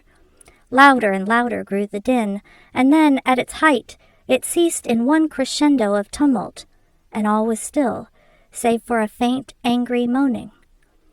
Such was the cat-fight of Master Eddie Waffles, and Ash, though falling short of the master as a pupil must, rendered it faithfully and with energy. To say that the attention of the company was diverted from Mr. Judson and his remarks by the extraordinary noises which proceeded from Ash's lips would be to offer a mere shadowy suggestion of the sensation caused by his efforts. At first, stunned surprise, then consternation greeted him. Beach, the butler, was staring as one watching a miracle, nearer apparent to apoplexy than ever. On the faces of others, every shade of emotion was to be seen. That this should be happening in the steward's room at Blandings Castle was scarcely less amazing than if it had taken place in a cathedral. The upper servants, rigid in their seats, looked at each other.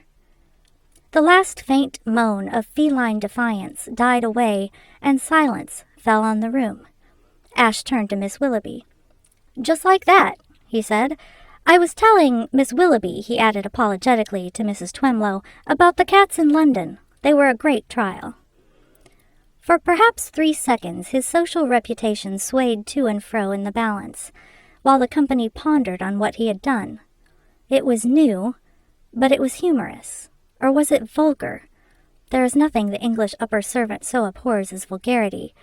That was what the steward's room was trying to make up its mind about.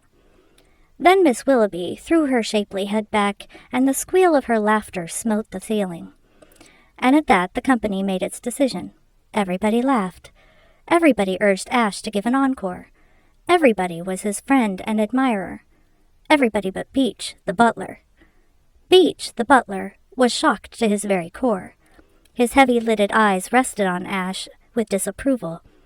It seemed to Beach, the butler, that this young man Marson had got above himself. Ash found Joan at his side. Dinner was over, and the diners were making for the housekeeper's room.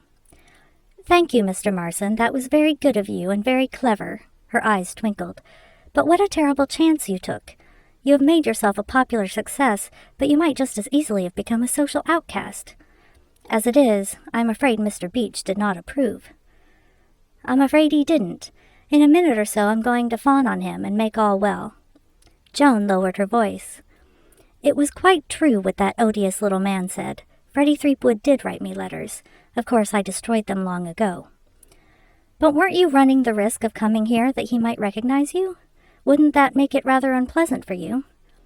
"I never met him, you see. He only wrote to me. When he came to the station to meet us this evening, he looked startled to see me, so I suppose he remembers my appearance. But Aileen will have told him that my name is Simpson."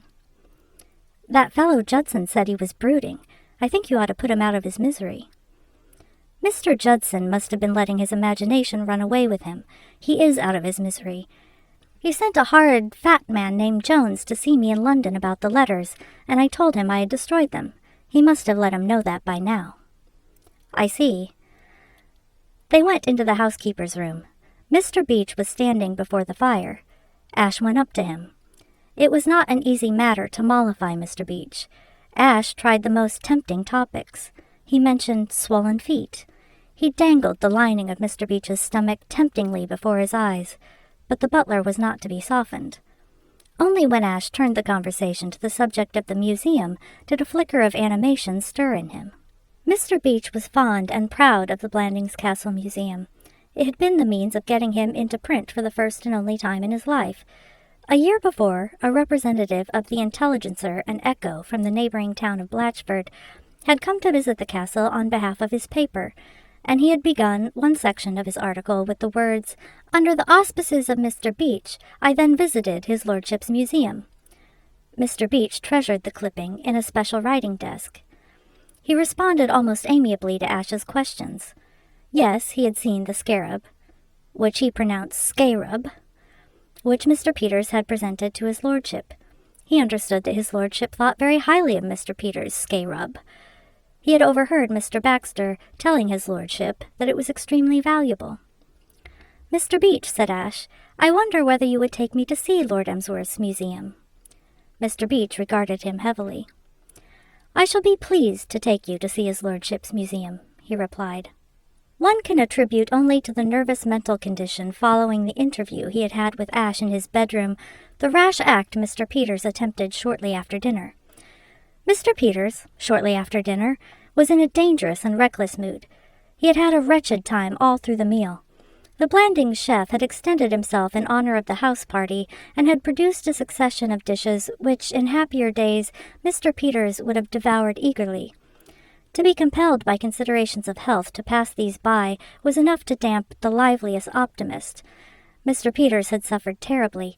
Occasions of feasting and revelry, like the present, were for him so many battlefields on which greed fought with prudence. All through dinner he brooded on Ash's defiance, and the horrors which were to result from that defiance. One of Mr. Peters' most painful memories was of a 2 weeks' visit he had once paid to Mr. Muldoon in his celebrated establishment at White Plains.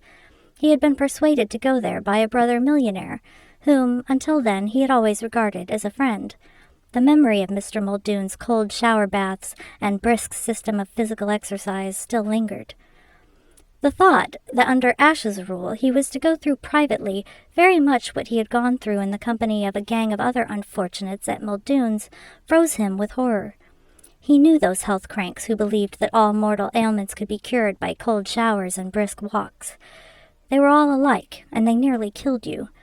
His worst nightmare was the one where he dreamed he was back at Muldoon's, leading his horse up that endless hill outside the village. He would not stand it. He would be hanged if he'd stand it. He would defy Ash.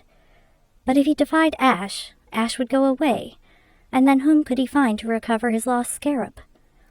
Mr. Peters began to appreciate the true meaning of the phrase about the horns of a dilemma. The horns of this dilemma occupied his attention until the end of dinner. He shifted uneasily from one to the other and back again. He rose from the table in a thoroughly overwrought condition of mind, and then, somehow, in the course of the evening, he found himself alone in the hall, not a dozen feet from the unlocked museum door. It was not immediately that he appreciated the significance of this fact. He had come to the hall because its solitude suited his mood. It was only after he had finished a cigar — Ash could not stop him smoking after dinner — that it suddenly flashed on him that he had ready at hand a solution of all his troubles. A brief moment's resolute action, and the scarab would be his again, and the menace of Ash a thing of the past. He glanced about him. Yes, he was alone. Not since the removal of the scarab had begun to exercise his mind had Mr. Peters contemplated for an instant the possibility of recovering it himself. The prospect of the unpleasantness that would ensue had been enough to make him regard such an action as out of the question. The risk was too great to be considered for a moment. But here he was, in a position where the risk was negligible. Like Ash, he had always visualized the recovery of his scarab as a thing of the small hours, a daring act to be performed when sleep held the castle in its grip. That an opportunity would be presented to him of walking in quite calmly and walking out again with the Cheops in his pocket had never occurred to him as a possibility. Yet now this chance was presenting itself in all its simplicity, and all he had to do was grasp it. The door of the museum was not even closed. He could see from where he stood that it was ajar. He moved cautiously in its direction, not in a straight line as one going to a museum, but circuitously as one strolling without an aim. From time to time he glanced over his shoulder. He reached the door, hesitated, and passed it. He turned, reached the door again, and again passed it. He stood for a moment, darting his eyes about the hall. Then, in a burst of resolution, he dashed for the door and shot in like a rabbit. At the same moment, the efficient Baxter, who, from the shelter of a pillar on the gallery that ran around 2/3 of the hall, had been eyeing the peculiar movements of the distinguished guest with considerable interest for some minutes, began to descend the stairs. Rupert Baxter, the Earl of Emsworth's indefatigable private secretary, was one of those men whose chief characteristic is a vague suspicion of their fellow human beings. He did not suspect them of this or that definite crime. He simply suspected them. He prowled through life as we are told the hosts of Midian prowled. His powers in this respect were well known at Blandings Castle. The Earl of Emsworth said, "Baxter is invaluable, positively invaluable."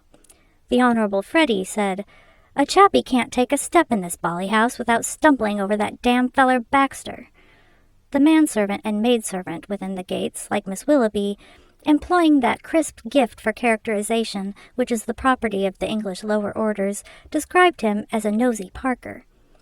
Peering over the railing of the balcony and observing the curious movements of Mr. Peters, who, as a matter of fact, while making up his mind to approach the door, had been backing and filling about the hall in a quaint serpentine manner, like a man trying to invent a new variety of the tango, the efficient Baxter had found himself in some way, why he did not know, of what he could not say, but in some nebulous way, suspicious. He had not definitely accused Mr. Peters in his mind of any specific tort or malfeasance. He had merely felt that something fishy was toward. He had a sixth sense in such matters.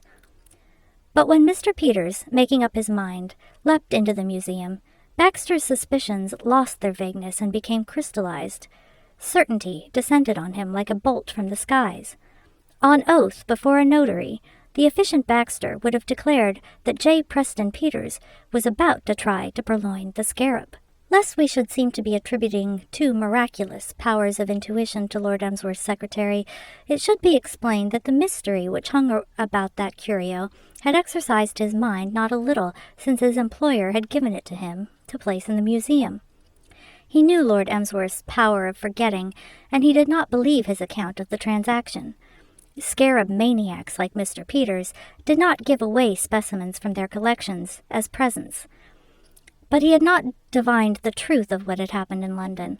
The conclusion at which he had arrived was that Lord Emsworth had bought the scarab and had forgotten all about it. To support this theory was the fact that the latter had taken his checkbook to London with him. Baxter's long acquaintance with the Earl had left him with the conviction that there was no saying what he might not do if left loose in London with a checkbook.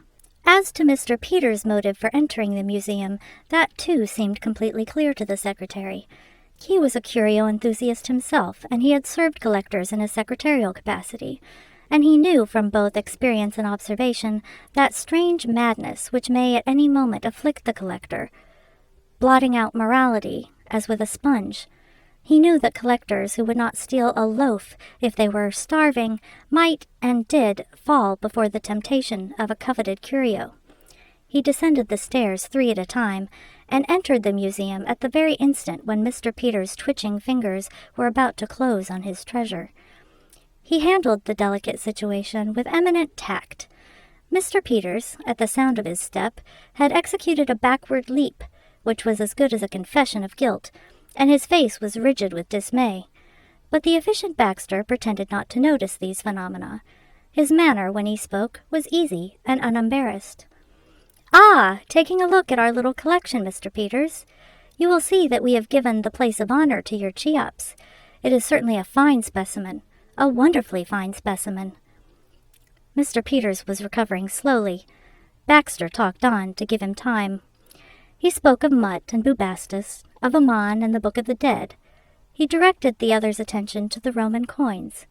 He was touching on some aspect of the Princess Gilakuppa of Mitanni, in whom his hearer could scarcely fail to be interested, when the door opened and Beach, the butler, came in, accompanied by Ash. In the bustle of the interruption, Mr. Peters escaped, glad to be elsewhere, and questioning for the first time in his life the dictum that if you want a thing done well, you must do it yourself. "I was not aware, sir," said Beach, the butler, "that you were in occupation of the museum. I would not have intruded, but this young man expressed a desire to examine the exhibits, and I took the liberty of conducting him." "Come in, Beach, come in," said Baxter. The light fell on Ash's face, and he recognized him as the cheerful young man who had inquired the way to Mr. Peters' room before dinner, and who, he had by this time discovered, was not the Honorable Freddie's friend George Emerson, or indeed any other of the guests of the house. He felt suspicious. "Oh, Beach." "Sir?" "Just a moment." He drew the butler into the hall out of earshot. "Beach, who is that man?" "Mr. Peters' valet, sir." "Mr. Peters' valet?" "Yes, sir." "Has he been in service long?"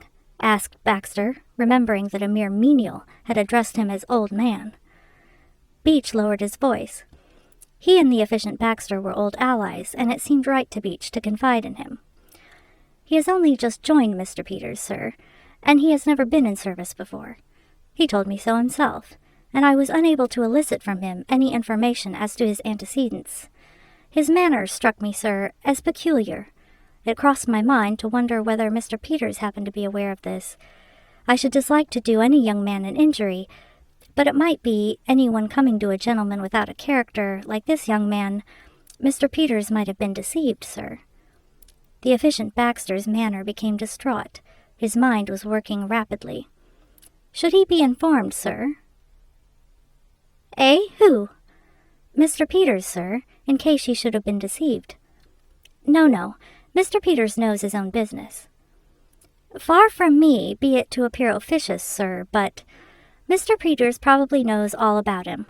Tell me, Beach, who was it suggested this visit to the museum? Did you?" "It was at the young man's express desire that I conducted him, sir." The efficient Baxter returned to the museum without a word. Ash, standing in the middle of the room, was impressing the topography of the place on his memory. He was unaware of the piercing stare of suspicion that was being directed at him from behind. He did not see Baxter. He was not even thinking of Baxter. But Baxter was on the alert. Baxter was on the warpath. Baxter knew. Among the compensations of advancing age is a wholesome pessimism, which, though it takes the fine edge off of whatever triumphs may come to us, has the admirable effect of preventing fate from working off on us any of those gold bricks, coins with strings attached, and unhatched chickens, at which ardent youth snatches with such enthusiasm, to its subsequent disappointment. As we emerge from the 20s, we grow into a habit of mind that looks askance at fate-bearing gifts. We miss, perhaps, the occasional prize, but we also avoid leaping light-heartedly into traps. Ash Marson had yet to reach the age of tranquil mistrust, and when fate seemed to be treating him kindly, he was still young enough to accept such kindnesses on their face value and rejoice at them.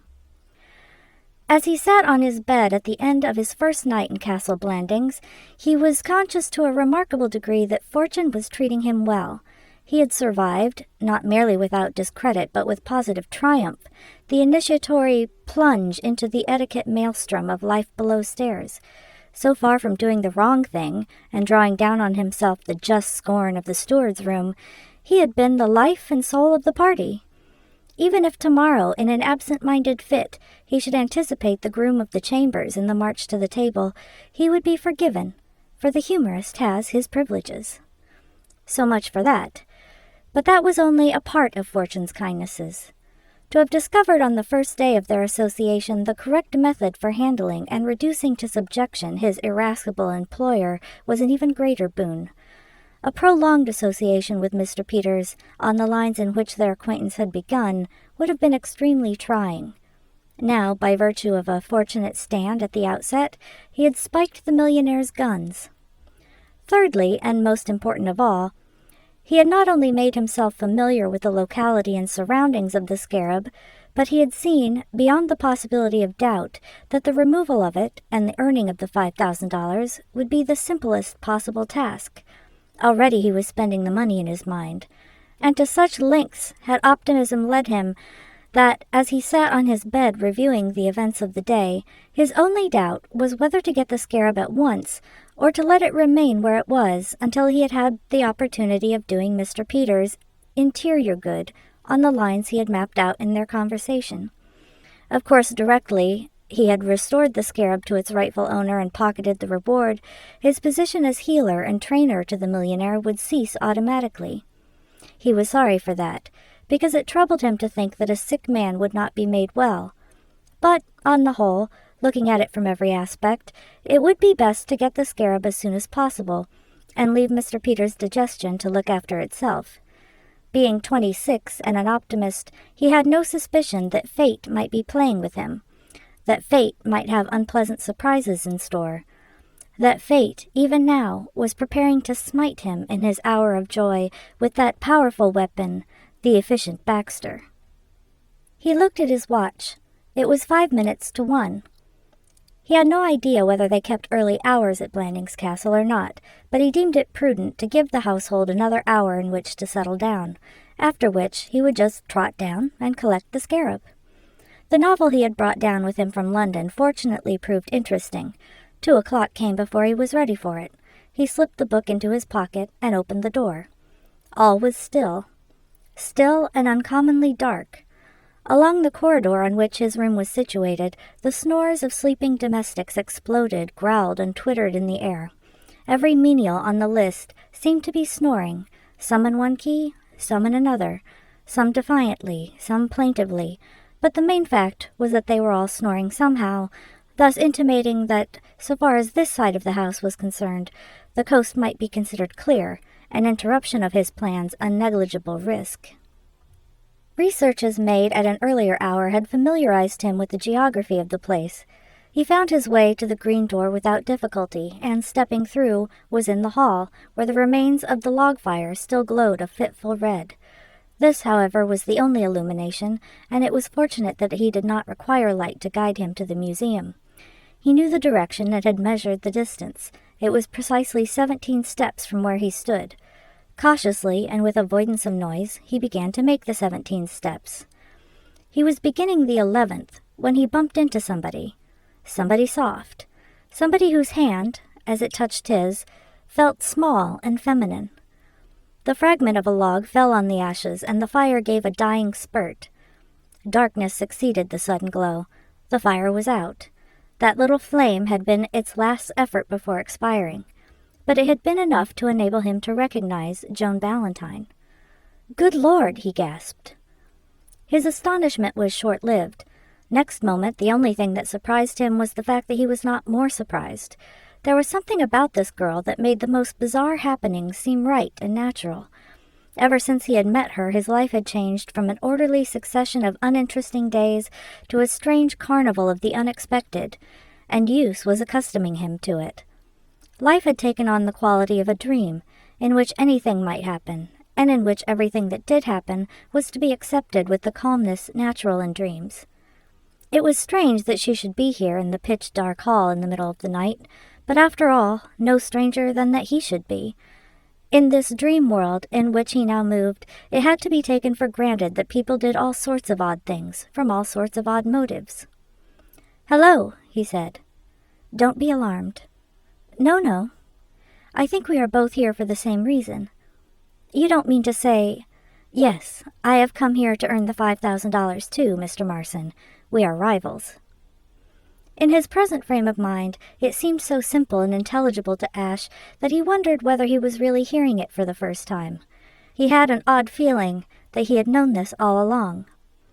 "You are here to get the Scarab." "Exactly." Ash was dimly conscious of some objection to this, but at first it eluded him. Then he pinned it down. "But you aren't a young man of good appearance," he said. "I don't know what you mean, but Aileen Peters is an old friend of mine. She told me her father would give a large reward to whoever recovered the Scarab, so I—" "Look out!" whispered Ash. "Run! There's somebody coming." There was a soft footfall on the stairs, a click, and above Ash's head a light flashed out. He looked around. He was alone, and the green door was swaying gently to and fro. "Who's that? Who's there?" said a voice. The efficient Baxter was coming down the broad staircase. A general suspicion of mankind and a definite and particular suspicion of one individual made a bad opiate. For over an hour sleep had avoided the efficient Baxter with an unconquerable coyness. He had tried all the known ways of wooing slumber, but they had failed him, from the counting of sheep downward. The events of the night had whipped his mind to a restless activity. Try as he might to lose consciousness, the recollection of the plot he had discovered surged up and kept him wakeful. It is the penalty of the suspicious mind that it suffers from its own activity. From the moment he detected Mr. Peters in the act of rifling the museum and marked down Ash as an accomplice, Baxter's repose was doomed. Nor poppy, nor mandragora, nor all the drowsy syrups of the world could ever medicine him to that sweet sleep which he owed yesterday. But it was the recollection that, on previous occasions of wakefulness, hot whiskey and water had done the trick, which had now brought him from his bed and downstairs. His objective was the decanter on the table of the smoking room, which was one of the rooms opening on the gallery that looked down on the hall. Hot water he could achieve in his bedroom by means of his stove. So out of bed he had climbed, and downstairs he had come, and here he was, to all appearances, just in time to foil the very plot on which he had been brooding. Mr. Peters might be in bed, but there in the hall below him stood the accomplice, not 10 paces from the museum's door. He arrived on the spot at racing speed and confronted Ash. "What are you doing here?" And then, from the Baxter viewpoint, things began to go wrong. By all the rules of the game, Ash, caught as it were red-handed, should have wilted, stammered, and confessed all. But Ash was fortified by that philosophic calm which comes to us in dreams, and moreover, he had his story ready. "Mr. Peters rang for me, sir." He had never expected to feel gratitude to the little firebrand who employed him, but he had to admit that the millionaire in their late conversation had shown forethought. The thought struck him that but for Mr. Peters' advice, he might by now be in an extremely awkward position, for his was not a swiftly inventive mind. Rang for you? At 2:30 in the morning? To read to him, sir. To read to him at this hour? Mr. Peters suffers from insomnia, sir. He has a weak digestion, and pain sometimes prevents him from sleeping. The lining of his stomach is not at all what it should be. I don't believe a word of it. With that meekness which makes the good man wronged so impressive a spectacle, Ash produced and exhibited his novel. Here is the book I am about to read him. I think, sir, if you will excuse me, I had better be going to his room. Good night, sir. He proceeded to mount the stairs. He was sorry for Mr. Peters, so shortly about to be roused from a refreshing slumber, but these were life's tragedies, and must be borne bravely. The efficient Baxter dogged him the whole way, sprinting silently in his wake and dodging into the shadows whenever the light of an occasional electric bulb made it inadvisable to keep to the open. Then, abruptly, he gave up the pursuit. For the first time, his comparative impotence in this silent conflict on which he had embarked was made manifest to him, and he perceived that on mere suspicion, however strong, he could do nothing. To accuse Mr. Peters of theft, or to accuse him of being accessory to a theft, was out of the question. Yet his whole being revolted at the thought of allowing the sanctity of the museum to be violated. Officially its contents belonged to Lord Emsworth, but ever since his connection with the castle he had been put in charge of them, and he had come to look on them as his own property. If he was only a collector by proxy, he had nevertheless the collector's devotion to his curios, beside which the lioness's attachment to her cubs is tepid, and he was prepared to do anything to retain in his possession a scarab toward which he already entertained the feelings of a life proprietor. No, not quite anything. He stopped short at the idea of causing unpleasantness between the father of the Honorable Freddie and the father of the Honorable Freddie's fiancée. His secretarial position at the castle was a valuable one, and he was loath to jeopardize it. There was only one way in which this delicate affair could be brought to a satisfactory conclusion. It was obvious, from what he had seen that night, that Mr. Peters' connection with the attempt on the scarab was to be merely sympathetic, and that the actual theft was to be accomplished by Ash. His only course, therefore, was to catch Ash actually in the museum. Then Mr. Peters need not appear in the matter at all. Mr. Peters' position in those circumstances would be simply that of a man who happened to employ, through no fault of his own, a valet who happened to be a thief. He had made a mistake, he perceived, in locking the door of the museum. In future he must leave it open, as a trap is open, and he must stay up nights and keep watch. With these reflections, the efficient Baxter returned to his room. Meantime, Ash had entered Mr. Peters' bedroom and switched on the light. Mr. Peters, who had just succeeded in dropping off to sleep, sat up with a start. "I've come to read to you," said Ash. Mr. Peters emitted a stifled howl, in which wrath and self-pity were nicely blended. "You fool! Don't you know I've just managed to get to sleep?" "And now you're awake again," said Ash soothingly. "Such is life. A little rest, a little folding of the hands in sleep, and then bing, off we go again. I hope you will like this novel. I dipped into it, and it seems good." "What do you mean by coming here at this time of night? Are you crazy?" "It was your suggestion, and by the way, I must thank you for it. I apologize for calling it thin. It worked like a charm. I don't think he believed it. In fact, I know he didn't. But it held him. I couldn't have thought up anything half so good in an emergency." Mr. Peters' wrath changed to excitement. "Did you get it? Have you been after my Cheops?" "I have been after your Cheops, but I didn't get it. Bad men were abroad. That fellow with the spectacles who was in the museum when I met you there this evening swooped down from nowhere, and I had to tell him that you had rung for me to read to you. Fortunately, I had this novel on me. I think he followed me upstairs to see whether I really did come to your room." Mr. Peters groaned miserably. "Baxter," he said. "He's a man named Baxter, Lord Emsworth's private secretary, and he suspects us. He's the man you, have got to look out for." "Well, never mind. Let's be happy while we can. Make yourself comfortable and I'll start reading. After all, what could be pleasanter than a little literature in the small hours? Shall I begin?" Ash Marson found Joan Valentine in the stable yard after breakfast the next morning, playing with a retriever puppy. Will you spare me a moment of your valuable time? Certainly, Mr. Marson. Shall we walk out into the open somewhere where we can't be overheard? Perhaps it would be better. They moved off. Request your canine friend to withdraw, said Ash. He prevents me from marshalling my thoughts. I'm afraid he won't withdraw. Never mind, I'll do my best in spite of him. Tell me, was I dreaming, or did I really meet you in the hall this morning at about 20 minutes after 2? You did. And did you really tell me that you had come to the castle to recover Mr. Peter's scarab? I did. Then it's true. It is. Ash scraped the ground with a meditative toe. This, he said, seems to me to complicate matters somewhat. It complicates them abominably.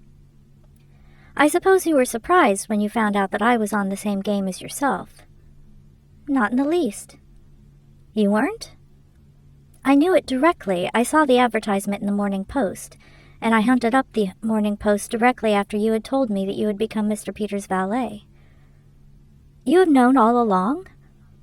I have. Ash regarded her admiringly. You're wonderful.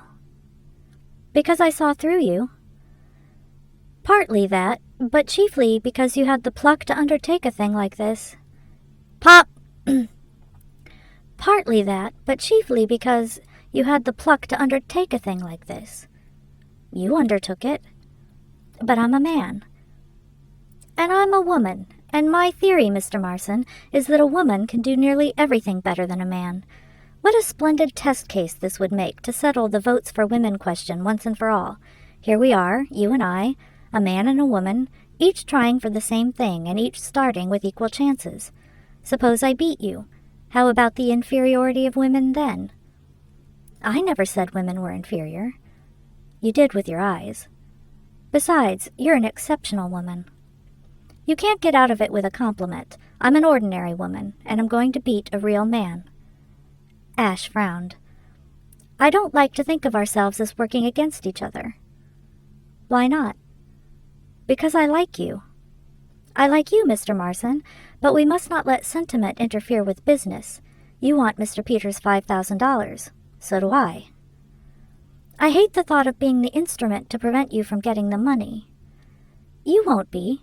I shall be the instrument to prevent you from getting it. I don't like that thought either, but one has got to face it. It makes me feel mean.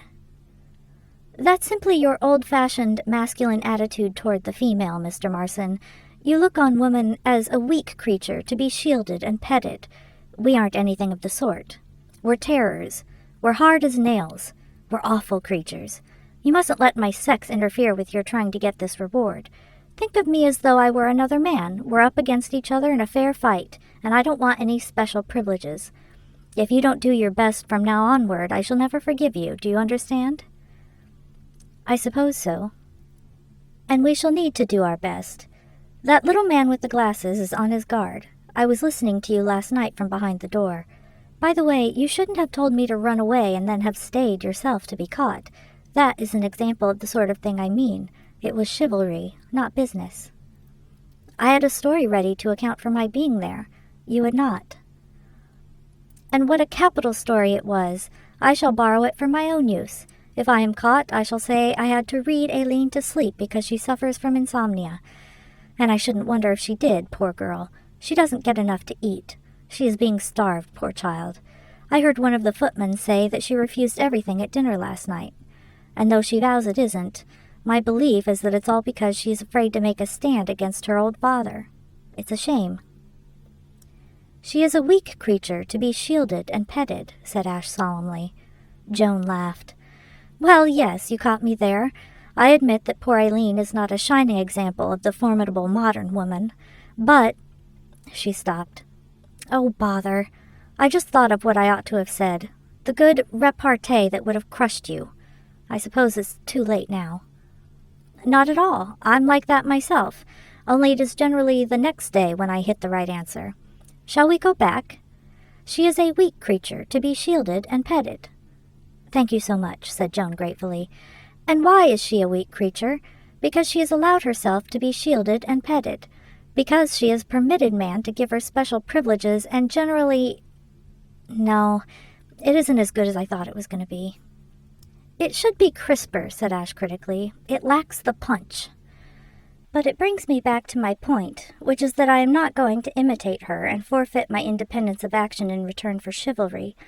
Try to look at it from my point of view, Mr. Marson. I know you need the money just as much as I do. Well, don't you think I should feel a little mean if I thought you were not trying your hardest to get it, simply because you didn't think it would be fair to try your hardest against a woman? That would cripple me. I should not feel as though I had the right to do anything.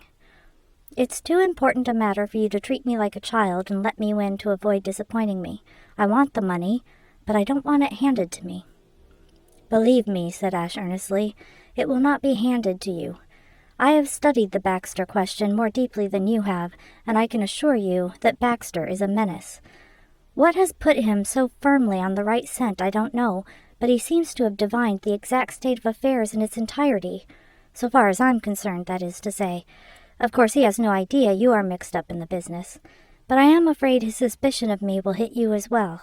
What I mean is that, for some time to come, I fancy the man proposes to camp out on the rug in front of the museum door. It would be madness for either of us to attempt to go there at present. It is being made very hard for us, isn't it? And I thought it was going to be so simple. I think we should give him at least a week to simmer down." "Fully that." "Let us look on the bright side. We are in no hurry. Blandings Castle is quite as comfortable as number 7 Arundel Street. I had no idea English servants did themselves so well. And as for the social side, I love it. I revel in it. For the first time in my life, I feel as though I'm somebody. Did you observe my manner toward the kitchen maid who waited on us at dinner last night? A touch of the noblesse about it, I fancy. Dignified, but not unkind, I think. And I can keep it up. So far as I'm concerned, let this life continue indefinitely." "But what about Mr. Peters? Don't you think there is a danger he may change his mind about that $5,000 if we keep him waiting too long?" "Not a chance of it. Being almost within touch of the Scarab has had the worst effect on him. It has intensified the craving. By the way, have you seen the Scarab?" "Yes, I got Mrs. Twemlow to take me to the museum while you were talking to the butler. It was dreadful to feel that it was just lying there in the open, waiting for somebody to take it and not be able to do anything." "I felt exactly the same. It isn't much to look at, is it? If it hadn't been for the label, I wouldn't have believed it was the thing for which Mr. Peters was offering $5,000 reward. But that's his affair. A thing is worth what somebody will give for it. Ours is not to reason why. Ours is but to elude Baxter and gather it in." "Ours indeed. You speak as though we were partners instead of rivals." Ash uttered an exclamation. "You've hit it. Why not? Why any cutthroat competition? Why shouldn't we form a company? It will solve everything." Joan looked thoughtful. "You mean divide the reward?" "Exactly, into 2 equal parts." "And the labor?" "The labor? How shall we divide that?" Ash hesitated. "My idea," he said, "was that I should do what I might call the rough work, and—" "You mean you should do the actual taking of the Scarab?" "Exactly. I would look after that end of it." "And what would my duties be?" "Well, you would, as it were, how shall I put it? You would, so to speak, lend moral support." "By lying snugly in bed fast asleep." Ash avoided her eye. "Well, yes, something along those lines." "While you ran all the risks." No, the risks are practically non-existent." "I thought you said just now that it would be madness for either of us to attempt to go to the museum at present." Joan laughed. "It won't do, Mr. Marson. You remind me of an old cat I once had. Whenever he killed a mouse, he would bring it into the drawing room and lay it affectionately at my feet. I would reject the corpse with horror and turn him out, but back he would come with his loathsome gift. I simply couldn't make him understand that he was not doing me a kindness. He thought highly of his mouse, and it was beyond him to realize that I did not want it. You are just the same with your chivalry. It's very kind of you to keep offering me your dead mouse, but honestly, I have no use for it. I won't take favors just because I happen to be a female. If we're going to form this partnership, I insist on doing my fair share of the work, and running my fair share of the risks. The practically non-existent risks. You're very resolute. Say pig-headed, I shan't mind. Certainly I am. A girl has got to be, even nowadays, if she wants to play fair. Listen, Mr. Marson, I will not have the dead mouse. I do not like dead mice. If you attempt to work off your dead mouse on me, this partnership ceases before it has begun. If we are to work together, we are going to make alternate attempts to get the scarab. No other arrangement will satisfy me. Then I claim the right to make the first one. You do nothing of the sort. We toss up for first chance like little ladies and gentlemen. Have you a coin? I will spin and you call. Ash made a last stand. This is perfectly... Mr. Marson. Ash gave in. He produced a coin and handed it to her gloomily. Under protest, he said. Head or tail, said Joan, unmoved. Ash watched the coin gyrating in the sun. Tail, he cried. The coin stopped rolling. Tail it is, said Joan. What a nuisance. Well, never mind. I'll get my chance if you fail. I shan't fail, said Ash fervently. If I have to pull the museum down, I won't fail. Thank heaven there's no chance now of your doing anything foolish. Don't be so sure. Well, good luck, Mr. Marson. Thank you, partner. They shook hands. As they parted at the door, Joan made one further remark. There's just one thing, Mr. Marson. Yes? If I could have accepted the mouse from anyone, I should certainly have accepted it from you. It is worthy of record, in the light of after events, that at the beginning of their visit, it was the general opinion of the guests gathered together at Blandings Castle that the place was dull.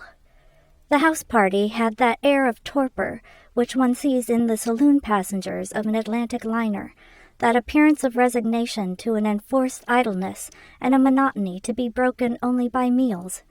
Lord Emsworth's guests gave the impression collectively of being just about to yawn and look at their watches.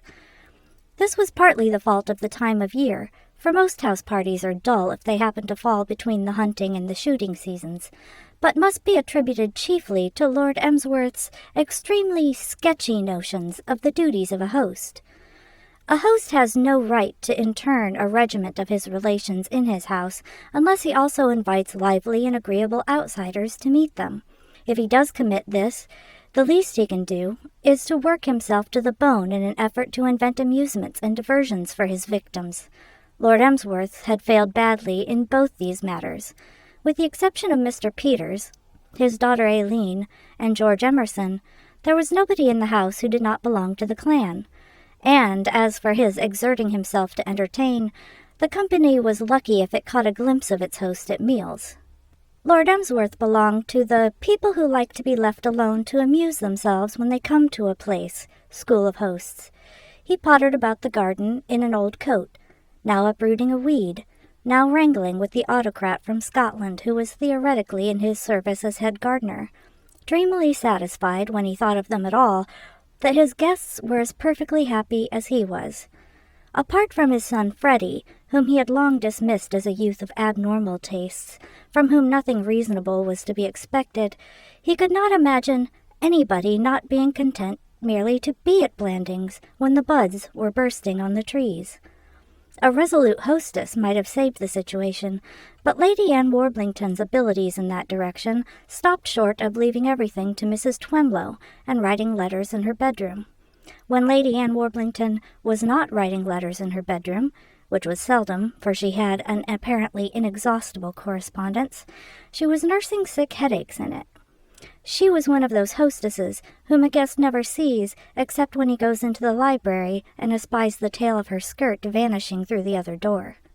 As for the ordinary recreations of the country house, the guests could frequent the billiard room, where they were sure to find Lord Stockheath playing 100 up with his cousin Algernon Wooster, a spectacle of the liveliest interest, or they could, if fond of golf, console themselves for the absence of links in the neighborhood with the exhilarating pastime of clock golf. Or they could stroll about the terraces with such of their relations as they happened to be on speaking terms with at the moment, and abuse their host and the rest of their relations. This was the favorite amusement. And after breakfast, on a morning 10 days after Joan and Ash had formed their compact, the terraces were full of perambulating couples. Here, Colonel Horace Mant, walking with the Bishop of Godalming, was soothing that dignitary by clothing in soldierly words thoughts the latter had not been able to crush down, but which his holy office scarcely permitted him to utter. There, Lady Mildred Mant, linked to Mrs. Jack Hale of the collateral branch of the family, was saying things about her father, in his capacity of host and entertainer, that were making her companion feel like another woman. Farther on, stopping occasionally to gesticulate, could be seen other Emsworth relations and connections. It was a typical scene of a quiet, peaceful English family life. Leaning on the broad stone balustrade of the upper terrace, Aileen Peters and George Emerson surveyed the malcontents. Aileen gave a little sigh, almost inaudible, but George's hearing was good.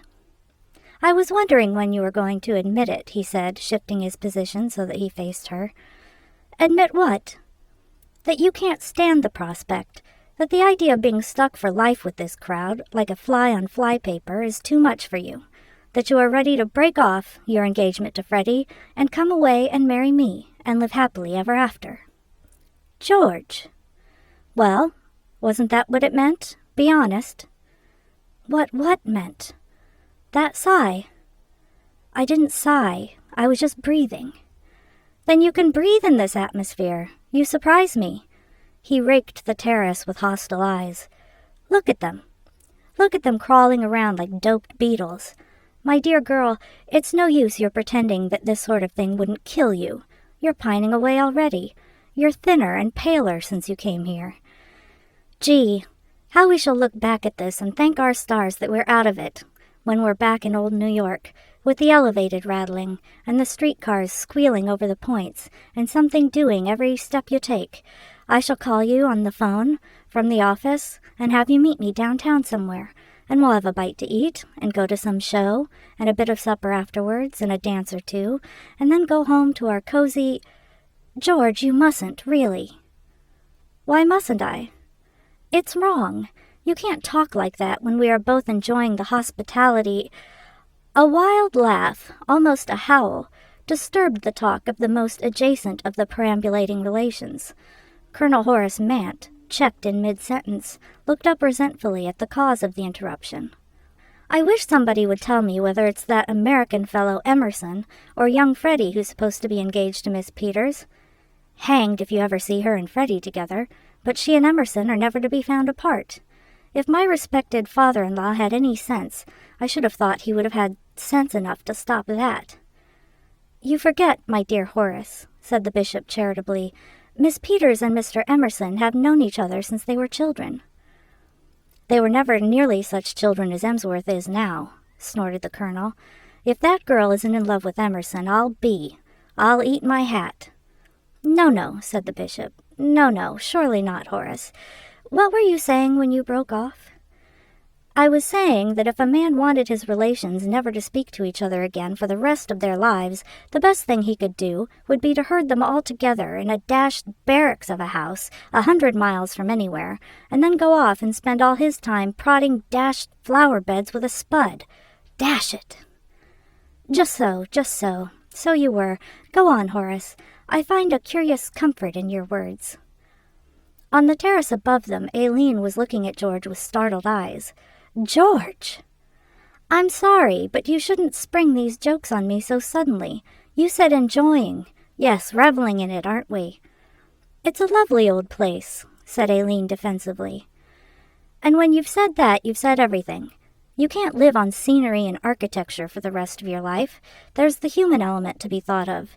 And you're beginning—" "There goes Father," interrupted Aileen. "How fast he is walking. George, have you noticed a sort of difference in Father these last few days?" "I haven't.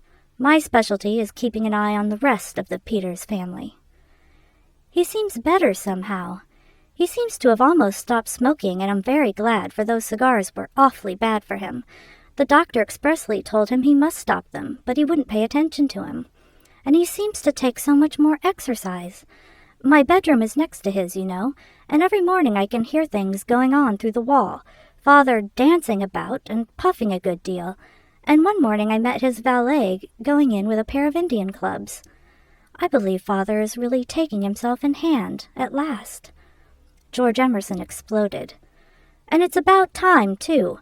How much longer are you going to go on starving yourself to death just to give him the resolution to stick to his dieting? It maddens me to see you at dinner, and it's killing you. You're getting pale and thin. You can't go on like this." A wistful look came over Aileen's face. "I do get a little hungry sometimes. Late at night, generally."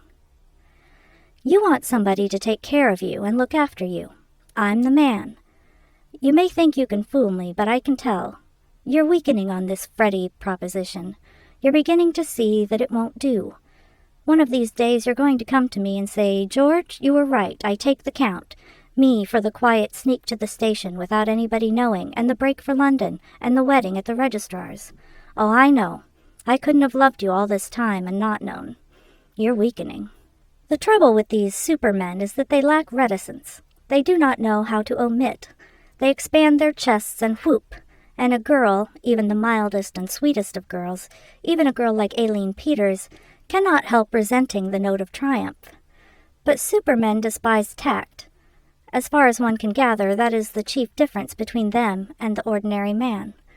A little frown appeared on Aileen's forehead, and she set her mouth mutinously. "I'm not weakening at all," she said, and her voice was, for her, quite acid. You take too much for granted." George was contemplating the landscape with a conqueror's eye.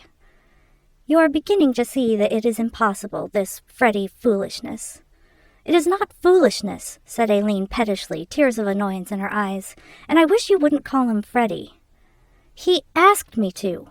He asked me to." Aileen stamped her foot. "Well, never mind. Please don't do it." "Very well, little girl," said George softly. "I wouldn't do anything to hurt you." The fact that it never even occurred to George Emerson he was being offensively patronizing shows the stern stuff of which these supermen are made. The efficient Baxter bicycled broodingly to Market Blandings for tobacco. He brooded for several reasons. He had just seen Aileen Peters and George Emerson in confidential talk on the upper terrace, and that was one thing which exercised his mind, for he suspected George Emerson. He suspected him nebulously as a snake in the grass, as an influence working against the orderly progress of events concerning the marriage that had been arranged and would shortly take place between Miss Peters and the Honorable Frederick Threepwood. It would be too much to say that he had any idea that George was putting in such hard and consistent work in his serpentine role. Indeed, if he could have overheard the conversation just recorded, it is probable that Rupert Baxter would have had heart failure. But he had observed the intimacy between the two, as he observed most things in his immediate neighborhood, and he disapproved of it. It was all very well to say that George Emerson had known Aileen Peters since she was a child. If that was so, then in the opinion of the efficient Baxter, he had known her quite long enough, and ought to start making the acquaintance of somebody else. He blamed the Honorable Freddie.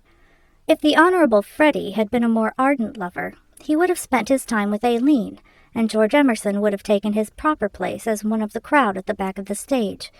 But Freddie's view of the matter seemed to be that he had done all that could be expected of a chappie in getting engaged to the girl, and that now he might consider himself at liberty to drop her for a while. So Baxter, as he bicycled to Market Blandings for tobacco, brooded on Freddie, Aileen Peters, and George Emerson. He also brooded on Mr. Peters and Ash Marson. Finally, he brooded in a general way, because he had had very little sleep the past week.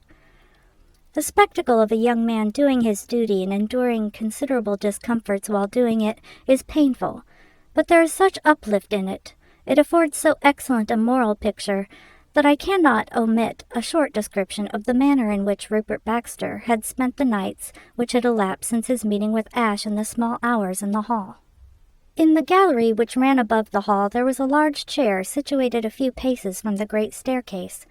On this, in an overcoat, for the nights were chilly, and rubber-soled shoes, the efficient Baxter had sat, without missing a single night, from 1 in the morning until daybreak, waiting. It had been an ordeal to try the stoutest determination. Nature had never intended Baxter for a night bird. He loved his bed. He knew that doctors held that insufficient sleep made a man pale and sallow, and he had always aimed at the peach-bloom complexion which comes from a sensible 8 hours between the sheets. One of the King Georges of England, I forget which, once said that a certain number of hours of sleep each night, I cannot recall at the moment how many, made a man something, which for the time being has slipped my memory. Baxter agreed with him. It went against all his instincts to sit up in this fashion, but it was his duty, and he did it. It troubled him that, as night after night went by and Ash, the suspect, did not walk into the trap so carefully laid for him, he found an increasing difficulty in keeping awake. The first 2 or 3 nights of his series of vigils he had passed in an unimpeachable wakefulness, his chin resting on the rail of the gallery and his ears alert for the slightest sound. But he had not been able to maintain this standard of excellence. On several occasions he had caught himself in the act of dropping off, and the last night he had actually wakened with a start to find it quite light, as his last recollection before that was of an inky darkness impenetrable to the eye. Dismay gripped him with a sudden clutch, and he ran swiftly down to the museum. His relief on finding that the scarab was still there had been tempered by thoughts of what might have been. Baxter, then, as he bicycled to Market Blandings for tobacco, had good reason to brood. Having bought his tobacco and observed the life and thought of the town for half an hour, it was market day, and the normal stagnation of the place was temporarily relieved and brightened by pigs that eluded their keepers, and a bull-calf which caught a stout farmer at the psychological moment when he was tying his shoelace and lifted him 6 feet. He made his way to the Emsworth's Arms, the most respectable of the 11 inns the citizens of Market Blandings contrived in some miraculous way to support. In English country towns, if the public houses do not actually outnumber the inhabitants, they all do an excellent trade. It is only when they are 2 to 1 that hard times hit them and set the innkeepers to blaming the government. It was not the busy bar, full to overflowing with honest British yeomen, many of them in a similar condition, that Baxter sought. His goal was the genteel dining-room on the first floor, where a bald and shuffling waiter, own cousin to a tortoise, served luncheon to those desiring it. Lack of sleep had reduced Baxter to a condition where the presence and chatter of the house party were insupportable. It was his purpose to lunch at the Emsworth Arms and take a nap in an armchair afterwards. He had relied on having the room to himself, for Market Blandings did not lunch to a great extent, but to his annoyance and disappointment the room was already occupied by a man in brown tweeds. Occupied is the correct word, for at first sight this man seemed to fill the room. Never since almost forgotten days when he used to frequent circuses and sideshows had Baxter seen a fellow human being so extraordinarily obese. He was a man about 50 years old, gray-haired, of a mauve complexion, and his general appearance suggested joviality. To Baxter's chagrin, this person engaged him in conversation directly he took his seat at the table.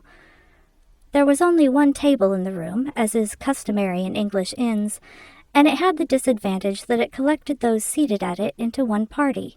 It was impossible for Baxter to withdraw into himself and ignore this person's advances.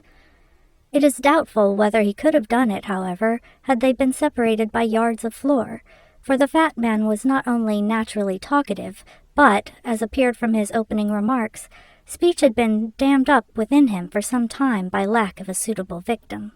"Morning," he began. "Nice day. Good for the farmers. I'll move up to your end of the table, if I may, sir. Waiter, bring my beef to this gentleman's end of the table." He creaked into a chair at Baxter's side and resumed. "Infernally quiet place, this, sir. I haven't found a soul to speak to since I arrived yesterday afternoon, except deaf and dumb rustics. Are you making a long stay here?" "I live outside the town." "I pity you. Wouldn't care to do it myself. Had to come here on business and shan't be sorry when it's finished. I give you my word I couldn't sleep a wink last night because of the quiet. I was just dropping off when a beast of a bird outside the window gave a chirp, and it brought me up with a jerk as though somebody had fired a gun. There's a damned cat somewhere near my room that meows. I lie in bed waiting for the next meow, all worked up. Heaven save me from the country. It may be all right for you if you've got a comfortable home and a pal or two to chat with after dinner, but you've no conception what it's like in this infernal town. I suppose it calls itself a town. What a hole. There's a church down the street. I'm told it's Norman or something. Anyway, it's old. I'm not much of a man for churches as a rule, but I went and took a look at it. Then somebody told me there was a fine view from the end of High Street, so I went and took a look at that. And now, so far as I can make out, I've done the sights and exhausted every possibility of entertainment the town has to provide. Unless there's another church. I'm so reduced that I'll go and see the Methodist chapel if there's one. Fresh air, want of sleep, and the closeness of the dining room combined to make Baxter drowsy. He ate his lunch in a torpor, hardly replying to his companion's remarks, who, for his part, did not seem to wish or to expect replies. It was enough for him to be talking. What do people do with themselves in a place like this? When they want amusement, I mean. I suppose it's different if you've been brought up to it, like being born colorblind or something. You don't notice. It's the visitor who suffers. They've no enterprise in this sort of place. There's a bit of land just outside here that would make a sweet steeplechase course. Natural barriers, everything. It hasn't occurred to them to do anything with it. It makes you despair of your species, that sort of thing. Now if Baxter dozed. With his fork still impaling a piece of cold beef, he dropped into that half-awake, half-asleep state which is nature's daytime substitute for the true slumber of the night. The fat man, either not noticing or not caring, talked on. His voice was a steady drone, lulling Baxter to rest. Suddenly there was a break. Baxter sat up, blinking. He had a curious impression that his companion had said, "Hello, Freddie," and that the door had just opened and closed. "Eh?" he said. "Yes," said the fat man. "What did you say?" "I was speaking of... I thought you said, 'Hello, Freddie.'" His companion eyed him indulgently. "I thought you were dropping off when I looked at you. You've been dreaming. What should I say 'Hello, Freddie' for?" The conundrum was unanswerable. Baxter did not attempt to answer it, but there remained in the back of his mind a quaint idea that he had caught sight, as he woke, of the Honorable Frederick Threepwood, his face warningly contorted, vanishing through the doorway. Yet what could the Honorable Freddie be doing at the Emsworth Arms? A solution of the difficulty occurred to him. He had dreamed, he had seen Freddie, and that had suggested the words which reason pointed out his companion could hardly have spoken. Even if the Honorable Frederick should enter the room, this man, who was apparently a drummer of some kind, would certainly not know who he was, nor would he address him so familiarly. Yes, that must be the explanation. After all, the quaintest things happened in dreams. Last night, when he had fallen asleep in his chair, he had dreamed that he was sitting in a glass case in the museum, making faces at Lord Emsworth, Mr. Peters, and Beach, the butler, who were trying to steal him, under the impression that he was a scarab of the reign of Cheops of the 4th Dynasty, a thing he would never have done when awake. Yes, he certainly must have been dreaming. In the bedroom into which he had dashed to hide himself on discovering the dining room was in possession of the efficient Baxter, the Honorable Freddie sat on a rickety chair, scowling. He elaborated a favorite dictum of his. "You can't take a step anywhere without stumbling over that damn fellow Baxter." He wondered whether Baxter had seen him. He wondered whether Baxter had recognized him. He wondered whether Baxter had heard R. Jones say, "Hello, Freddie." He wondered, if such should be the case, whether R. Jones's presence of mind and native resource had been equal to explaining away the remark. Put the butter or drippings in a kettle on the range, and when hot, add the onions and fry them. Add the veal and cook until brown. Add the water, covering closely, and cook very slowly until the meat is tender. Then add the seasoning and place the potatoes on top of the meat. Cover and cook until the potatoes are tender, but not falling to pieces. "Sure," said Mr. Peters. "Not falling to pieces. That's right. Go on."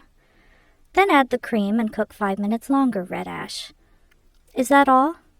That's all of that one. Mr. Peters settled himself more comfortably in bed. Read me the piece where it tells about curried lobster. Ash cleared his throat. Curried lobster, he read.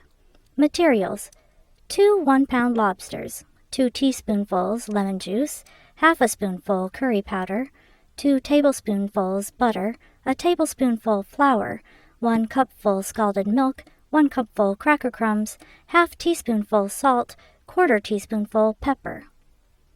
Go on. Way of preparing. Cream the butter and the flour and add the scalded milk. Then add the lemon juice, curry powder, salt, and pepper. Remove the lobster meat from the shells and cut into 1/2-inch cubes. 1/2-inch cubes, sighed Mr. Peters wistfully. Yes? Add the latter to the sauce. You didn't say anything about the latter. Oh, I see. It means the 1/2-inch cubes, yes? Refill the lobster shells. Cover with the buttered crumbs, and bake until the crumbs are brown. This will serve 6 persons. And make them feel an hour afterwards as though they had swallowed a live wild cat, said Mr. Peters ruefully. Not necessarily, said Ash. I could eat 2 portions of this at this very minute and go off to bed and sleep like a little child. Mr. Peters raised himself on his elbow and stared at him. They were in the millionaire's bedroom, the time being 1 in the morning, and Mr. Peters had expressed a wish that Ash should read him to sleep. He had voted against Ash's novel, and produced from the recesses of his suitcase a much-thumbed cookbook. He explained that since his digestive misfortunes had come on him, he had derived a certain solace from its perusal. It may be that to some men, sorrow's crown of sorrow is remembering happier things, but Mr. Peters had not found that to be the case. In his hour of affliction it soothed him to read of Hungarian goulash and scalloped brains, and to remember that he, too, the nut and grass eater of today, had once dwelt in Arcadia. The passage of the days, which had so sapped the stamina of the efficient Baxter, had had the opposite effect on Mr. Peters. His was one of those natures that cannot deal in half measures. Whatever he did with the same driving energy. After the first passionate burst of resistance, he had settled down into a model pupil in Ash's one-man school of physical culture. It had been the same, now that he came to look back on it, at Muldoon's. Now that he remembered, he had come away from White Plains, hoping indeed never to see the place again, but undeniably a different man physically. It was not the habit of Professor Muldoon to let his patients loaf, but Mr. Peters, after the initial plunge, had needed no driving. He had worked hard at his cure then because it was the job at hand. He worked hard now, under the guidance of Ash, because, once he had begun, the thing interested and gripped him. Ash, who had expected continued reluctance, had been astonished and delighted at the way in which the millionaire had behaved. Nature had really intended Ash for a trainer. He identified himself so thoroughly with his man, and rejoiced at the least signs of improvement. In Mr. Peters' case, there had been distinct improvement already. Miracles do not happen nowadays, and it was too much to expect one who had maltreated his body so consistently for so many years to become whole in a day. But to an optimist like Ash, signs were not wanting that in due season Mr. Peters would rise on stepping stones of his dead self to higher things, and though never soaring into the class that devours lobster a la Newburgh and smiles after it, might yet prove himself a devil of a fellow among the mutton chops. "You're a wonder," said Mr. Peters. "You're fresh, and you have no respect for your elders and betters, but you deliver the goods. That's the point. Why, I'm beginning to feel great. Say, do you know I felt a new muscle in the small of my back this morning? They are coming out on me like a rash. That's the Larson exercises. They develop the whole body." "Well, you're a pretty good advertisement for them if they need one. What were you before you came to me? A prize fighter?" "That's the question everybody I met since I arrived here has asked me. I believe it made the butler think I was some sort of crook when I couldn't answer it. I used to write stories, detective stories. What you ought to be doing is running a place over here in England like Muldoon has back home. But you will be able to write one more story out of this business here if you want to. When are you going to have another try for my Scarab?" "Tonight." "Tonight? How about Baxter?" "I shall have to risk Baxter." Mr. Peters hesitated. He had fallen out of the habit of being magnanimous during the past few years, for dyspepsia brooks no divided allegiance, and magnanimity. Mr. Peters hesitated. He had fallen out of the habit of being magnanimous during the past few years, for dyspepsia brooks no divided allegiance, and magnanimity has to take a back seat when it has its grip on you. "See here," he said awkwardly, "I've been thinking this over lately, and what's the use? It's a queer thing, and if anybody had told me a week ago that I should be saying it, I wouldn't have believed him. But I'm beginning to like you. I don't want to get you into trouble. Let the old scarab go. What's a scarab, anyway? Forget about it, and stick on here as my private Muldoon.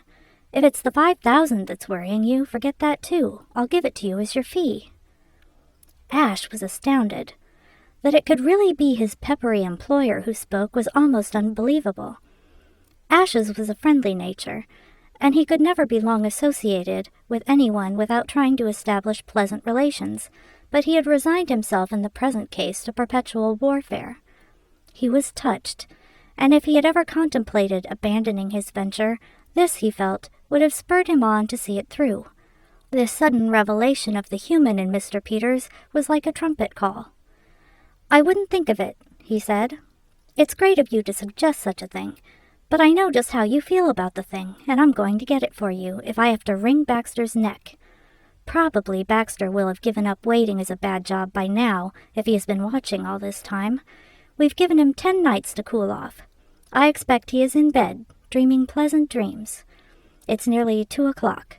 I'll wait another 10 minutes and then go down." He picked up the cookbook. "Lie back and make yourself comfortable, and I'll read you to sleep first." "You're a good boy," said Mr. Peters drowsily. "Are you ready?" "Pork tenderloin larded, half-pound fat pork." A faint smile curved Mr. Peters' lips. His eyes were closed, and he breathed softly. Ash went on in a low voice. 4 large pork tenderloins, 1 cupful cracker crumbs, 1 cupful boiling water, 2 tablespoonsful butter, 1 teaspoonful salt, half teaspoonful pepper, 1 teaspoonful poultry seasoning. A little sigh came from the bed. Way of preparing. Wipe the tenderloins with a damp cloth. With a sharp knife, make a deep pocket lengthwise in each tenderloin. Cut your pork into long, thin strips, and with a needle lard each tenderloin.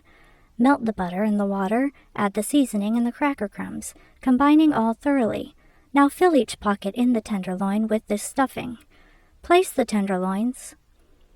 A snore sounded from the pillows, punctuating the recital like a mark of exclamation. Ash laid down the book and peered into the darkness beyond the rays of the bed lamp. His employer slept. Ash switched off the light and crept to the door. Out in the passage he stopped and listened. All was still. He stole downstairs. George Emerson sat in his bedroom in the bachelor's wing of the castle smoking a cigarette. A light of resolution was in his eyes. He glanced at the table beside his bed and at what was on that table, and the light of resolution flamed into a glare of fanatic determination. So might a medieval knight have looked on the eve of setting forth to rescue a maiden from a dragon. His cigarette burned down. He looked at his watch, put it back, and lit another cigarette. His aspect was the aspect of one waiting for the appointed hour. Smoking his second cigarette, he resumed his meditations. They had to do with Aileen Peters. George Emerson was troubled about Aileen. Watching over her as he did with a lover's eye, he had perceived that about her which distressed him. On the terrace that morning she had been abrupt to him. What in a girl of less angelic disposition one might have called snappy. Yes, to be just, she had snapped at him. That meant something. It meant that Aileen was not well. It meant what her pallor and tired eyes meant, that the life she was leading was doing her no good. 11 nights had George dined at Blandings Castle, and on each of the 11 nights he had been distressed to see the manner in which Aileen declined the baked meats, had restricted herself to the miserable vegetable messes which were all that the doctor's orders permitted to her suffering father. George's pity had its limits. His heart did not bleed for Mr. Peters. Mr. Peters' diet was his own affair. But that Aileen should starve herself in this fashion purely by way of moral support for her parent was another matter. George was perhaps a shade material, himself a robust young man, and taking what might be called an outsize in meals, he attached perhaps too much importance to food as an adjunct to the perfect life.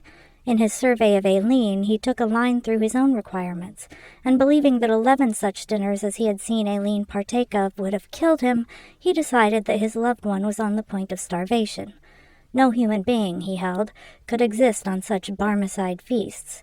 That Mr. Peters continued to do so did not occur to him as a flaw in his reasoning. He looked on Mr. Peters as a sort of machine. Successful businessmen often give that impression to the young. If George had been told that Mr. Peters went along on gasoline like an automobile, he would not have been much surprised.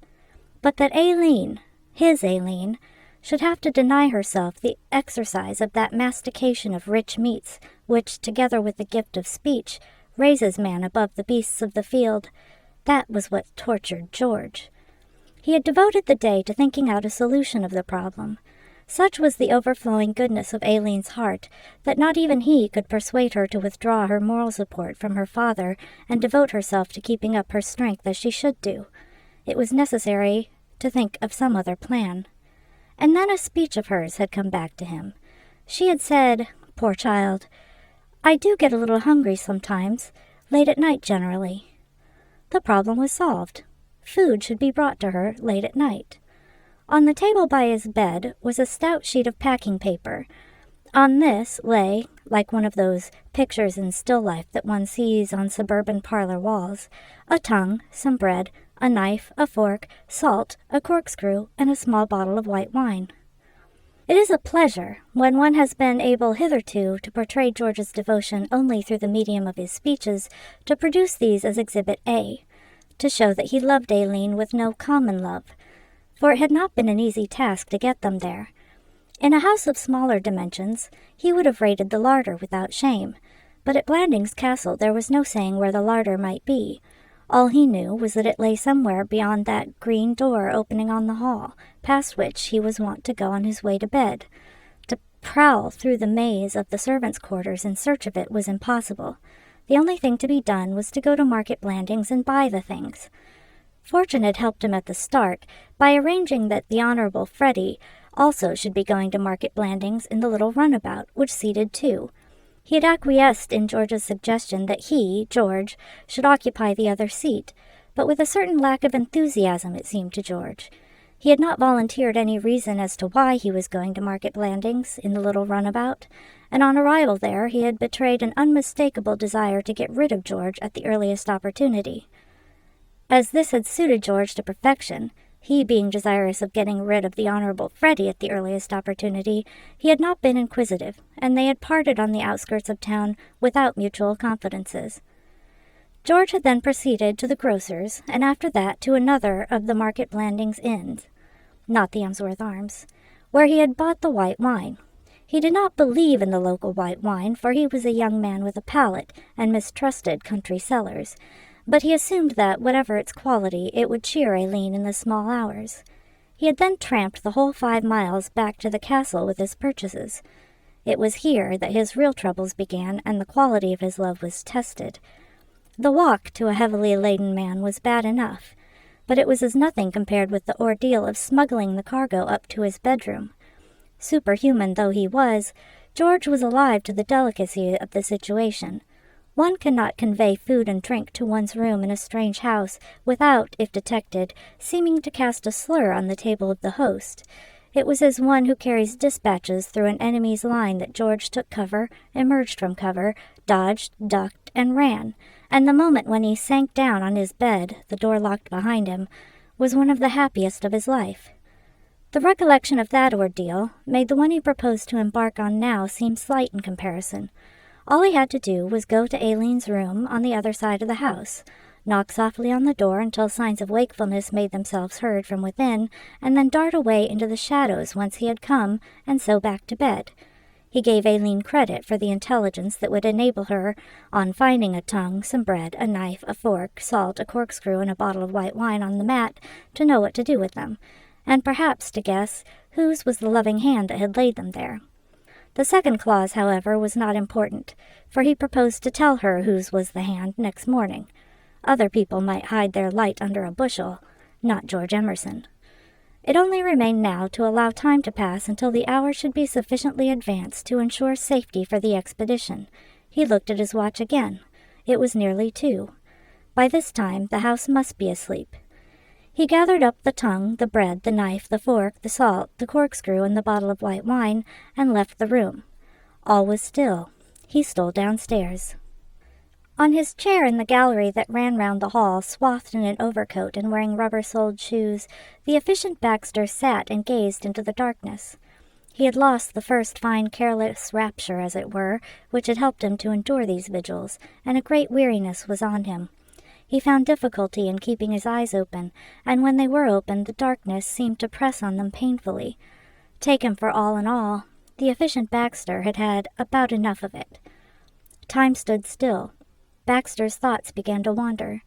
He knew that this was fatal, and exerted himself to drag them back. He tried to concentrate his mind on some one definite thing. He selected the scarab as a suitable object, but it played him false. He had hardly concentrated on the scarab before his mind was straying off to ancient Egypt, to Mr. Peters' dyspepsia, and on a dozen other branch lines of thought. He blamed the fat man at the inn for this. If the fat man had not thrust his presence and conversation on him, he would have been able to enjoy a sound sleep in the afternoon, and would have come fresh to his nocturnal task. He began to muse on the fat man. And by a curious coincidence, whom should he meet a few moments later but this same man? It happened in a somewhat singular manner, though it all seemed perfectly logical and consecutive to Baxter. He was climbing up the outer wall of Westminster Abbey in his pajamas and a tall hat, when the fat man, suddenly thrusting his head out of a window, which Baxter had not noticed until that moment, said, "Hello, Freddie." Baxter was about to explain that his name was not Freddie, when he found himself walking down Piccadilly with Ash Marson. Ash said to him, "Nobody loves me. Everybody steals my grapefruit." And the pathos of it cut the efficient Baxter like a knife. He was on the point of replying when Ash vanished, and Baxter discovered that he was not in Piccadilly, as he had supposed, but in an airplane with Mr. Peters hovering over the castle. Mr. Peters had a bomb in his hand, which he was fondling with loving care. He explained to Baxter that he had stolen it from the Earl of Emsworth's museum. "I did it with a slice of cold beef and a pickle," he explained, and Baxter found himself realizing that that was the only way. "Now watch me drop it," said Mr. Peters, closing one eye and taking aim at the castle. "I have to do this by the doctor's orders." He loosed the bomb, and immediately Baxter was lying in bed watching it drop. He was frightened, but the idea of moving did not occur to him. The bomb fell very slowly, dipping and fluttering like a feather. It came closer and closer. Then it struck with a roar and a sheet of flame. Baxter woke to a sound of tumult and crashing. For a moment he hovered between dreaming and waking, and then sleep passed from him, and he was aware that something noisy and exciting was in progress in the hall below. Coming down to first causes, the only reasons why collisions of any kind occur is because two bodies defy nature's law that a given spot on a given plane shall at a given moment of time be occupied by only one body. There was a certain spot near the foot of the great staircase which Ash, coming downstairs from Mr. Peters' room, and George Emerson, coming up to Aileen's room, had to pass on their respective routes. George reached it at 1 minute and 3 seconds after 2 a.m., moving silently but swiftly, and Ash, also maintaining a good rate of speed, arrived there at 1 minute and 4 seconds after the hour, when he ceased to walk and began to fly, accompanied by George Emerson, now going down. His arms were around George's neck, and George was clinging to his waist. In due season they reached the foot of the stairs, and a small table covered with occasional china and photographs in frames, which lay adjacent to the foot of the stairs. That, especially the occasional china, was what Baxter had heard. George Emerson thought it was a burglar. Ash did not know what it was, but he knew he wanted to shake it off, so he insinuated a hand beneath George's chin and pushed upward. George, by this time parted forever from the tongue, the bread, the knife, the fork, the salt, the corkscrew, and the bottle of white wine, and having both hands free for the work of the moment, held Ash with the left and punched him in the ribs with the right. Ash, removing his left arm from George's neck, brought it up as a reinforcement to his right, and used both as a means of throttling George. This led George, now permanently underneath, to grasp Ash's ears firmly and twist them, relieving the pressure on his throat and causing Ash to utter the first vocal sound of the evening, other than the explosive "ugh" that both had emitted at the instant of impact. Ash dislodged George's hands from his ears and hit George in the ribs with his elbow. George kicked Ash on the left ankle. Ash rediscovered George's throat and began to squeeze it afresh, and a pleasant time was being had by all when the efficient Baxter, whizzing down the stairs, tripped over Ash's legs, shot forward, and cannoned into another table, also covered with occasional china and photographs in frames. The hall at Blandings Castle was more an extra drawing room than a hall, and, when not nursing a sick headache in her bedroom, Lady Anne Warblington would dispense afternoon tea there to her guests. Consequently, it was dotted pretty freely with small tables. There were indeed no fewer than 5 more in various spots, waiting to be bumped into and smashed. The bumping into and smashing of small tables, however, is a task that calls for plenty of time, a leisured pursuit, and neither George nor Ash, a third party having been added to their little affair, felt a desire to stay on and do the thing properly. Ash was strongly opposed to being discovered and called on to account for his presence there at that hour, and George, conscious of the tongue and its adjuncts now strewn about the hall, had a similar prejudice against the tedious explanations that detection must involve. As though by mutual consent, each relaxed his grip. They stood panting for an instant, then Ash in the direction where he supposed the green door of the servants' quarters to be, George to the staircase that led to his bedroom. They went away from that place. They had hardly done so when Baxter, having disassociated himself from the contents of the table he had upset, began to grope his way toward the electric light switch, the same being situated near the foot of the main staircase. He went on all fours as a safer mode of locomotion, though slower than the one he had attempted before. Noises began to make themselves heard on the floors above. Roused by the merry crackle of occasional china, the house party was bestirring itself to investigate. Voices sounded, muffled and inquiring. Meantime, Baxter crawled steadily on his hands and knees toward the light switch. He was in much the same condition as one white hope of the ring is after he has put his chin in the way of the fist of a rival member of the truck drivers' union. He knew that he was still alive. More he could not say. The mists of sleep which still shrouded his brain, and the shake-up he had had from his encounter with the table, a corner of which he had rammed with the top of his head, combined to produce a dreamlike state. And so the efficient Baxter crawled on, and as he crawled, his hand, advancing cautiously, fell on something that was not alive, something clammy and ice-cold, the touch of which filled him with a nameless horror. To say that Baxter's heart stood still would be physiologically inexact. The heart does not stand still. Whatever the emotions of its owner, it goes on beating. It would be more accurate to say that Baxter felt like a man taking his first ride in an express elevator, who has outstripped his vital organs by several floors, and sees no immediate prospect of their ever catching up with him again. There was a great cold void, where the more intimate parts of his body should have been. His throat was dry and contracted. The flesh of his back crawled, for he knew what it was he had touched. Painful and absorbing, as had been his encounter with the table, Baxter had never lost sight of the fact that close behind him a furious battle between unseen forces was in progress. He had heard the bumping and the thumping and the tense breathing, even as he picked occasional china from his person. Such a combat, he had felt, could hardly fail to result in personal injury to either the party of the first part or the party of the second part, or both. He knew now that worse than mere injury had happened, and that he knelt in the presence of death. There was no doubt that the man was dead.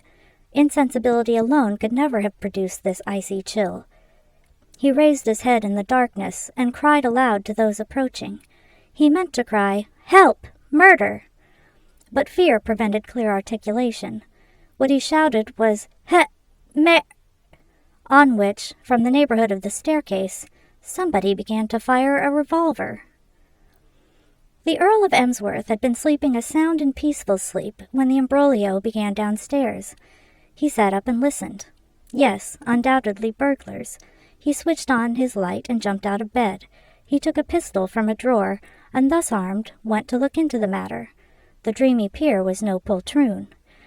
It was quite dark when he arrived on the scene of the conflict, in the van of a mixed bevy of pajamaed and dressing-gowned relations. He was in the van because, meeting these relations in the passage above, he had said to them, "Let me go first, I have a pistol," and they had let him go first. They were, indeed, awfully nice about it, not thrusting themselves forward or jostling or anything, but behaving in a modest and self-effacing manner that was pretty to watch. When Lord Emsworth said, "Let me go first," young Algernon Wooster, who was on the very point of leaping to the fore, said, "Yes, by Jove, sound scheme, by gad," and withdrew into the background. And the Bishop of Godalming said, "By all means, Clarence, undoubtedly, most certainly proceed us." When his sense of touch told him that he had reached the foot of the stairs, Lord Emsworth paused. The hall was very dark, and the burglars seemed temporarily to have suspended activities, and then one of them, a man with a ruffianly, grating voice, spoke. What it was he said Lord Emsworth could not understand. It sounded like probably some secret signal to his confederates. Lord Emsworth raised his revolver and emptied it in the direction of the sound. Extremely fortunate for him, the efficient Baxter had not changed his all-fours attitude. This undoubtedly saved Lord Emsworth the worry of engaging a new secretary. The shots sang above Baxter's head one after the other, 6 in all, and found other billets than his person. They disposed themselves as follows. The first shot broke a window and whistled out into the night. The second shot hit the dinner gong and made a perfectly extraordinary noise, like the last trump. The third, fourth, and fifth shots embedded themselves in the wall. The sixth and final shot hit a life-size picture of his lordship's grandmother in the face, and improved it out of all knowledge. One thinks no worse of Lord Emsworth's grandmother because she looked like Eddie Foy, and had allowed herself to be painted after the heavy classic manner of some of the portraits of 100 years ago, in the character of Venus, suitably draped, of course, rising from the sea. But it was beyond the possibility of denial that her grandson's bullet permanently removed one of Blandings Castle's most prominent eyesores. Having emptied his revolver, Lord Emsworth said, "Who is there? Speak," in a rather aggrieved tone, as though he felt he had done his part in breaking the ice, and it was now for the intruder to exert himself and bear his share of the social amenities. The efficient Baxter did not reply.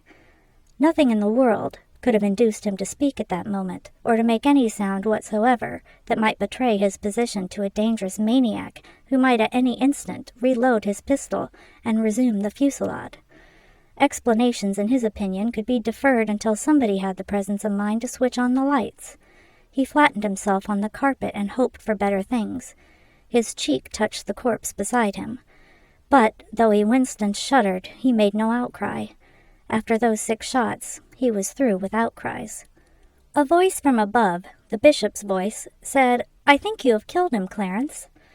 Another voice, that of Colonel Horace Mant, said, "Switch on those dashed lights. Why doesn't somebody dash it?" The whole strength of the company began to demand light. When the lights came, it was from the other side of the hall. 6 revolver shots fired at 2:15 in the morning will rouse even sleeping domestics. The servants' quarters were buzzing like a hive. Shrill, feminine screams were puncturing the air. Mr. Beach, the butler, in a suit of pink silk pajamas, of which no one would have suspected him, was leading a party of men servants down the stairs, not so much because he wanted to lead them as because they had pushed him. The passage beyond the green door became congested, and there were cries for Mr. Beach to open it and look through and see what was the matter. But Mr. Beach was smarter than that, and wriggled back so that he no longer headed the procession. This done, he shouted, "Open that door there! Open that door! Look and see what the matter is!" Ash opened the door. Since his escape from the hall, he had been lurking in the neighborhood of the green door, and had been engulfed by the swirling throng. Finding himself with elbow room for the first time, he pushed through, swung the door open, and switched on the lights. They shone on a collection of semi-dressed figures crowding the staircase, on a hall littered with china and glass, on a dented dinner gong, on an edited and improved portrait of the late Countess of Emsworth, and on the efficient Baxter in an overcoat and rubber-soled shoes, lying beside a cold tongue. At no great distance lay a number of other objects, a knife, a fork, some bread, salt, a corkscrew, and a bottle of white wine. Using the word in the sense of saying something coherent, the Earl of Emsworth was the first to speak. He peered down at his recumbent secretary and said, "Baxter, my dear fellow, what the devil?" The feeling of the company was one of profound disappointment. They were disgusted at the anticlimax. For an instant, when the efficient one did not move, a hope began to stir. But as soon as it was seen that he was not even injured, gloom reigned. One of two things would have satisfied them, either a burglar or a corpse. A burglar would have been welcome dead or alive. But if Baxter proposed to fill the part adequately, it was imperative that he be dead. He had disappointed them deeply by turning out to be the object of their quest. That he should not have even been grazed was too much. There was a cold silence as he slowly raised himself from the floor. As his eyes fell on the tongue, he stared. Pop! As his eyes fell on the tongue, he started and remained gazing fixedly at it. Surprise paralyzed him. Lord Emsworth was also looking at the tongue, and he leapt to not an unreasonable conclusion. He spoke coldly and haughtily, for he was not only annoyed like the others at the anticlimax, but offended. He knew that he was not one of your energetic hosts who exert themselves unceasingly to supply their guests with entertainment, but there was one thing on which, as a host, he did pride himself. In the material matters of life he did his guests well. He kept an admirable table.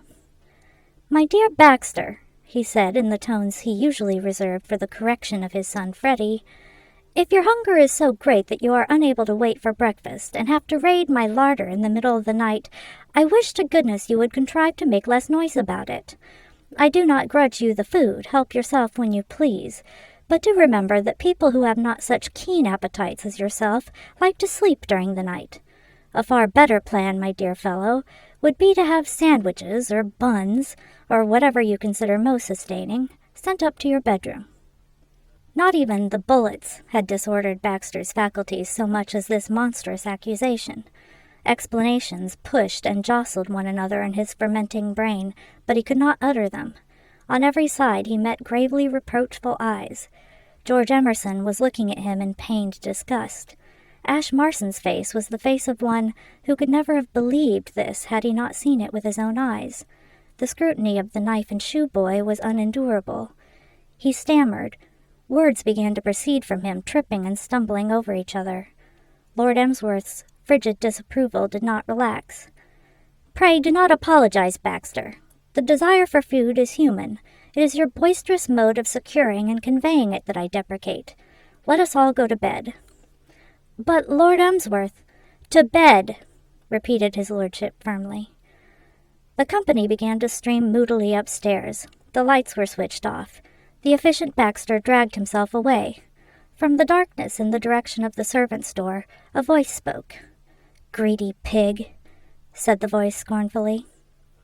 It sounded like the fresh young voice of the knife and shoe boy, but Baxter was too broken to investigate. He continued his retreat without pausing.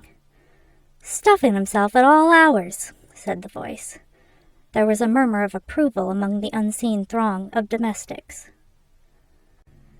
When Lord Emsworth, sighting Mr. Peters in the group of returned churchgoers, drew him aside and broke the news that the valuable scarab, so kindly presented by him to the Castle Museum, had been stolen in the night by some person unknown, he thought the millionaire took it exceedingly well. Though the stolen object no longer belonged to him, Mr. Peters no doubt still continued to take an affectionate interest in it, and might have been excused had he shown annoyance that his gift had been so carelessly guarded. Mr. Peter was, however, thoroughly magnanimous about the matter. He deprecated the notion that the Earl could possibly have prevented this unfortunate occurrence. He quite understood. He was not in the least hurt. Nobody could have foreseen such a calamity. These things happened, and one had to accept them. He himself had once suffered in much the same way, the gem of his collection having been removed almost beneath his eyes in the smoothest possible fashion. Altogether, he relieved Lord Emsworth's mind very much, and when he had finished doing so, he departed swiftly and rang for Ash. When Ash arrived, he bubbled over with enthusiasm. He was lyrical in his praise. He went so far as to slap Ash on the back. It was only when the latter disclaimed all credit for what had occurred that he checked the flow of approbation. "It wasn't you who got it. Who was it then?" "It was Miss Peters' maid. It's a long story, but we were working in partnership. I tried for the thing and failed, and she succeeded." It was with mixed feelings that Ash listened while Mr. Peters transferred his adjectives of commendation to Joan. He admired Joan's courage. He was relieved that her venture had ended without disaster, and he knew that she deserved whatever anyone could find to say in praise of her enterprise. But at first, though he tried to crush it down, he could not help feeling a certain amount of chagrin that a girl should have succeeded where he, though having the advantage of first chance, had failed. The terms of his partnership with Joan had jarred on him from the beginning. A man may be in sympathy with the modern movement for the emancipation of woman, and yet feel aggrieved when a mere girl proves herself a more efficient thief than himself. Woman is invading man's sphere more successfully every day, but there are still certain fields in which man may consider that he is rightfully entitled to a monopoly, and the purloining of scarabs in the watches of the night is surely one of them. Joan, in Ash's opinion, should have played a meeker and less active part. These unworthy emotions did not last long. Whatever his other shortcomings, Ash possessed a just mind. By the time he had found Joan, after Mr. Peters had his say and dispatched him below stairs for that purpose, he had purged himself of these petty regrets, and was prepared to congratulate her wholeheartedly. He was, however, resolved that nothing should induce him to share in the reward. On that point, he resolved, he would refuse to be shaken. "I have just left Mr. Peters," he began. "All is well. His checkbook lies before him on the table, and he is trying to make his fountain pen work long enough to write a check. But there is just one thing I want to say." She interrupted him. To his surprise, she was eyeing him coldly and with disapproval. "And there is just one thing I want to say," she said. "And that is, if you imagine I shall consent to accept a penny of the reward—" "Exactly what I was going to say. Of course I couldn't dream of taking any of it." "I don't understand you. You are certainly going to have it all. I told you when we made our agreement that I should only take my share if you let me do my share of the work. Now that you have broken that agreement, nothing could induce me to take it. I know you meant it kindly, Mr. Marson, but I simply can't feel grateful. I told you that ours was a business contract, and that I wouldn't have any chivalry. And I thought that after you had given me your promise—" "One moment," said Ash, bewildered. "I can't follow this. What do you mean?" "What do I mean? Why, that you went down to the museum last night before me and took the scarab, though you had promised to stay away and give me my chance." "But I didn't do anything of the sort." It was Joan's turn to look bewildered. "But you have got the scarab, Mr. Marson." "Why, you have got it." "No." But it is gone." "I know. I went down to the museum last night as we had arranged, and when I got there was no scarab. It had disappeared." They looked at each other in consternation. Ash was the first to speak. "It was gone when you got to the museum?" "There wasn't a trace of it. I took it for granted that you had been down before me. I was furious." "But this is ridiculous," said Ash. "Who could have taken it? There was nobody besides ourselves who knew Mr. Peters was offering the reward. What exactly happened last night?" "I waited until 1 o'clock. Then I slipped down, got into the museum, struck a match, and looked for the scarab. It wasn't there. I couldn't believe it at first. I struck some more matches, quite a number, but it was no good. The scarab was gone. So I went back to bed and thought hard thoughts about you. It was silly of me. I ought to have known you would not break your word, but there didn't seem any other solution of the thing's disappearance." "Well, somebody must have taken it. And the question is, what are we to do?" She laughed. "It seems to me that we were a little premature in quarreling about how we are to divide that reward. It looks as though there isn't going to be any reward." "Meantime," said Ash gloomily, "I suppose I've got to go back and tell Mr. Peters. I expect it will break his heart." Chapter 11, Part 1. Blandings Castle dozed in the calm of an English Sunday afternoon. All was peace. Freddie was in bed, with orders from the doctor to stay there until further notice. Baxter had washed his face. Lord Emsworth had returned to his garden fork. The rest of the house party strolled about the grounds, or sat in them, for the day was one of those late spring days that are warm with a premature suggestion of midsummer.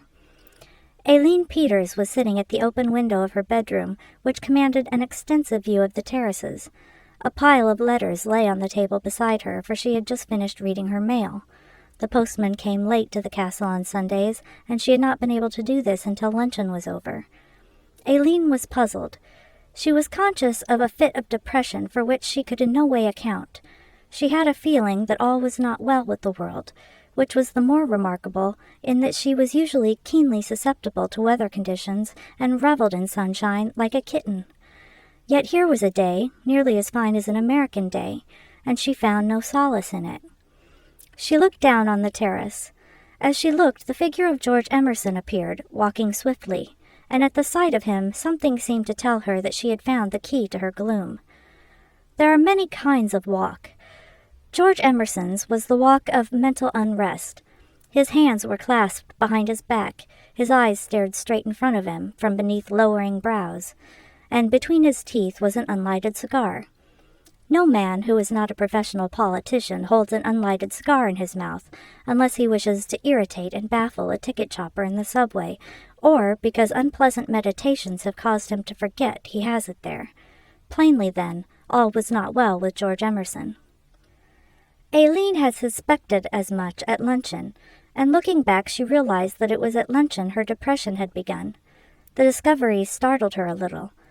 She had not been aware, or she had refused to admit to herself, that George's troubles bulked so large on her horizon.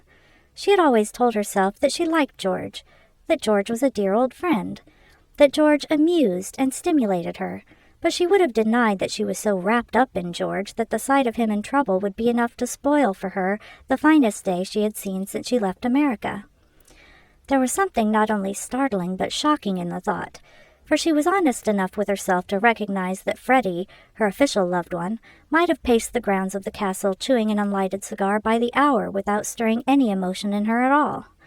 And she was to marry Freddie next month. This was surely a matter that called for thought. She proceeded, gazing down the while at the perambulating George, to give it a thought. Aileen's was not a deep nature. She had never pretended to herself that she loved the Honorable Freddie in the sense in which the word is used in books. She liked him, and she liked the idea of being connected with the peerage. Her father liked the idea, and she liked her father. And the combination of these likings had caused her to reply yes, when, last autumn, Freddie, swelling himself out like an embarrassed frog and gulping, had uttered that memorable speech beginning, "I say, you know, it's like this, don't you know?" and ending, "What I mean is, will you marry me?" What? She had looked forward to being placidly happy as the Honorable Mrs. Frederick Threepwood, and then George Emerson had reappeared in her life, a disturbing element. Until today, she would have resented the suggestion that she was in love with George. She liked to be with him, partly because he was so easy to talk to, and partly because it was exciting to be continually resisting the willpower he made no secret of trying to exercise. But today there was a difference. She had suspected it at luncheon, and she realized it now. As she looked down at him from behind the curtain, and marked his air of gloom, she could no longer disguise it from herself. She felt maternal, horribly maternal. George was in trouble, and she wanted to comfort him. Freddie, too, was in trouble, but did she want to comfort Freddie? No. On the contrary, she was already regretting her promise so lightly given before luncheon to go and sit with him that afternoon. A well-marked feeling of annoyance that he should have been so silly as to tumble downstairs and sprain his ankle was her chief sentiment respecting Freddie. George Emerson continued to perambulate, and Aileen continued to watch him. At last she could endure it no longer. She gathered up her letters, stacked them in a corner of the dressing-table, and left the room. George had reached the end of the terrace, and turned when she began to descend the stone steps outside the front door. He quickened his pace as he caught sight of her. He halted before her, and surveyed her morosely. "I have been looking for you," he said. And here I am. Cheer up, George. Whatever is the matter? I've been sitting in my room looking at you, and you've been simply prowling. What has gone wrong? Everything. How do you mean, everything? Exactly what I say. I'm done for. Read this. Aileen took the yellow slip of paper. A cable, added George. I got it this morning. Mailed on from my rooms in London. Read it. I'm trying to. It doesn't seem to make sense. George laughed grimly. It makes sense, all right. I don't see how you can say that. Meredith Elephant Kangaroo. Office cipher, I was forgetting. Elephant means seriously ill and unable to attend to duty. Meredith is one of the partners in my firm in New York. Oh, I'm so sorry. Do you think he is very sick? Are you very fond of Mr. Meredith?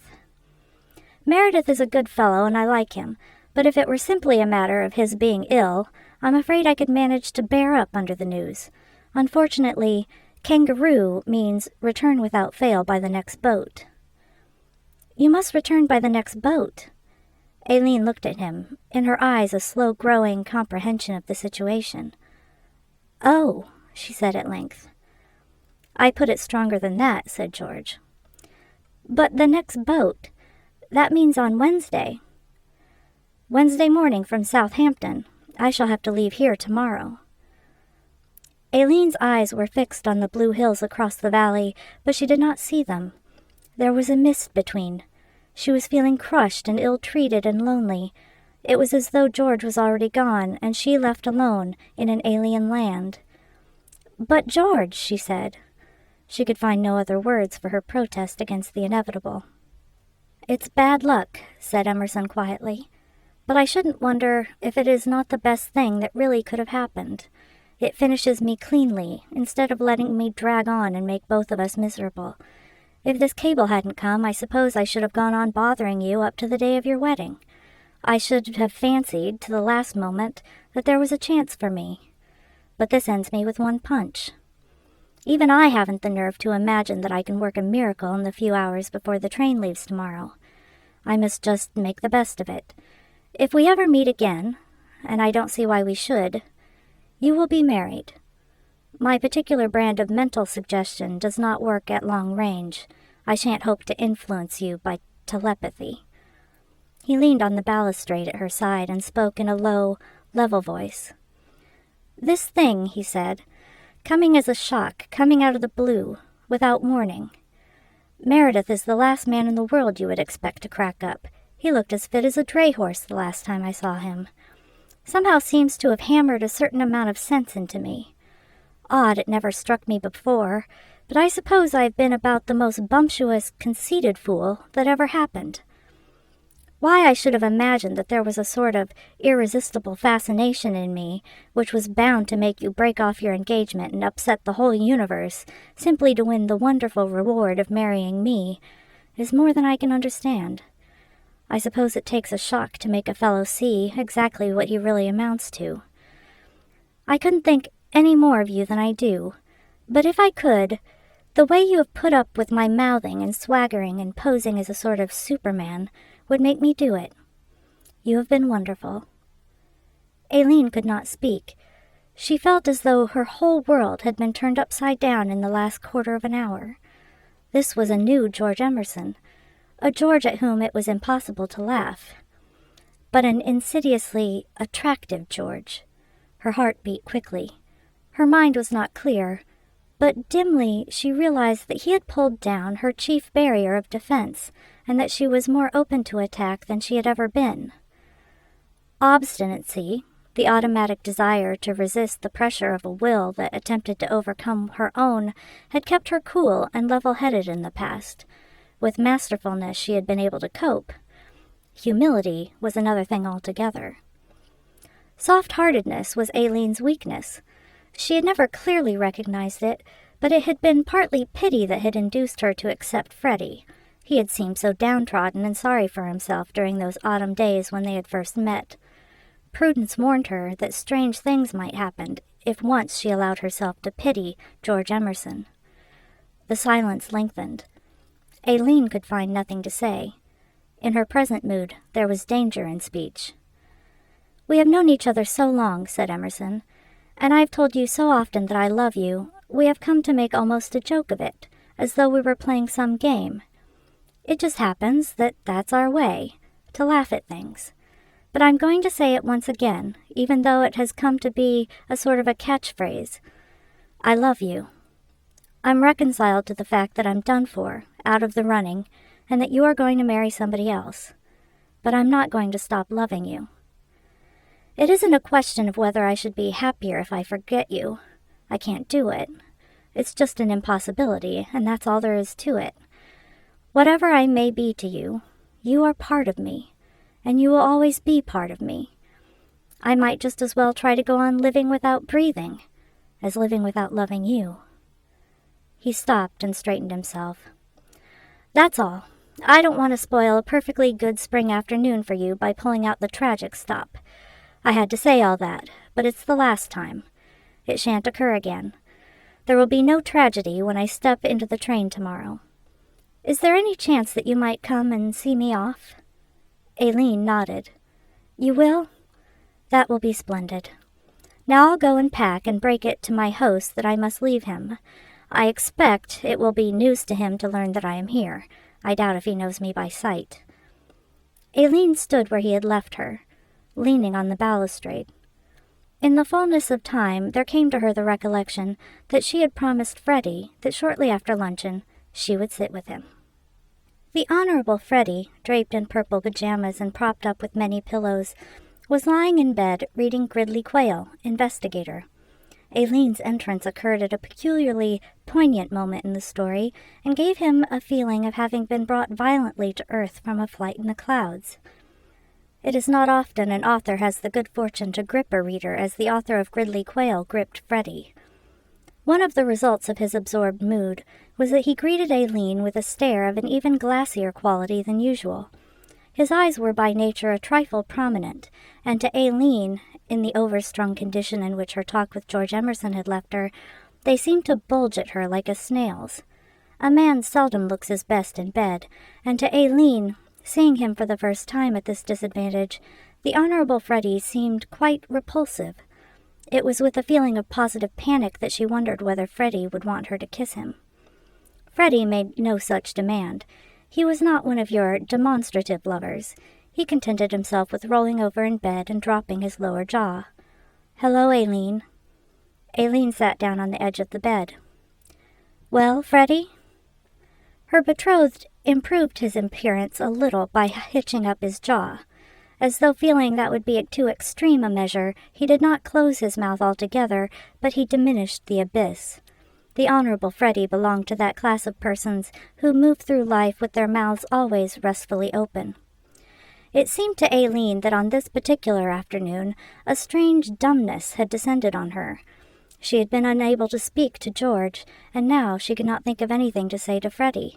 She looked at him, and he looked at her, and the clock on the mantelpiece went on ticking. "It was that bally cat of Aunt Anne's," said Freddie at length, essaying light conversation.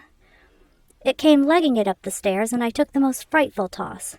I hate cats. Do you hate cats? I knew a fellow in London who couldn't stand cats." Aileen began to wonder whether there was not something permanently wrong with her organs of speech.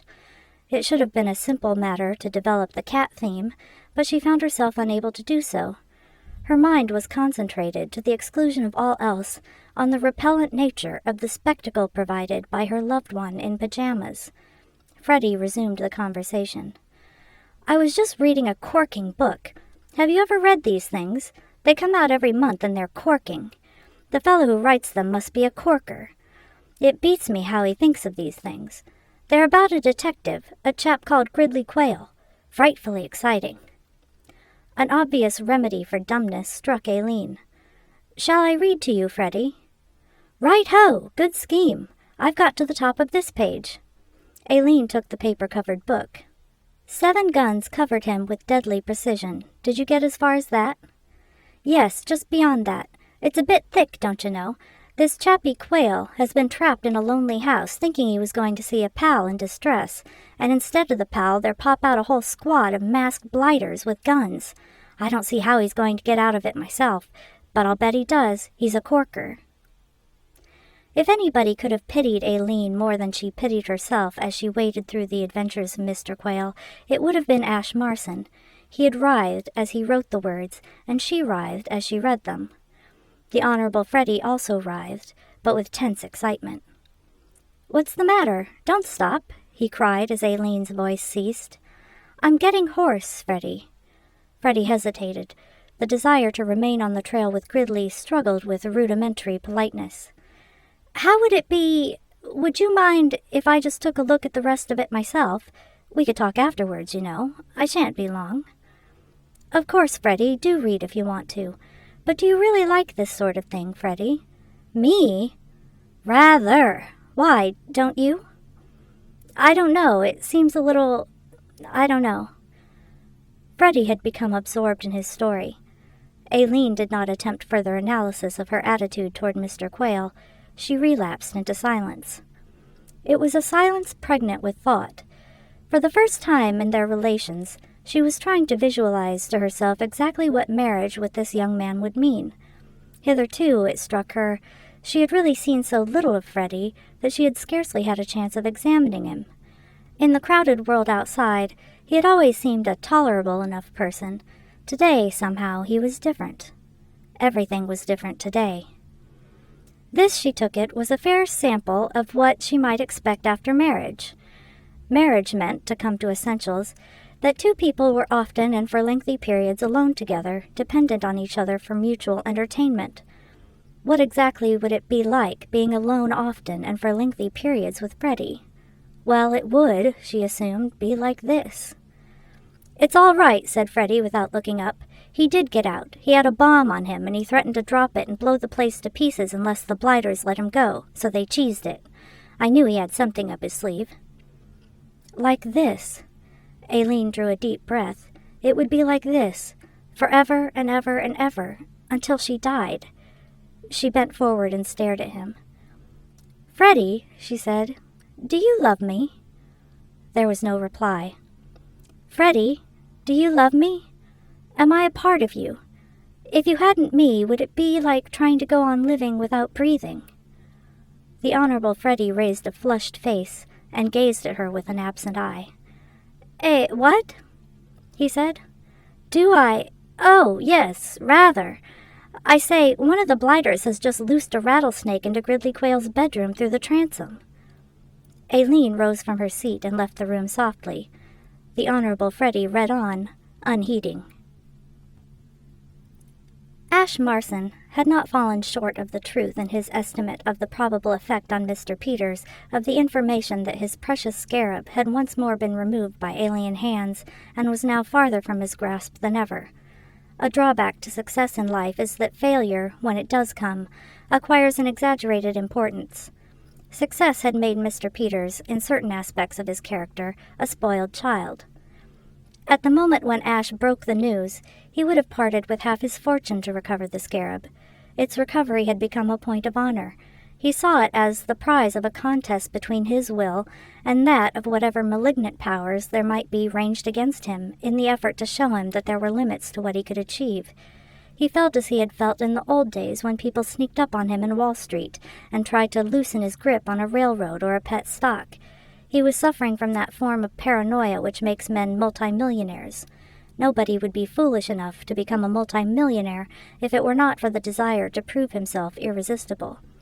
Mr. Peters obtained a small relief for his feelings by doubling the existing reward, and Ash went off in search of Joan, hoping that this new stimulus, acting on their joint brains, might develop inspiration.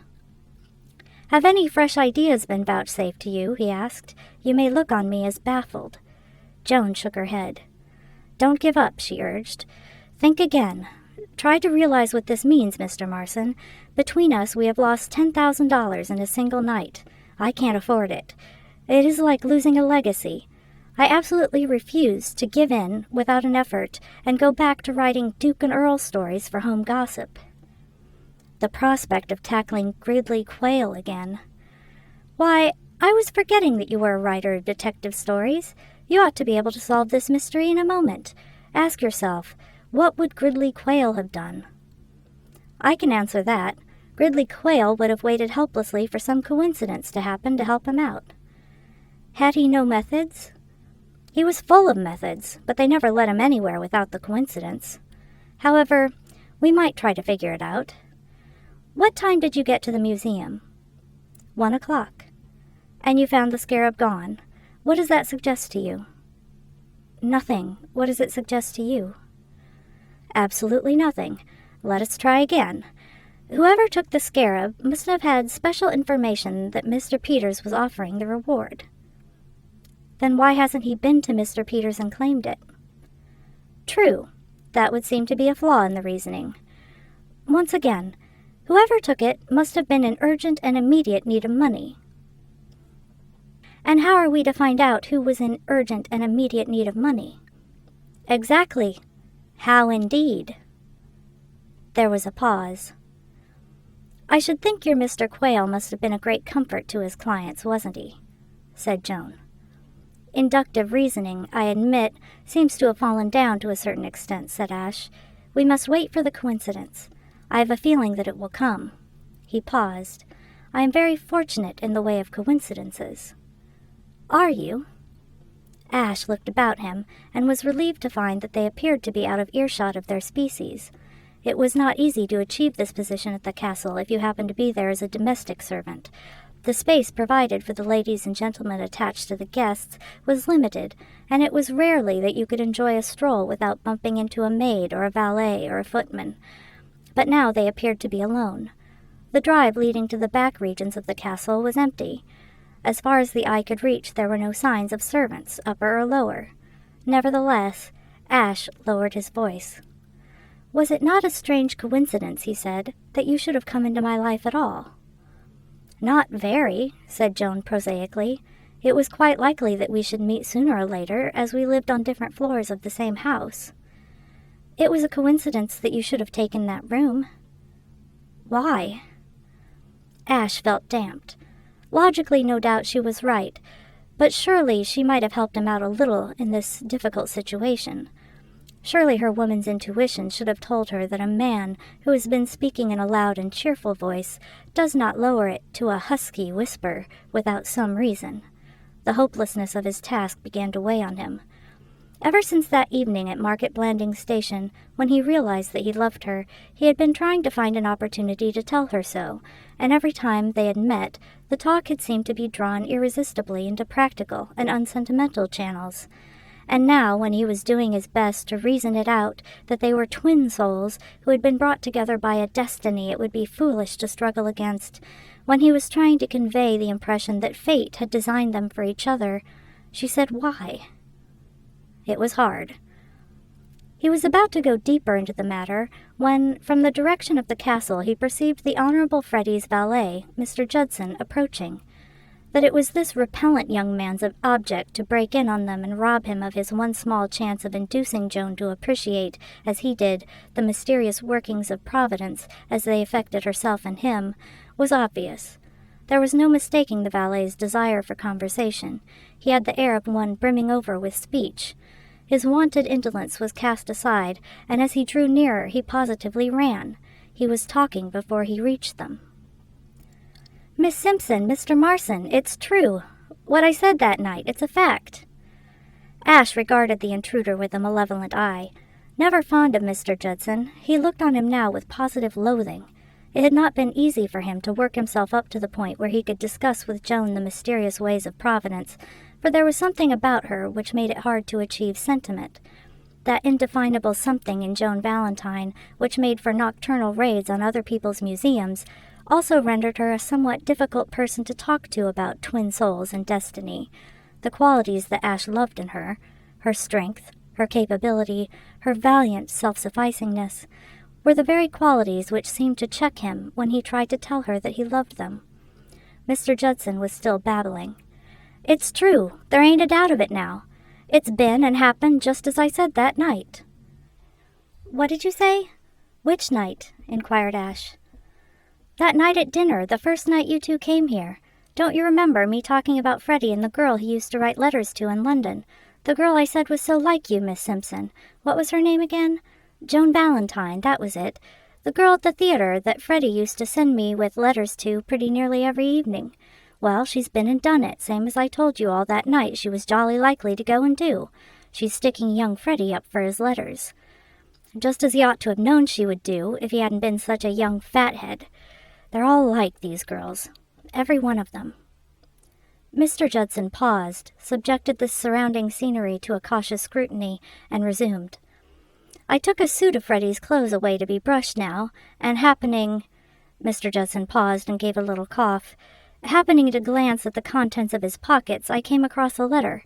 I took a sort of look at it before setting it aside, and it was from a fellow named Jones, and it said that this girl, Valentine, was sticking on to young Freddie's letters, what he'd written her, and would see him blowed if she parted with them under another 1,000. And as I made it out, Freddie had already given her 500.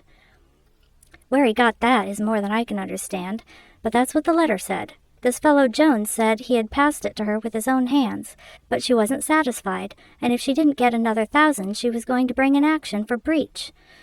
And now Freddie has given me a note to take to this Jones, who is stopping in Market Blandings. Joan had listened to this remarkable speech with a stunned amazement. At this point she made her first comment. But that can't be true. Saw the letter with my own eyes, Miss Simpson. But...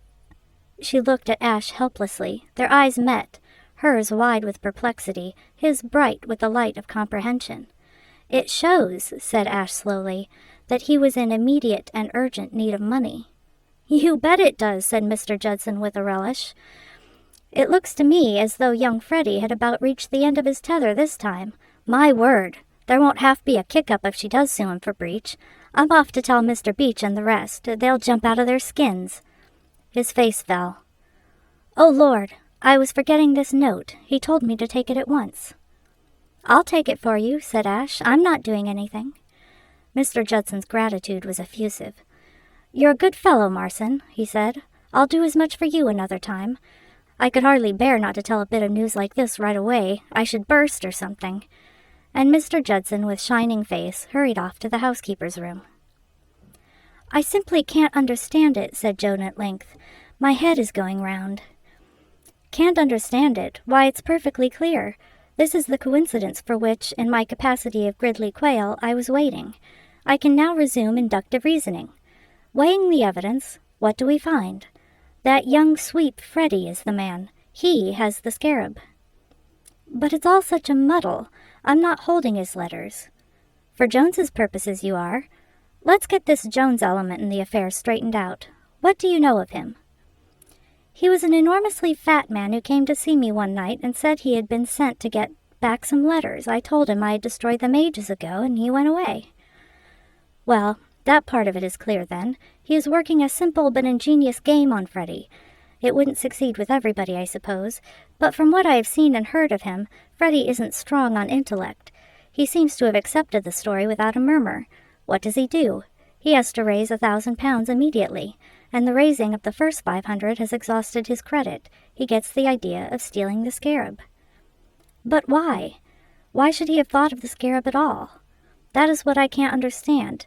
He couldn't have meant to give it to Mr. Peters and claim the reward. He couldn't have known that Mr. Peters was offering the reward. He couldn't have known that Lord Emsworth had not got the scarab quite properly. He couldn't have known anything. Ash's enthusiasm was a trifle damped. There's something in that, but...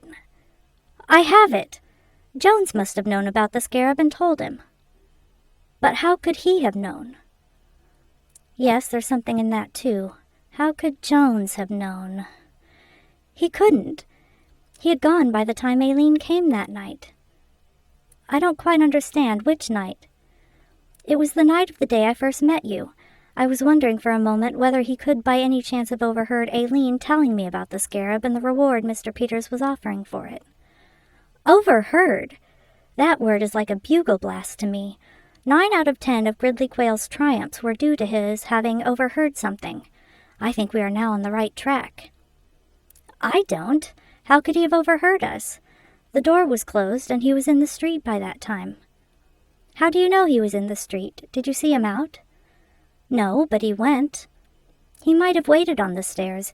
You remember how dark they are at number 7, and listened. Why? Ash reflected.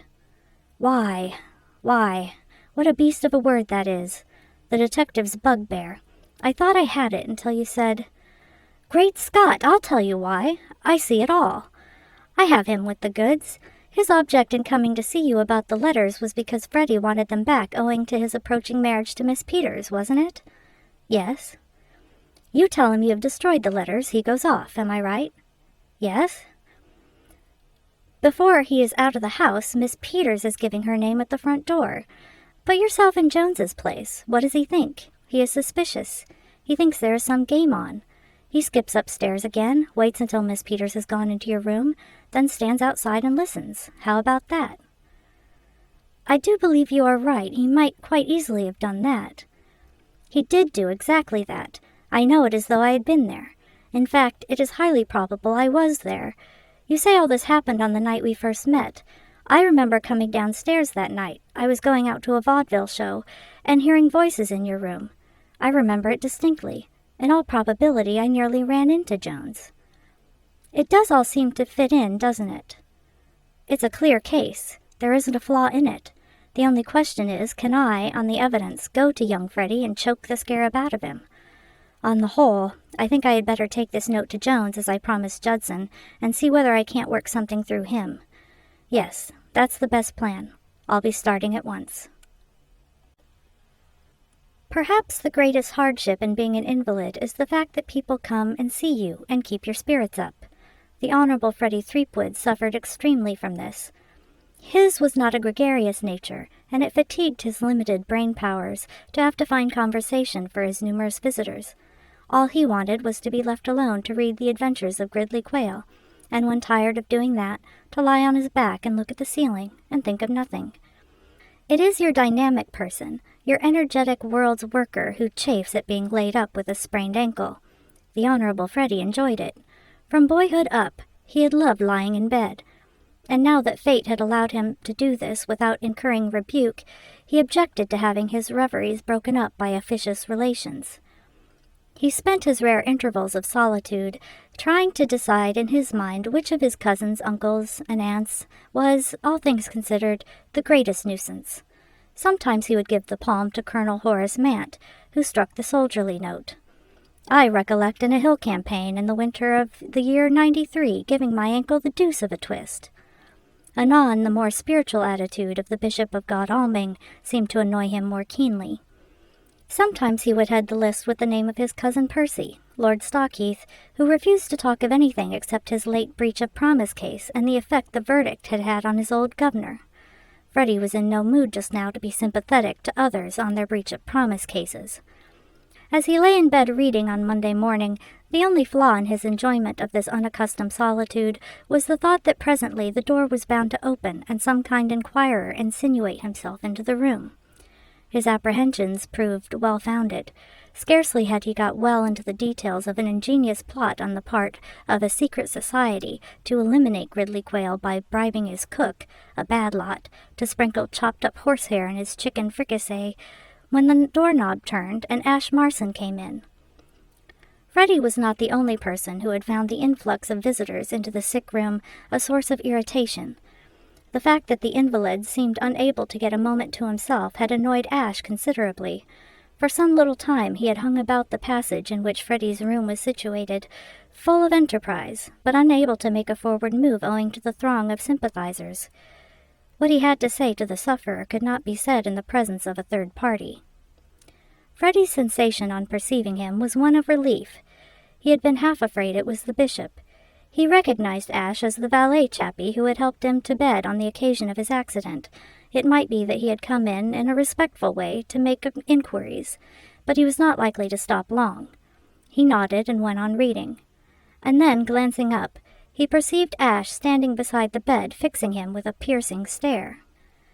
The Honorable Freddie hated piercing stares. One of the reasons why he objected to being left alone with his future father-in-law, Mr. J. Preston Peters, was that nature had given the millionaire a penetrating pair of eyes, and the stress of business life in New York had developed in him a habit of boring holes into people with them. A young man had to have a stronger nerve and a clearer conscience than the Honorable Freddie to enjoy a tete-a-tete with Mr. Peters. Though he accepted Aileen's father as a necessary evil and recognized that his position entitled him to look at people as sharply as he liked, whatever their feelings, he would be hanged if he was going to extend this privilege to Mr. Peters' valet. This man standing beside him was giving him a look that seemed to his sensitive imagination to have been fired red-hot from a gun, and this annoyed and exasperated Freddie. "What do you want?" he said querulously. "What are you staring at me like that for?"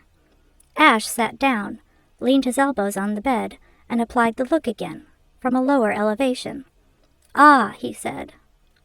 Whatever may have been Ash's defects, so far as the handling of the inductive reasoning side of Gridley Quayle's character was concerned, there was one scene in each of his stories in which he never failed. That was the scene in the last chapter, where Quayle, confronting his quarry, unmasked him. Quayle might have floundered in the earlier part of the story, but in his big scene he was exactly right. He was curt, crisp, and mercilessly compelling. Ash, rehearsing this interview in the passage before his entry, had decided that he could hardly do better than model himself on the detective. So he began to be curt, crisp, and mercilessly compelling to Freddie, and after the first few sentences he had that youth gasping for air. "I will tell you," he said. "If you can spare me a few moments of your valuable time, I will put the facts before you. Yes, press that bell if you wish, and I will put them before witnesses. Lord Emsworth will no doubt be pleased to learn that his son, whom he trusted, is a thief." Freddie's hand fell limply. The bell remained untouched. His mouth opened to its fullest extent. In the midst of his panic, he had a curious feeling that he had heard or read that last sentence somewhere before. Then he remembered. Those very words occurred in Gridley Quayle, Investigator, The Adventure of the Blue Ruby. What do you mean?" he stammered. "I will tell you what I mean. On Saturday night, a valuable scarab was stolen from Lord Emsworth's private museum. The case was put into my hands." "Great Scott, are you a detective?" "Ah," said Ash. Life, as many a worthy writer has pointed out, is full of ironies. It seemed to Freddie that here was a supreme example of this fact. All these years he had wanted to meet a detective, and now that his wish had been gratified, the detective was detecting him. "The case," continued Ash severely, "was placed in my hands. I investigated it. I discovered that you were in urgent and immediate need of money."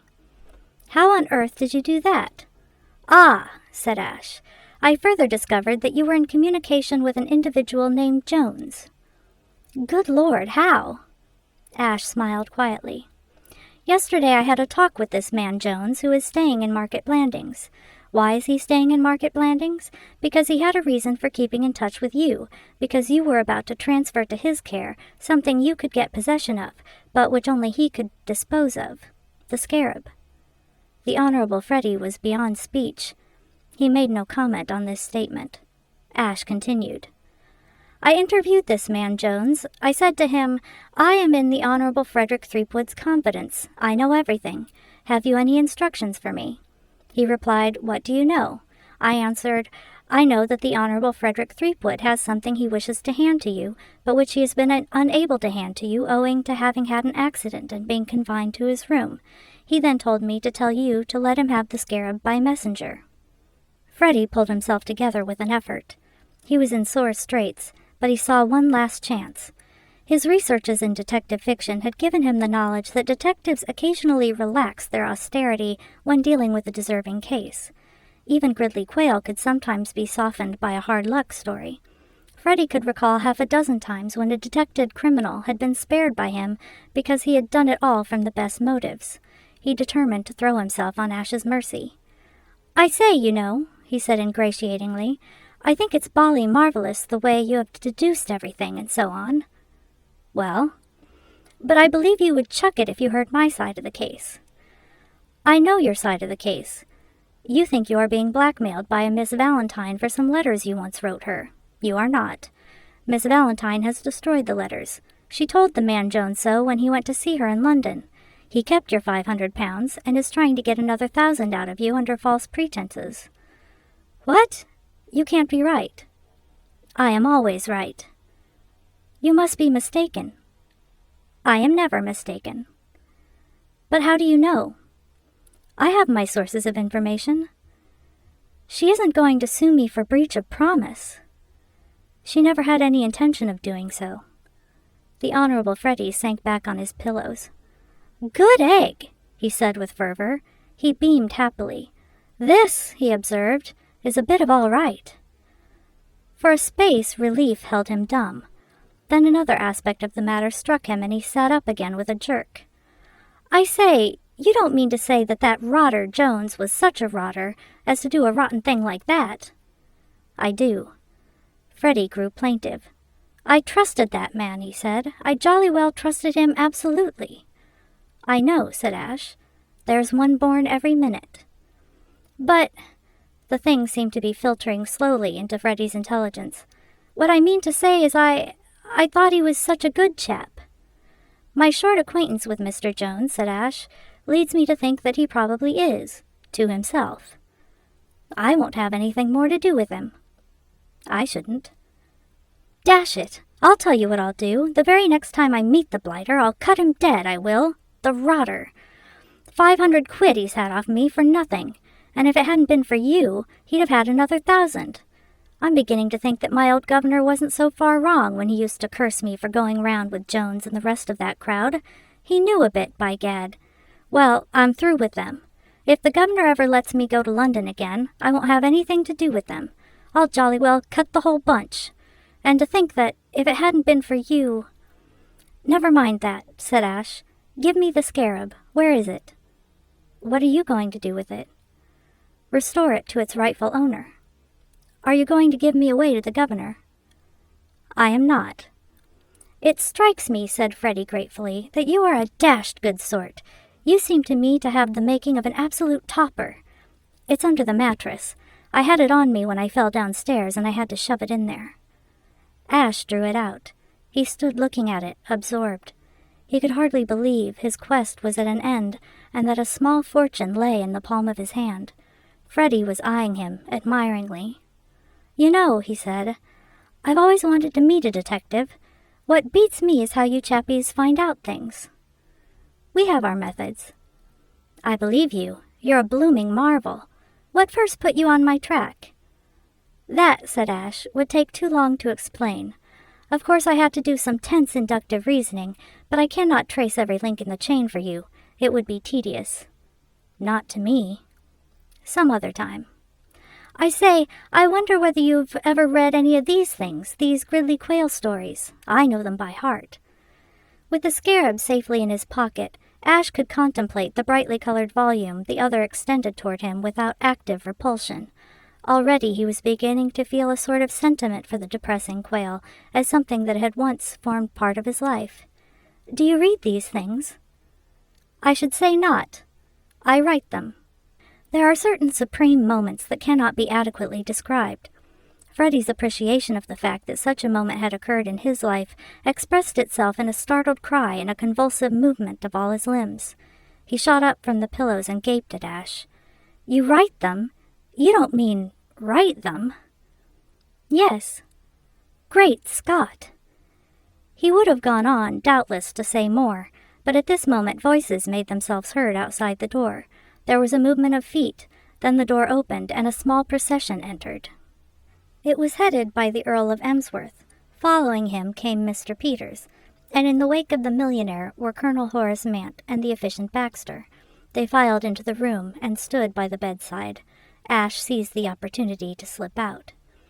Freddie glanced at the deputation without interest. His mind was occupied with other matters. He supposed they had come to inquire after his ankle, and he was mildly thankful that they had come in a body instead of one by one. The deputation grouped itself about the bed and shuffled its feet. There was an atmosphere of awkwardness. Frederick," said Lord Emsworth. "Freddie, my boy." Mr. Peters fiddled dumbly with the coverlet. Colonel Mant cleared his throat. The efficient Baxter scowled. Freddie, my dear boy, I fear we have a painful task to perform." The words struck straight home at the Honorable Freddie's guilty conscience. Had they, too, tracked him down? And was he now to be accused of having stolen that infernal scarab? A wave of relief swept over him as he realized that he had got rid of the thing. A decent chappie like that detective would not give him away. All he had to do was to keep his head and stick to stout denial. That was the name of the game, Stout Denial. "I don't know what you mean," he said defensively. "Of course you don't. Dash it," said Colonel Mant. "We're coming to that. And I should like to begin by saying that, though in a sense it was my fault, I fail to see how I could have acted—" "Horace!" "Oh, very well. I was only trying to explain." Lord Emsworth sought inspiration from the wallpaper. "Freddie, my boy," he began, "we have a somewhat disturbing... We are compelled to break it to you. We are all most pained and astounded, and—" The efficient Baxter spoke. It was plain he was in a bad temper. "Miss Peters," he snapped, "has eloped with your friend Emerson." Lord Emsworth breathed a sigh of relief. "Exactly, Baxter, precisely. You have put the thing in a nutshell. Really, my dear fellow, you are invaluable." All eyes searched Freddie's face for signs of uncontrollable emotion. The deputation waited anxiously for his first grief-stricken cry. What?" said Freddie.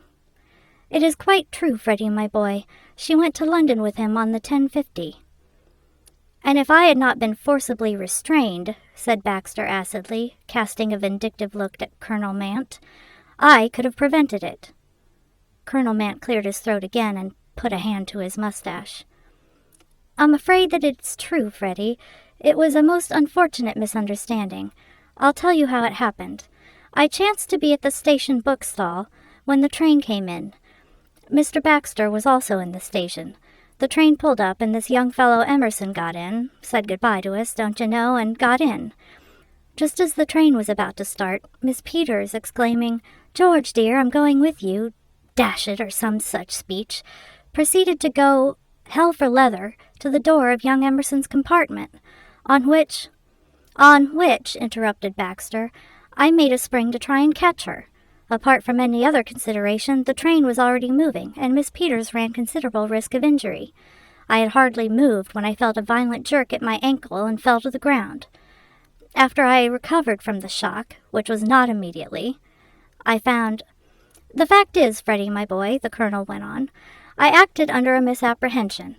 Nobody can be sorrier for the mistake than I, but recent events in this house had left me with the impression that Mr. Baxter here was not quite responsible for his actions. Overwork or something, I imagined. I've seen it happen so often in India, don't you know, where fellows run amuck and kick up the deuce's own delight. I am bound to admit that I have been watching Mr. Baxter rather closely lately in the expectation that something of this very kind might happen. Of course now I realize my mistake, and I have apologized. Apologized humbly, dash it. But at the moment I was firmly under the impression that our friend here had had an attack of some kind and was about to inflict injuries on Miss Peters. If I've seen it happen once in India, I've seen it happen a dozen times.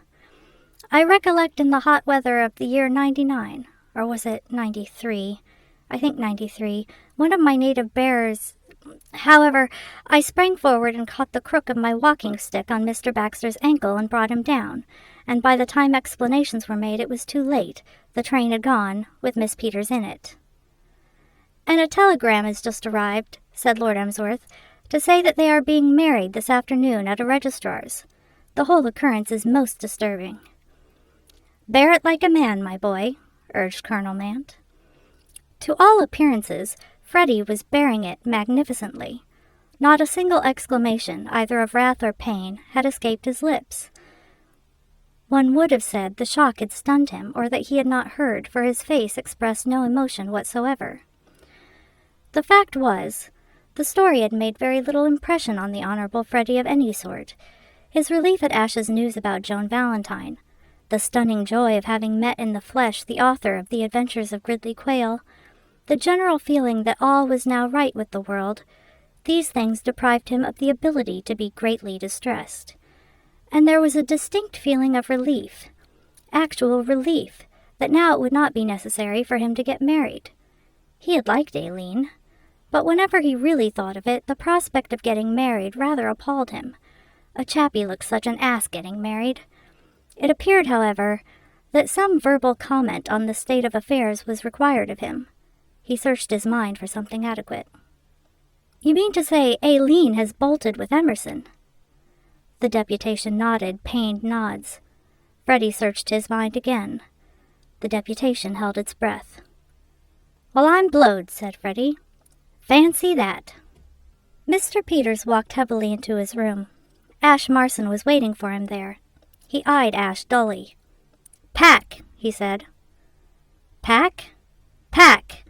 We're getting out of here by the afternoon train." "Has anything happened?" "My daughter has eloped with Emerson." "What?" "Don't stand there saying what. Pack." Ash put his hand in his pocket. "Where shall I put this?" he asked. For a moment Mr. Peters looked without comprehension at what Ash was holding out. Then his whole demeanor altered. His eyes lit up. He uttered a howl of pure rapture. "You got it!" "I got it." "Where was it? Who took it? How did you choke it out of them? How did you find it? Who had it?" "I don't know whether I ought to say. I don't want to start anything. You won't tell anyone?" "Tell anyone? What do you take me for? Do you think I'm going about advertising this? If I can sneak out without that fellow Baxter jumping on my back, I shall be satisfied. You can take it from me that there won't be any sensational exposures if I can help it. Who had it?" "Young Threepwood." "Threepwood? Why did he want it?" "He needed money, and he was going to raise it on—" Mr. Peters exploded. "And I've been kicking because Aileen can't marry him and has gone off with a regular fellow like young Emerson. He's a good boy, young Emerson. I knew his folks. He'll make a name for himself one of these days.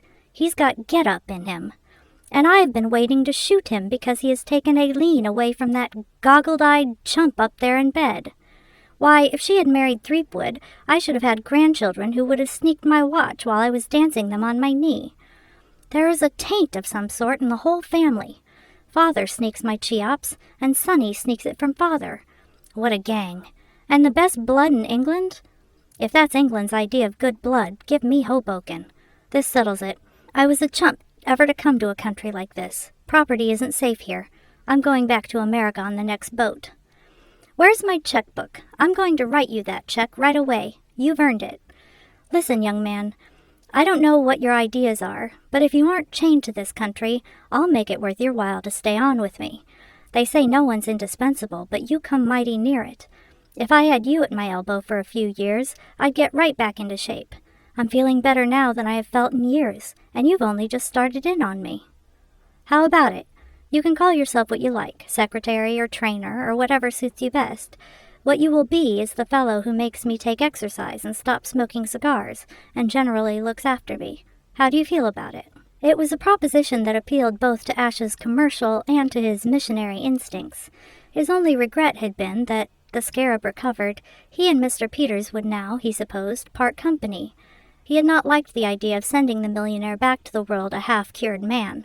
Already he had begun to look on him in the light of a piece of creative work to which he had just set his hand. But the thought of Joan gave him pause. If this meant separation from Joan, it was not to be considered. "Let me think it over," he said. "Well, think quick," said Mr. Peters. It has been said by those who have been through fires, earthquakes, and shipwrecks that in such times of stress the social barriers are temporarily broken down, and the spectacle may be seen of persons of the highest social standing speaking quite freely to persons who are not in society at all, and of quite nice people addressing others to whom they have never been introduced. The news of Aileen Peters' elopement with George Emerson, carried beyond the green door by Slingsby, the chauffeur, produced very much the same state of affairs in the servants' quarters at Blandings Castle. It was not only that Slingsby was permitted to penetrate into the housekeeper's room and tell his story to his social superiors there, though that was an absolutely unprecedented occurrence. What was really extraordinary was that mere menials discussed the affair with the personal ladies and gentlemen of the castle guests, and were allowed to do so uncrushed. James, the footman, that pushing individual, actually shoved his way into the room and was heard by witnesses to remark to no less a person than Mr. Beach that it was a bit thick. And it is on record that his fellow footman, Alfred, meeting the groom of the chambers in the passage outside, positively prodded him in the lower ribs, winked, and said, "What a day we're having." One has to go back to the worst excesses of the French Revolution to parallel these outrages. It was held by Mr. Beach and Mrs. Twemlow afterward that the social fabric of the castle never fully recovered from this upheaval. It may be they took an extreme view of the matter, but it cannot be denied that it wrought changes. The rise of Slingsby is a case in point. Until this affair took place, the chauffeur's standing had never been satisfactorily settled. Mr. Beach and Mrs. Twemlow led the party, which considered that he was merely a species of coachman. But there was a smaller group which, dazzled by Slingsby's personality, openly declared it was not right that he should take his meals in the servants' hall with such admitted plebeians as the odd man and the steward's room footman. The Aileen George elopement settled the point once and for all. Slingsby had carried George's bag to the train. Slingsby had been standing a few yards from the spot where Aileen began her dash for the carriage door. Slingsby was able to exhibit the actual half-sovereign with which George had tipped him only 5 minutes before the great event. To send such a public man back to the servants' hall was impossible. By unspoken consent, the chauffeur dined that night in the steward's room, from which he was never dislodged. Mr. Judson alone stood apart from the throng that clustered about the chauffeur. He was suffering the bitterness of the supplanted. A brief while before, he had been the central figure, with his story of the letter he had found in the Honorable Freddie's coat pocket. Now the importance of his story had been engulfed in that of this later and greater sensation. Mr. Judson was learning for the first time on what unstable foundations popularity stands. Joan was nowhere to be seen. In none of the spots where she might have been expected to be at such a time was she to be found. Ash had almost given up the search when, going to the back door and looking out as a last chance, he perceived her walking slowly on the gravel drive. She greeted Ash with a smile, but something was plainly troubling her. She did not speak for a moment, and they walked side by side. "What is it?" said Ash at length. "What is the matter?" She looked at him gravely. "Gloom," she said. "Despondency, Mr. Marson. A sort of flat feeling. Don't you hate things happening?" "I don't quite understand." "Well, this affair of Aileen, for instance. It's so big it makes one feel as though the whole world had altered. I should like nothing to happen ever, and life just to jog peacefully along. That's not the gospel I preached to you in Arundel Street, is it? I thought I was an advanced apostle of action, but I seem to have changed. I'm afraid I shall never be able to make clear what I do mean. I only know I feel as though I have suddenly grown old. These things are such milestones. Already I am beginning to look on the time before Aileen behaved so sensationally as terribly remote. Tomorrow it will be worse, and the day after that worse still. I can see that you don't in the least understand what I mean." "Yes, I do. Or I think I do. What it comes to, in a few words, is that somebody you were fond of has gone out of your life. Is that it?" Joan nodded. "Yes, at least that is partly it. I didn't really know Aileen particularly well beyond having been at school with her, but you're right. It's not so much what has happened as what it represents that matters. This elopement has marked the end of a phase in my life. I think I have it now. My life has been such a series of jerks. I dash along, then something happens which stops that bit of my life with a jerk, and then I have to start over again. A new bit. I think I'm getting tired of jerks. I want something stodgy and continuous. I'm like one of the old bus horses that could go on forever if people got off without making them stop. It's the having to get the bus moving again that wears one out. This little section of my life since we came here is over, and it is finished for good. I've got to start the bus going again on a new road and with a new set of passengers. I wonder whether the old horses used to be sorry when they dropped off one lot of passengers and took on a lot of strangers." A sudden dryness invaded Ash's throat. He tried to speak, but found no words. Joan went on. "Do you ever get moods when life seems absolutely meaningless?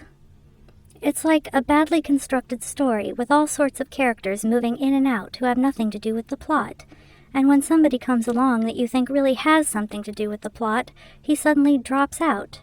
After a while you begin to wonder what the story is about, and you feel that it's about nothing, just a jumble."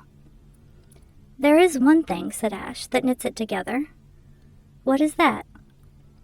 "The love interest." Their eyes met, and suddenly there descended on Ash confidence. He felt cool and alert, sure of himself, as in the old days he had felt when he ran races, and, the nerve-wracking hours of waiting past, he listened for the starter's gun. Subconsciously, he was aware that he had always been a little afraid of Joan, and that now he was no longer afraid. "Joan, will you marry me?" Her eyes wandered from his face. He waited.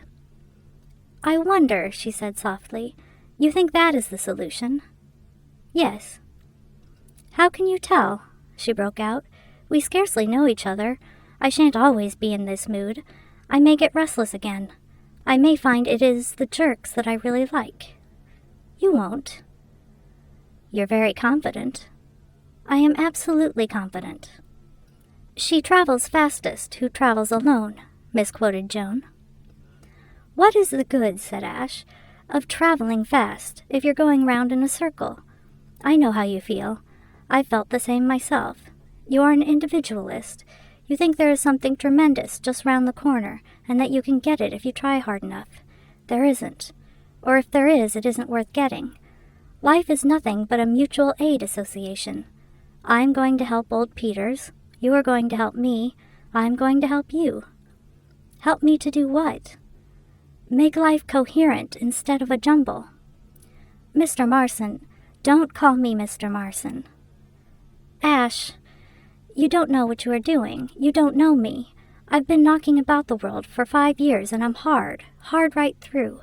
I should make you wretched." "You are not in the least hard, and you know it. Listen to me, Joan. Where's your sense of fairness? You crash into my life, turn it upside down, dig me out of my quiet groove, revolutionize my whole existence, and now you propose to drop me and pay no further attention to me. Is it fair?" "But I don't. We shall always be the best of friends." "We shall, but we will get married first." "You are determined?" "I am." Joan laughed happily. "How perfectly splendid! I was terrified lest I might have made you change your mind. I had to say all I did to preserve my self-respect after proposing to you. Yes, I did. How strange it is that men never seem to understand a woman however plainly she talks. You don't think I was really worrying because I had lost Aileen, do you? I thought I was going to lose you, and it made me miserable. You couldn't expect me to say it in so many words, but I was hoping... You guessed. I practically said it, Ash. What are you doing?" Ash paused for a moment to reply. "I am kissing you," he said. "But you mustn't. There's a scullery maid or somebody looking through the kitchen window. She will see us." Ash drew her to him. "Scullery maids have few pleasures," he said. "Theirs is a dull life. Let her see us." Chapter 12. The Earl of Emsworth sat by the sick-bed and regarded the Honorable Freddie almost tenderly. "I fear, Freddie, my dear boy, this has been a great shock to you." What? Yes, rather. Deuce of a shock, Governor." "I have been thinking it over, my boy, and perhaps I have been a little hard on you. When your ankle is better, I have decided to renew your allowance, and you may return to London, as you do not seem happy in the country, though how any reasonable being can prefer—" The Honorable Freddie started, pop-eyed, to a sitting posture. "My word, not really?" His father nodded. "I say, Governor, you really are a topper. You really are, you know. I know just how you feel about the country and the jolly old birds and trees and chasing the bally slugs off the young geraniums and all that sort of thing, but somehow it's never quite hit me the same way. It's the way I'm built, I suppose. I like asphalt streets and crowds and dodging taxis and meeting chappies at the club and popping in at the Empire for half an hour and so forth. And there's something about having an allowance, I don't know, sort of makes you chuck your chest out and feel you're someone. I don't know how to thank you, Governor. You're an absolute sportsman. This is the most priceless bit of work you've ever done. I feel like a 2-year-old. I don't know when I've felt so braced. I really, you know, Governor, I'm most awfully grateful." "Exactly," said Lord Emsworth. Precisely. But Freddie, my boy," he added, not without pathos, "there is just one thing more. Do you think that, with an effort, for my sake, you could endeavor this time not to make a damned fool of yourself?" He eyed his offspring wistfully. "Governor," said the Honorable Freddie firmly, "I'll have a jolly good stab at it." The End. As we grow older and realize more clearly the limitations of human happiness, we come to see that the only real and abiding pleasure in life is to give pleasure to other people. One must assume that the efficient Baxter had not reached the age when this comes home to a man, for the fact that he had given genuine pleasure to some dozens of his fellow men brought him no balm. There was no doubt about the pleasure he had given. Once they had got over their disappointment at finding that he was not a dead burglar, the house party rejoiced wholeheartedly at the break in the monotony of life at Blandings Castle. Relations who had not been on speaking terms for years forgot their quarrels and strolled about the grounds in perfect harmony, abusing Baxter. The general verdict was that he was insane. "Don't tell me that young fellow's all there," said Colonel Horace Mant, "because I know better. Have you noticed his eye? Furtive, shifty, nasty gleam in it. Besides, dash it, did you happen to take a look at the hall last night after he had been there? It was in ruins, my dear sir, absolute dashed ruins. It was positively littered with broken china and tables that had been bowled over. Don't tell me that was just an accidental collision in the dark. My dear sir, the man must have been thrashing about, absolutely thrashing about, like a dashed salmon on a dashed hook. He must have had a paroxysm of some kind of dashed fit. A doctor could give you the name for it. It's a well-known form of insanity. Paranoia, isn't that what they call it? Rush of blood to the head, followed by a general running amok. I've heard fellows who have been in India talk of it. Natives get it, don't know what they're doing, and charge through the streets taking cracks at people with dashed, whacking great knives. Same with this young man, probably in a modified form at present. He ought to be in a home. One of these nights, if this grows on him, he will be massacring Emsworth in his bed." "My dear Horace," the Bishop of Godalming's voice was properly horror-stricken, but there was a certain unctuous relish in it. "Take my word for it. Though, mind you, I don't say they aren't well suited. Everyone knows that Emsworth has been, to all practical intents and purposes, a dashed lunatic for years. What was it that young fellow Emerson, Freddie's American friend, was saying the other day about some acquaintance of his who's not quite right in the head? Nobody in the house. Is that it? Something to that effect, at any rate. I felt at the time it was a perfect description of Emsworth." "My dear Horace, your father-in-law, the head of the family." "A dashed lunatic, my dear sir. Head of the family or no head of the family. A man as absent-minded as he is has no right to call himself sane. Nobody in the house, I recollect it now. Nobody in the house except gas, and that has not been turned on. That's Emsworth." The efficient Baxter, who had just left his presence, was feeling much the same about his noble employer. After a sleepless night, he had begun at an early hour to try and corner Lord Emsworth in order to explain to him the true inwardness of last night's happenings. Eventually he had tracked him to the museum, where he found him happily engaged in painting a cabinet of birds' eggs. He was seated on a small stool, a large pot of red paint on the floor beside him, dabbing at the cabinet with a dripping brush. He was absorbed, and made no attempt whatever to follow his secretary's remarks. For 10 minutes Baxter gave a vivid picture of his vigil and the manner in which it had been interrupted. Just so, my dear fellow," said the Earl when he had finished. "I quite understand.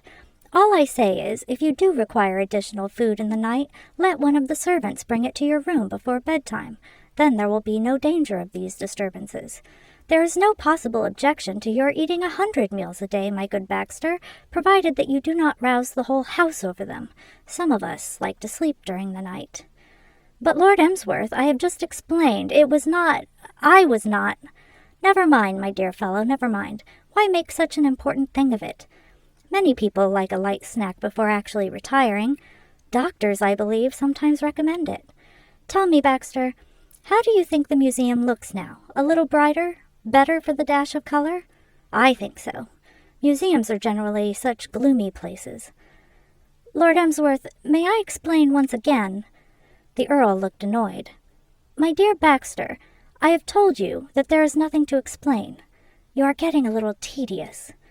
What a deep, rich red this is, and how clean new paint smells.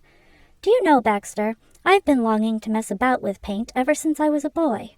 I recollect my old father beating me with a walking stick. That would be before your time, of course.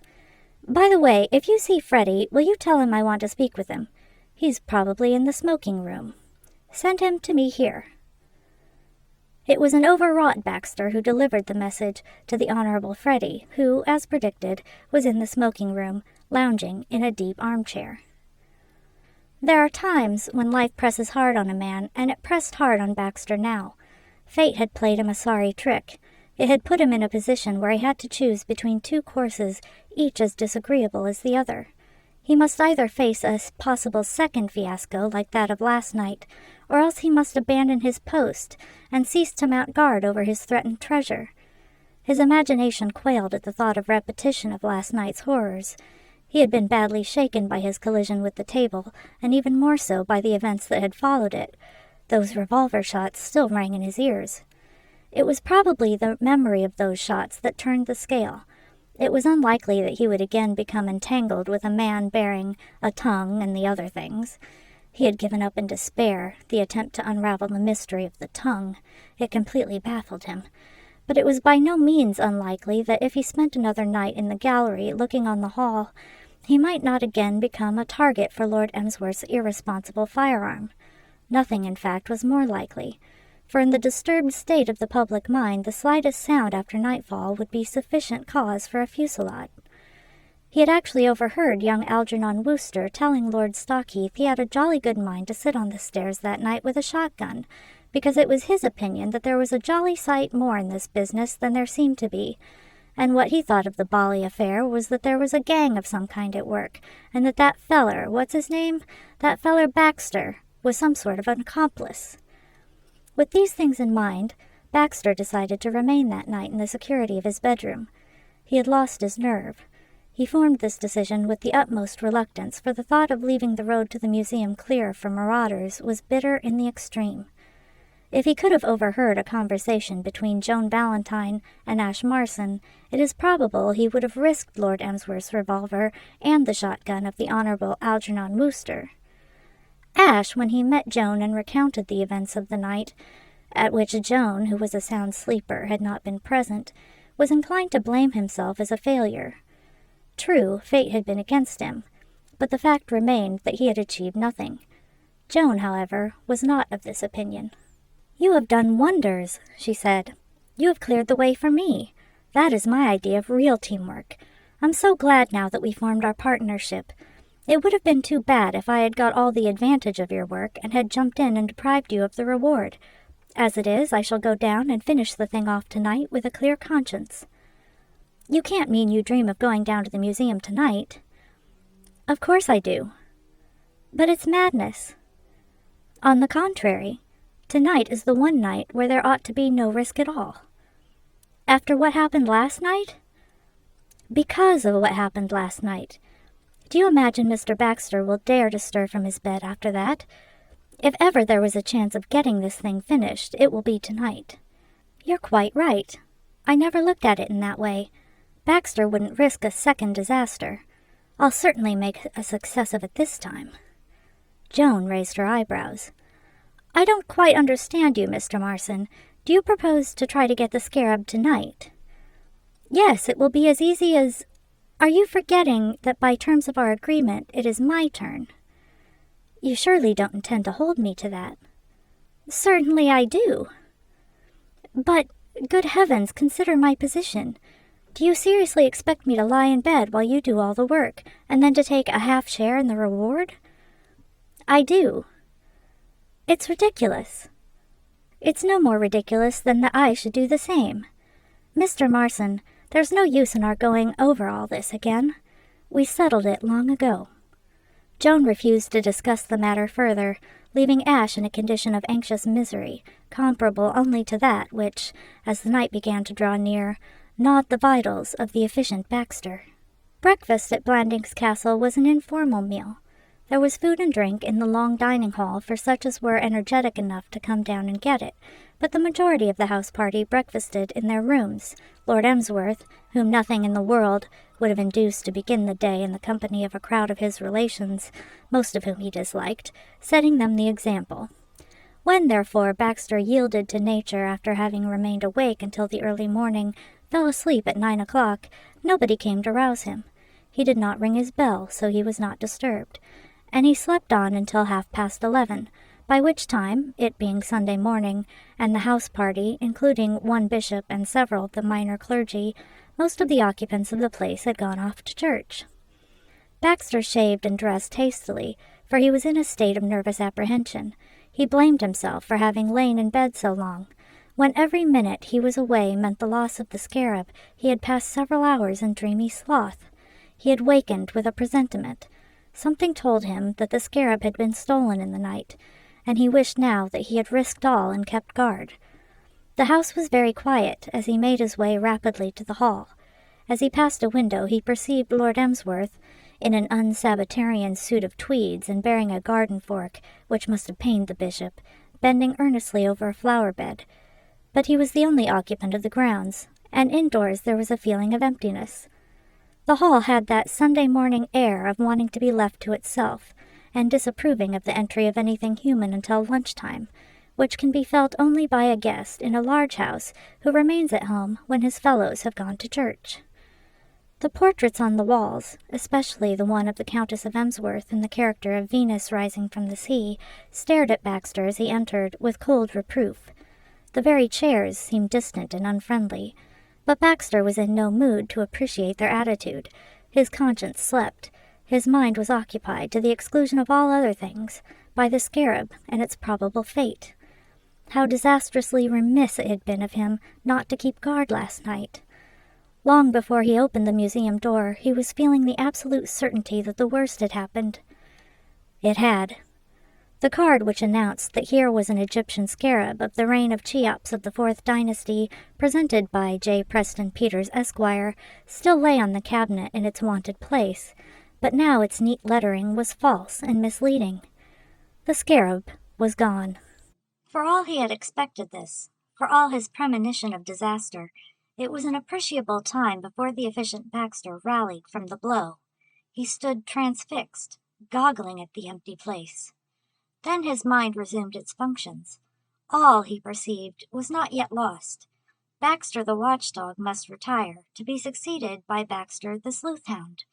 He had been unable to prevent the theft of the scarab, but he might still detect the thief. For the Dr. Watsons of this world, as opposed to the Sherlock Holmeses, success in the province of detective work must always be, to a very large extent, the result of luck. Sherlock Holmes can extract a clue from a wisp of straw or a flake of cigar ash, but Dr. Watson has to have it taken out for him and dusted and exhibited clearly with a label attached. The average man is a Dr. Watson. We are wont to scoff in a patronizing manner at that humble follower of the great investigator, but as a matter of fact, we should have been just as dull ourselves. We should not even have risen to the modest height of a Scotland Yard bungler. Baxter was a Dr. Watson. What he wanted was a clue, but it is so hard for the novice to tell what is a clue and what is not. And then he happened to look down, and there on the floor was a clue that nobody could have overlooked. Baxter saw it, but did not immediately recognize it for what it was. What he saw at first was not a clue, but just a mess. He had a tidy soul and abhorred messes, and this was a particularly messy mess. A considerable portion of the floor was a sea of red paint. The can from which it had flowed was lying on its side, near the wall. He had noticed that the smell of paint had seemed particularly pungent, but had attributed this to a new freshet of energy on the part of Lord Emsworth. He had not perceived that paint had been spilled. "Pah!" said Baxter. Then suddenly, beneath the disguise of the mess, he saw the clue. A footmark, no less. A crimson footmark on the polished wood. It was as clear and distinct as though it had been left there for the purpose of assisting him. It was a feminine footmark, the print of a slim and pointed shoe. This perplexed Baxter. He had looked on the siege of the Scarab as an exclusively male affair, but he was not perplexed long. What could be simpler than that Mr. Peters should have enlisted a female aid? The female of the species is more deadly than the male. Probably she makes a better purloiner of scarabs. At any rate, there the footprint was, unmistakably feminine. Inspiration came to him. Aileen Peters had a maid. What more likely than that secretly she should be a hireling of Mr. Peters, on whom he had now come to look as a man of the blackest and most sinister character. Mr. Peters was a collector, and when a collector makes up his mind to secure a treasure, he employs, Baxter knew, every possible means to that end. Baxter was now in a state of great excitement. He was hot on the scent, and his brain was working like a buzzsaw in an icebox. According to his reasoning, if Aileen Peters' maid had done this thing, there should be red paint in the hall marking her retreat, and possibly a faint stain on the stairs leading to the servants' bedrooms. He hastened from the museum and subjected the hall to keen scrutiny. Yes, there was red paint on the carpet. He passed through the green door and examined the stairs. On the bottom step there was a faint but conclusive stain of crimson. He was wondering how best to follow up this clue when he perceived Ash coming down the stairs. Ash, like Baxter, and as a result of a night disturbed by anxious thoughts, had also overslept himself. There are moments when the giddy excitement of being right on the trail causes the amateur, or Watsonian, detective to be incautious. If Baxter had been wise, he would have achieved his object, the getting a glimpse of Jones's shoes, by a devious and snaky route. As it was, zeal getting the better of prudence, he rushed straight on. His early suspicion of Ash had been temporarily obscured. Whatever Ash's claims to be a suspect, it had not been his footprint Baxter had seen in the museum. "Here, you," said the efficient Baxter excitedly. "Sir?" "The shoes." "I beg your pardon?" "I wish to see the servants' shoes. Where are they?" "I expect they have them on, sir." "Yesterday's shoes, man, yesterday's shoes. Where are they?" "Where are the shoes of yesteryear?" murmured Ash. "I should say at a venture, sir, that they would be in a large basket somewhere near the kitchen. Our genial knife and shoe boy collects them, I believe, at early dawn." "Would they have been cleaned yet?" "If I know the lad, sir, no." "Go and bring the basket to me. Bring it to me in this room." The room to which he referred was none other than the private sanctum of Mr. Beach, the butler, the door of which, standing open, showed it to be empty. It was not Baxter's plan, excited as he was, to risk being discovered sifting shoes in the middle of a passage in the servants' quarters. Ash's brain was working rapidly as he made for the shoe cupboard, that little den of darkness and smells, where Billy, the knife and shoe boy, better known in the circle in which he moved as young Bonehead, pursued his menial tasks.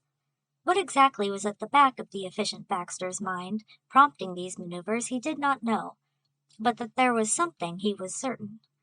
He had not yet seen Joan this morning, and he did not know whether or not she had carried out her resolve of attempting to steal the Scarab on the previous night. But this activity and mystery on the part of their enemy must have some sinister significance. He gathered up the shoe basket thoughtfully. He staggered back with it, and dumped it down on the floor of Mr. Beach's room. The efficient Baxter stooped eagerly over it. Ash, leaning against the wall, straightened the creases in his clothes and flicked disgustedly at an inky spot which the journey had transferred from the basket to his coat. "We have here, sir," he said, "a fair selection of our various foot coverings." "You did not drop any on your way?" "Not one, sir." The efficient Baxter uttered a grunt of satisfaction and bent once more to his task. Shoes flew about the room. Baxter knelt on the floor beside the basket and dug like a terrier at a rat hole. At last he made a find, and with an exclamation of triumph rose to his feet. In his hand he held a shoe. "Put those back," he said. Ash began to pick up the scattered footgear. "That's the lot, sir," he said, rising. "Now come with me. Leave the basket there. You can carry it back when you return." "Shall I put back that shoe, sir?" "Certainly not. I shall take this one with me." "Shall I carry it for you, sir?" Baxter reflected. "Yes, I think that would be best." Trouble had shaken his nerve. He was not certain that there might not be others beside Lord Emsworth in the garden, and it occurred to him that, especially after his reputation for eccentric conduct had been so firmly established by his misfortunes that night in the hall, it might cause comment should he appear before them carrying a shoe. Ash took the shoe, and, doing so, understood what before had puzzled him. Across the toe was a broad splash of red paint. Though he had nothing else to go on, he saw all. The shoe he held was a female shoe. His own researches in the museum had made him aware of the presence there of red paint. It was not difficult to build up on these data a pretty accurate estimate of the position of affairs. "Come with me," said Baxter. He left the room. Ash followed him. In the garden, Lord Emsworth, garden fork in hand, was dealing summarily with a young green weed that had incautiously shown its head in the middle of a flower bed. He listened to Baxter's statement with more interest than he usually showed in anybody's statement. He resented the loss of the scarab, not so much on account of its intrinsic worth, as because it had been a gift of his friend, Mr. Peters. "Indeed," he said when Baxter had finished. "Really? Dear me. It certainly seems... It is extremely suggestive. You are certain there was red paint on this shoe?" "I have it with me. I brought it on purpose to show you." He looked at Ash, who stood in close attendance. "The shoe." Lord Emsworth polished his glasses and bent over the exhibit. "Ah," he said. "Now let me look at... This, you say, is the... Just so. My dear Baxter, it may be that I have not examined this shoe with sufficient care, but can you point out to me exactly where this paint is that you speak of?" The efficient Baxter stood staring at the shoe with wild, fixed stare. Of any suspicion of paint, red or otherwise, it was absolutely and entirely innocent. The shoe became the center of attention, the center of all eyes. The efficient Baxter fixed it with the piercing glare of one who feels that his brain is tottering. Lord Emsworth looked at it with a mildly puzzled expression. Ash Marson examined it with a sort of affectionate interest, as though he were waiting for it to do a trick of some kind. Baxter was the first to break the silence. "There was paint on this shoe," he said vehemently. "I tell you, there was a splash of red paint across the toe. This man here will bear me out. You saw paint on this shoe." "Paint, sir?" "What? Do you mean to tell me you did not see it?" "No, sir, there was no paint on this shoe." "This is ridiculous. I saw it with my own eyes. It was a broad splash right across the toe." Lord Emsworth interposed.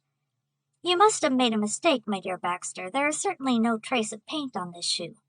These momentary optical delusions are, I fancy, not uncommon. Any doctor will tell you." "I had an aunt, your lordship," said Ash chattily, "who was remarkably subject." "It is absurd. I cannot have been mistaken," said Baxter. "I am positively certain the toe of this shoe was red when I found it." "It is quite black now, my dear Baxter." "A sort of chameleon shoe," murmured Ash. The goaded secretary turned on him. "What did you say?" "Nothing, sir." Baxter's old suspicion of this smooth young man came surging back to him. "I strongly suspect you of having had something to do with this." "Really, Baxter," said the Earl, "that is surely the least probable of solutions. This young man could hardly have cleaned the shoe on his way from the house. A few days ago, when painting in the museum, I inadvertently splashed some paint on my own shoe. I can assure you it does not brush off. It needs a very systematic cleaning before all traces are removed." "Exactly, your lordship," said Ash. "My theory, if I may—" "Yes?" "My theory, your lordship, is that Mr. Baxter was deceived by the light and shade effects on the toe of the shoe. The morning sun, streaming in through the window, must have shone on the shoe in such a manner as to give it a momentary and fictitious aspect of redness. If Mr. Baxter recollects, he did not look long at the shoe. The picture on the retina of the eye, consequently, had not time to fade. I myself remember thinking at the moment that the shoe appeared to have a certain reddish tint. The mistake—" "Bah!" said Baxter shortly. Lord Emsworth, now thoroughly bored with the whole affair, and desiring nothing more than to be left alone with his weeds and his garden fork, put in his word. Baxter, he felt, was curiously irritating these days. He always seemed to be bobbing up. The Earl of Emsworth was conscious of a strong desire to be free from his secretary's company. He was efficient, yes. Invaluable indeed. He did not know what he should do without Baxter. But there was no denying that his company tended after a while to become a trifle tedious. He took a fresh grip on his garden fork, and shifted it about in the air as a hint that the interview had lasted long enough. "It seems to me, my dear fellow," he said, "the only explanation that will square with the facts. A shoe that is really smeared with red paint does not become black of itself in the course of a few minutes." "You are very right, your lordship," said Ashe approvingly. "May I go now, your lordship?" Certainly, by all means." "Shall I take the shoe with me, your lordship?" "If you do not want it, Baxter." The secretary passed the fraudulent piece of evidence to Ashe without a word, and the latter, having included both gentlemen in a kindly smile, left the garden. On returning to the butler's room, Ashe's first act was to remove a shoe from the top of the pile in the basket. He was about to leave the room with it when the sound of footsteps in the passage outside halted him. "I do not in the least understand why you wish me to come here, my dear Baxter," said a voice, "and you are completely spoiling my morning, but—" For a moment Ashe was at a loss. It was a crisis that called for swift action, and it was a little hard to know exactly what to do. It had been his intention to carry the paint-splashed shoe back to his own room, there to clean it at his leisure, but it appeared that his strategic line of retreat was blocked. Plainly the possibility, nay, the certainty, that Ashe had substituted another shoe for the one with the incriminating splash of paint on it had occurred to the efficient Baxter almost directly the former had left the garden. The window was open. Ashe looked out. There were bushes below. It was a makeshift policy, and one which did not commend itself as the ideal method, but it seemed the only thing to be done, for already the footsteps had reached the door. He threw the shoe out the window, and it sank beneath the friendly surface of the long grass round a wisteria bush. Ashe turned, relieved, and the next moment the door opened and Baxter walked in, accompanied, with obvious reluctance, by his bored employer. Baxter was brisk and peremptory. "I wish to look at those shoes again," he said coldly. "Certainly, sir," said Ashe. "I can manage without your assistance," said Baxter. "Very good, sir." Leaning against the wall, Ashe watched him with silent interest as he burrowed among the contents of the basket, like a terrier digging for rats. The Earl of Emsworth took no notice of the proceedings. He yawned plaintively and pottered about the room. He was one of nature's potterers. The scrutiny of the man whom he had now placed definitely as a malefactor irritated Baxter. Ashe was looking at him in an insufferably tolerant manner, as if he were an indulgent father brooding over his infant son while engaged in some childish frolic. He lodged a protest. "Don't stand there staring at me." "I was interested in what you were doing, sir." "Never mind. Don't stare at me in that idiotic way." "May I read a book, sir?" "Yes, read if you like." "Thank you, sir." Ashe took a volume from the butler's slenderly stocked shelves. The shoe expert resumed his investigations in the basket. He went through it twice, but each time without success. After the second search, he stood up and looked wildly about the room. He was as certain as he could be of anything, that the missing piece of evidence was somewhere within those four walls. There was very little cover in the room, even for so small a fugitive as a shoe. He raised the tablecloth and peered beneath the table. "Are you looking for Mr. Beach, sir?" said Ashe. "I think he has gone to church." Baxter, pink with his exertions, fastened a baleful glance upon him. "You had better be careful," he said. At this point the Earl of Emsworth, having done all the pottering possible in the restricted area, yawned like an alligator. "Now, my dear Baxter," he began querulously. Baxter was not listening. He was on the trail. He had caught sight of a small closet in the wall next to the mantelpiece, and it had stimulated him. "What is in this closet?" "That closet, sir." "Yes, this closet." He rapped the door irritably. "I could not say, sir. Mr. Beach, to whom the closet belongs, possibly keeps a few odd trifles there. A ball of string, perhaps, maybe an old pipe or something of that kind. Probably nothing of value or interest." "Open it." "It appears to be locked, sir." "Unlock it." "But where is the key?" Baxter thought for a moment. "Lord Emsworth," he said, I have my reasons for thinking that this man is deliberately keeping the contents of this closet from me. I am convinced that the shoe is in there. Have I your leave to break open the door?" The Earl looked a little dazed, as if he were unequal to the intellectual pressure of the conversation. "Now, my dear Baxter," said the Earl impatiently, "please tell me once again why you have brought me in here. I cannot make head or tail of what you've been saying. Apparently you accuse this young man of keeping his shoes in a closet. Why should you suspect him of keeping his shoes in a closet? And if he wishes to do so, why on earth should he not keep his shoes in a closet? This is a free country." "Exactly, your lordship," said Ashe approvingly. "You have touched the spot. It all has to do with the theft of your scarab, Lord Emsworth. Somebody got into the museum and stole the scarab." Ah, yes, so they did. I remember now. You told me. Bad business, that, my dear Baxter. Mr. Peters gave me that scarab. He will be most deucedly annoyed if it's lost. Yes, indeed. Whoever stole it upset the can of red paint and stepped in it. Devilish careless of them. It must have made the dickens of a mess. Why don't people look where they're walking? I suspect this man of shielding the criminal by hiding her shoe in this closet. Oh, it's not his own shoes that this young man keeps in closets.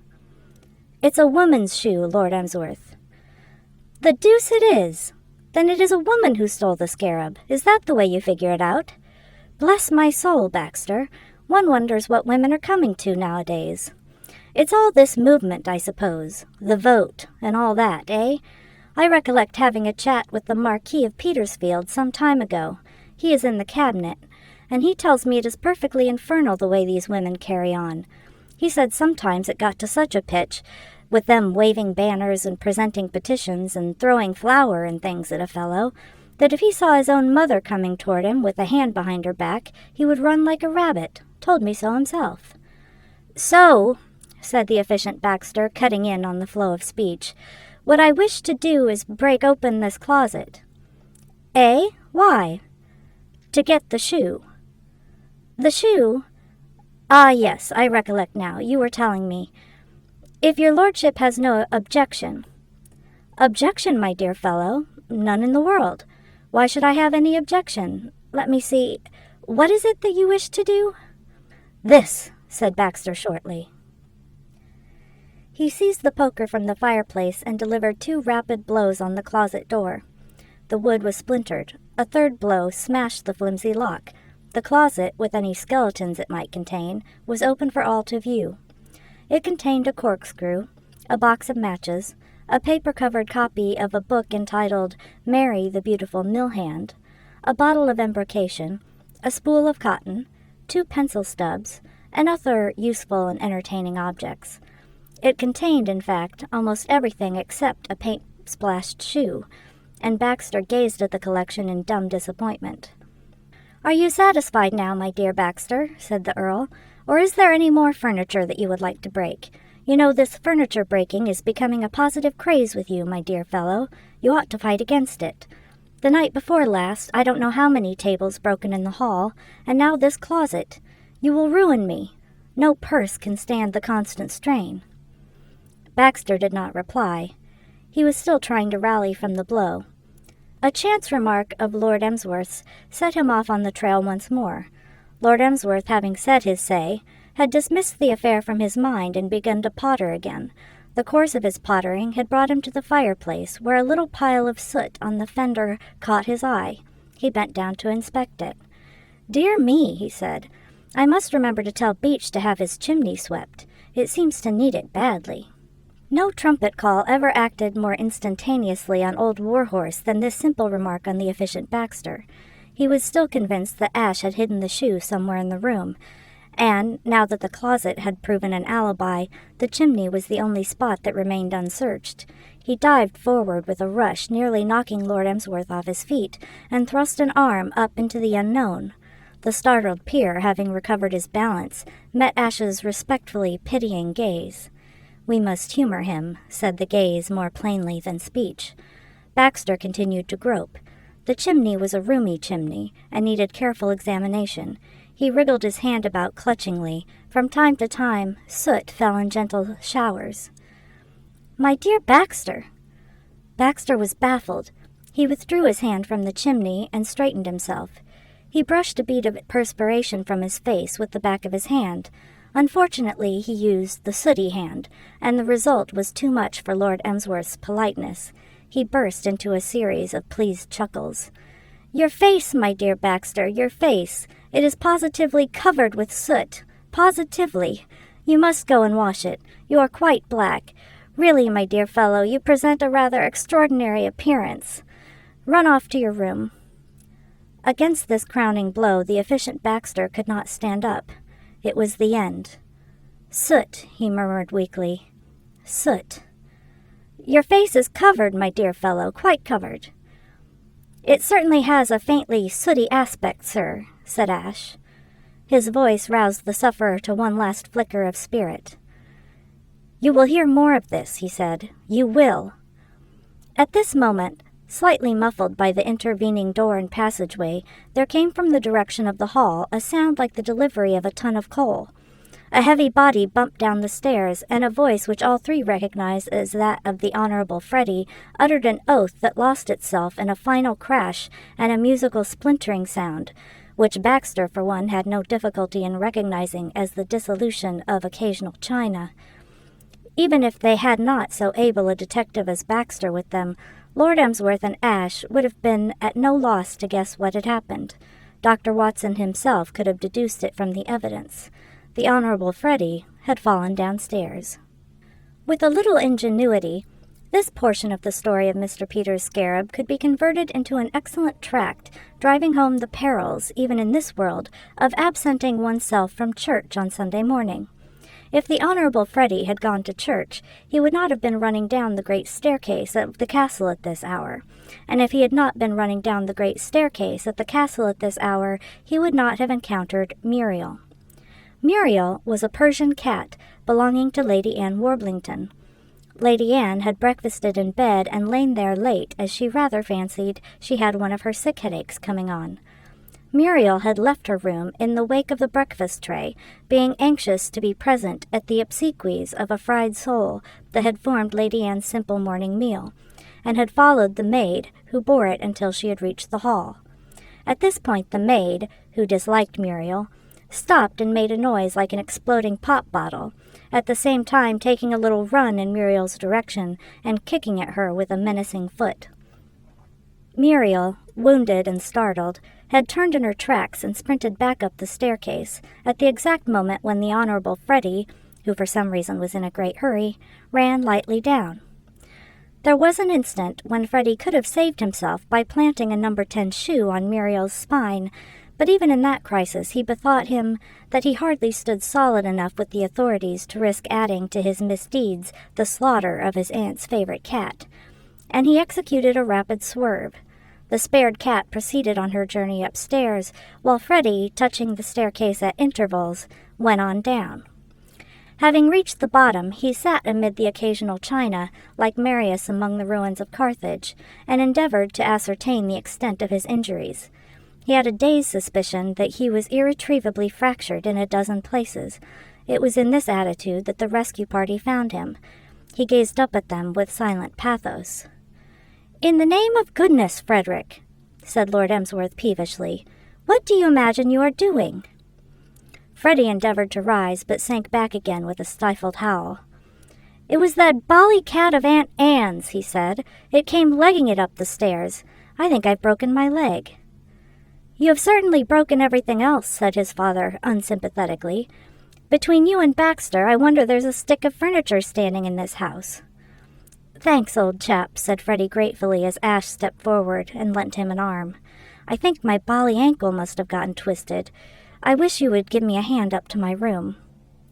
"And Baxter, my dear fellow," said Lord Emsworth, "you might telephone to Dr. Bird in Market Blandings and ask him to be good enough to drive out. I am sorry, Freddie," he added, "that you should have met with this accident, but everything is so disturbing nowadays that I feel most disturbed." Ash and the Honorable Freddie began to move across the hall, Freddie hopping, Ash advancing with a sort of polka step. As they reached the stairs, there was a sound of wheels outside, and the vanguard of the house party, returned from church, entered the house. "It's all very well to give it out officially that Freddie has fallen downstairs and sprained his ankle," said Colonel Horace Mant, discussing the affair with the Bishop of Godalming later in the afternoon. "But it's my firm belief that that fellow Baxter did precisely as I said he would, ran amuck and inflicted dashed frightful injuries on young Freddie.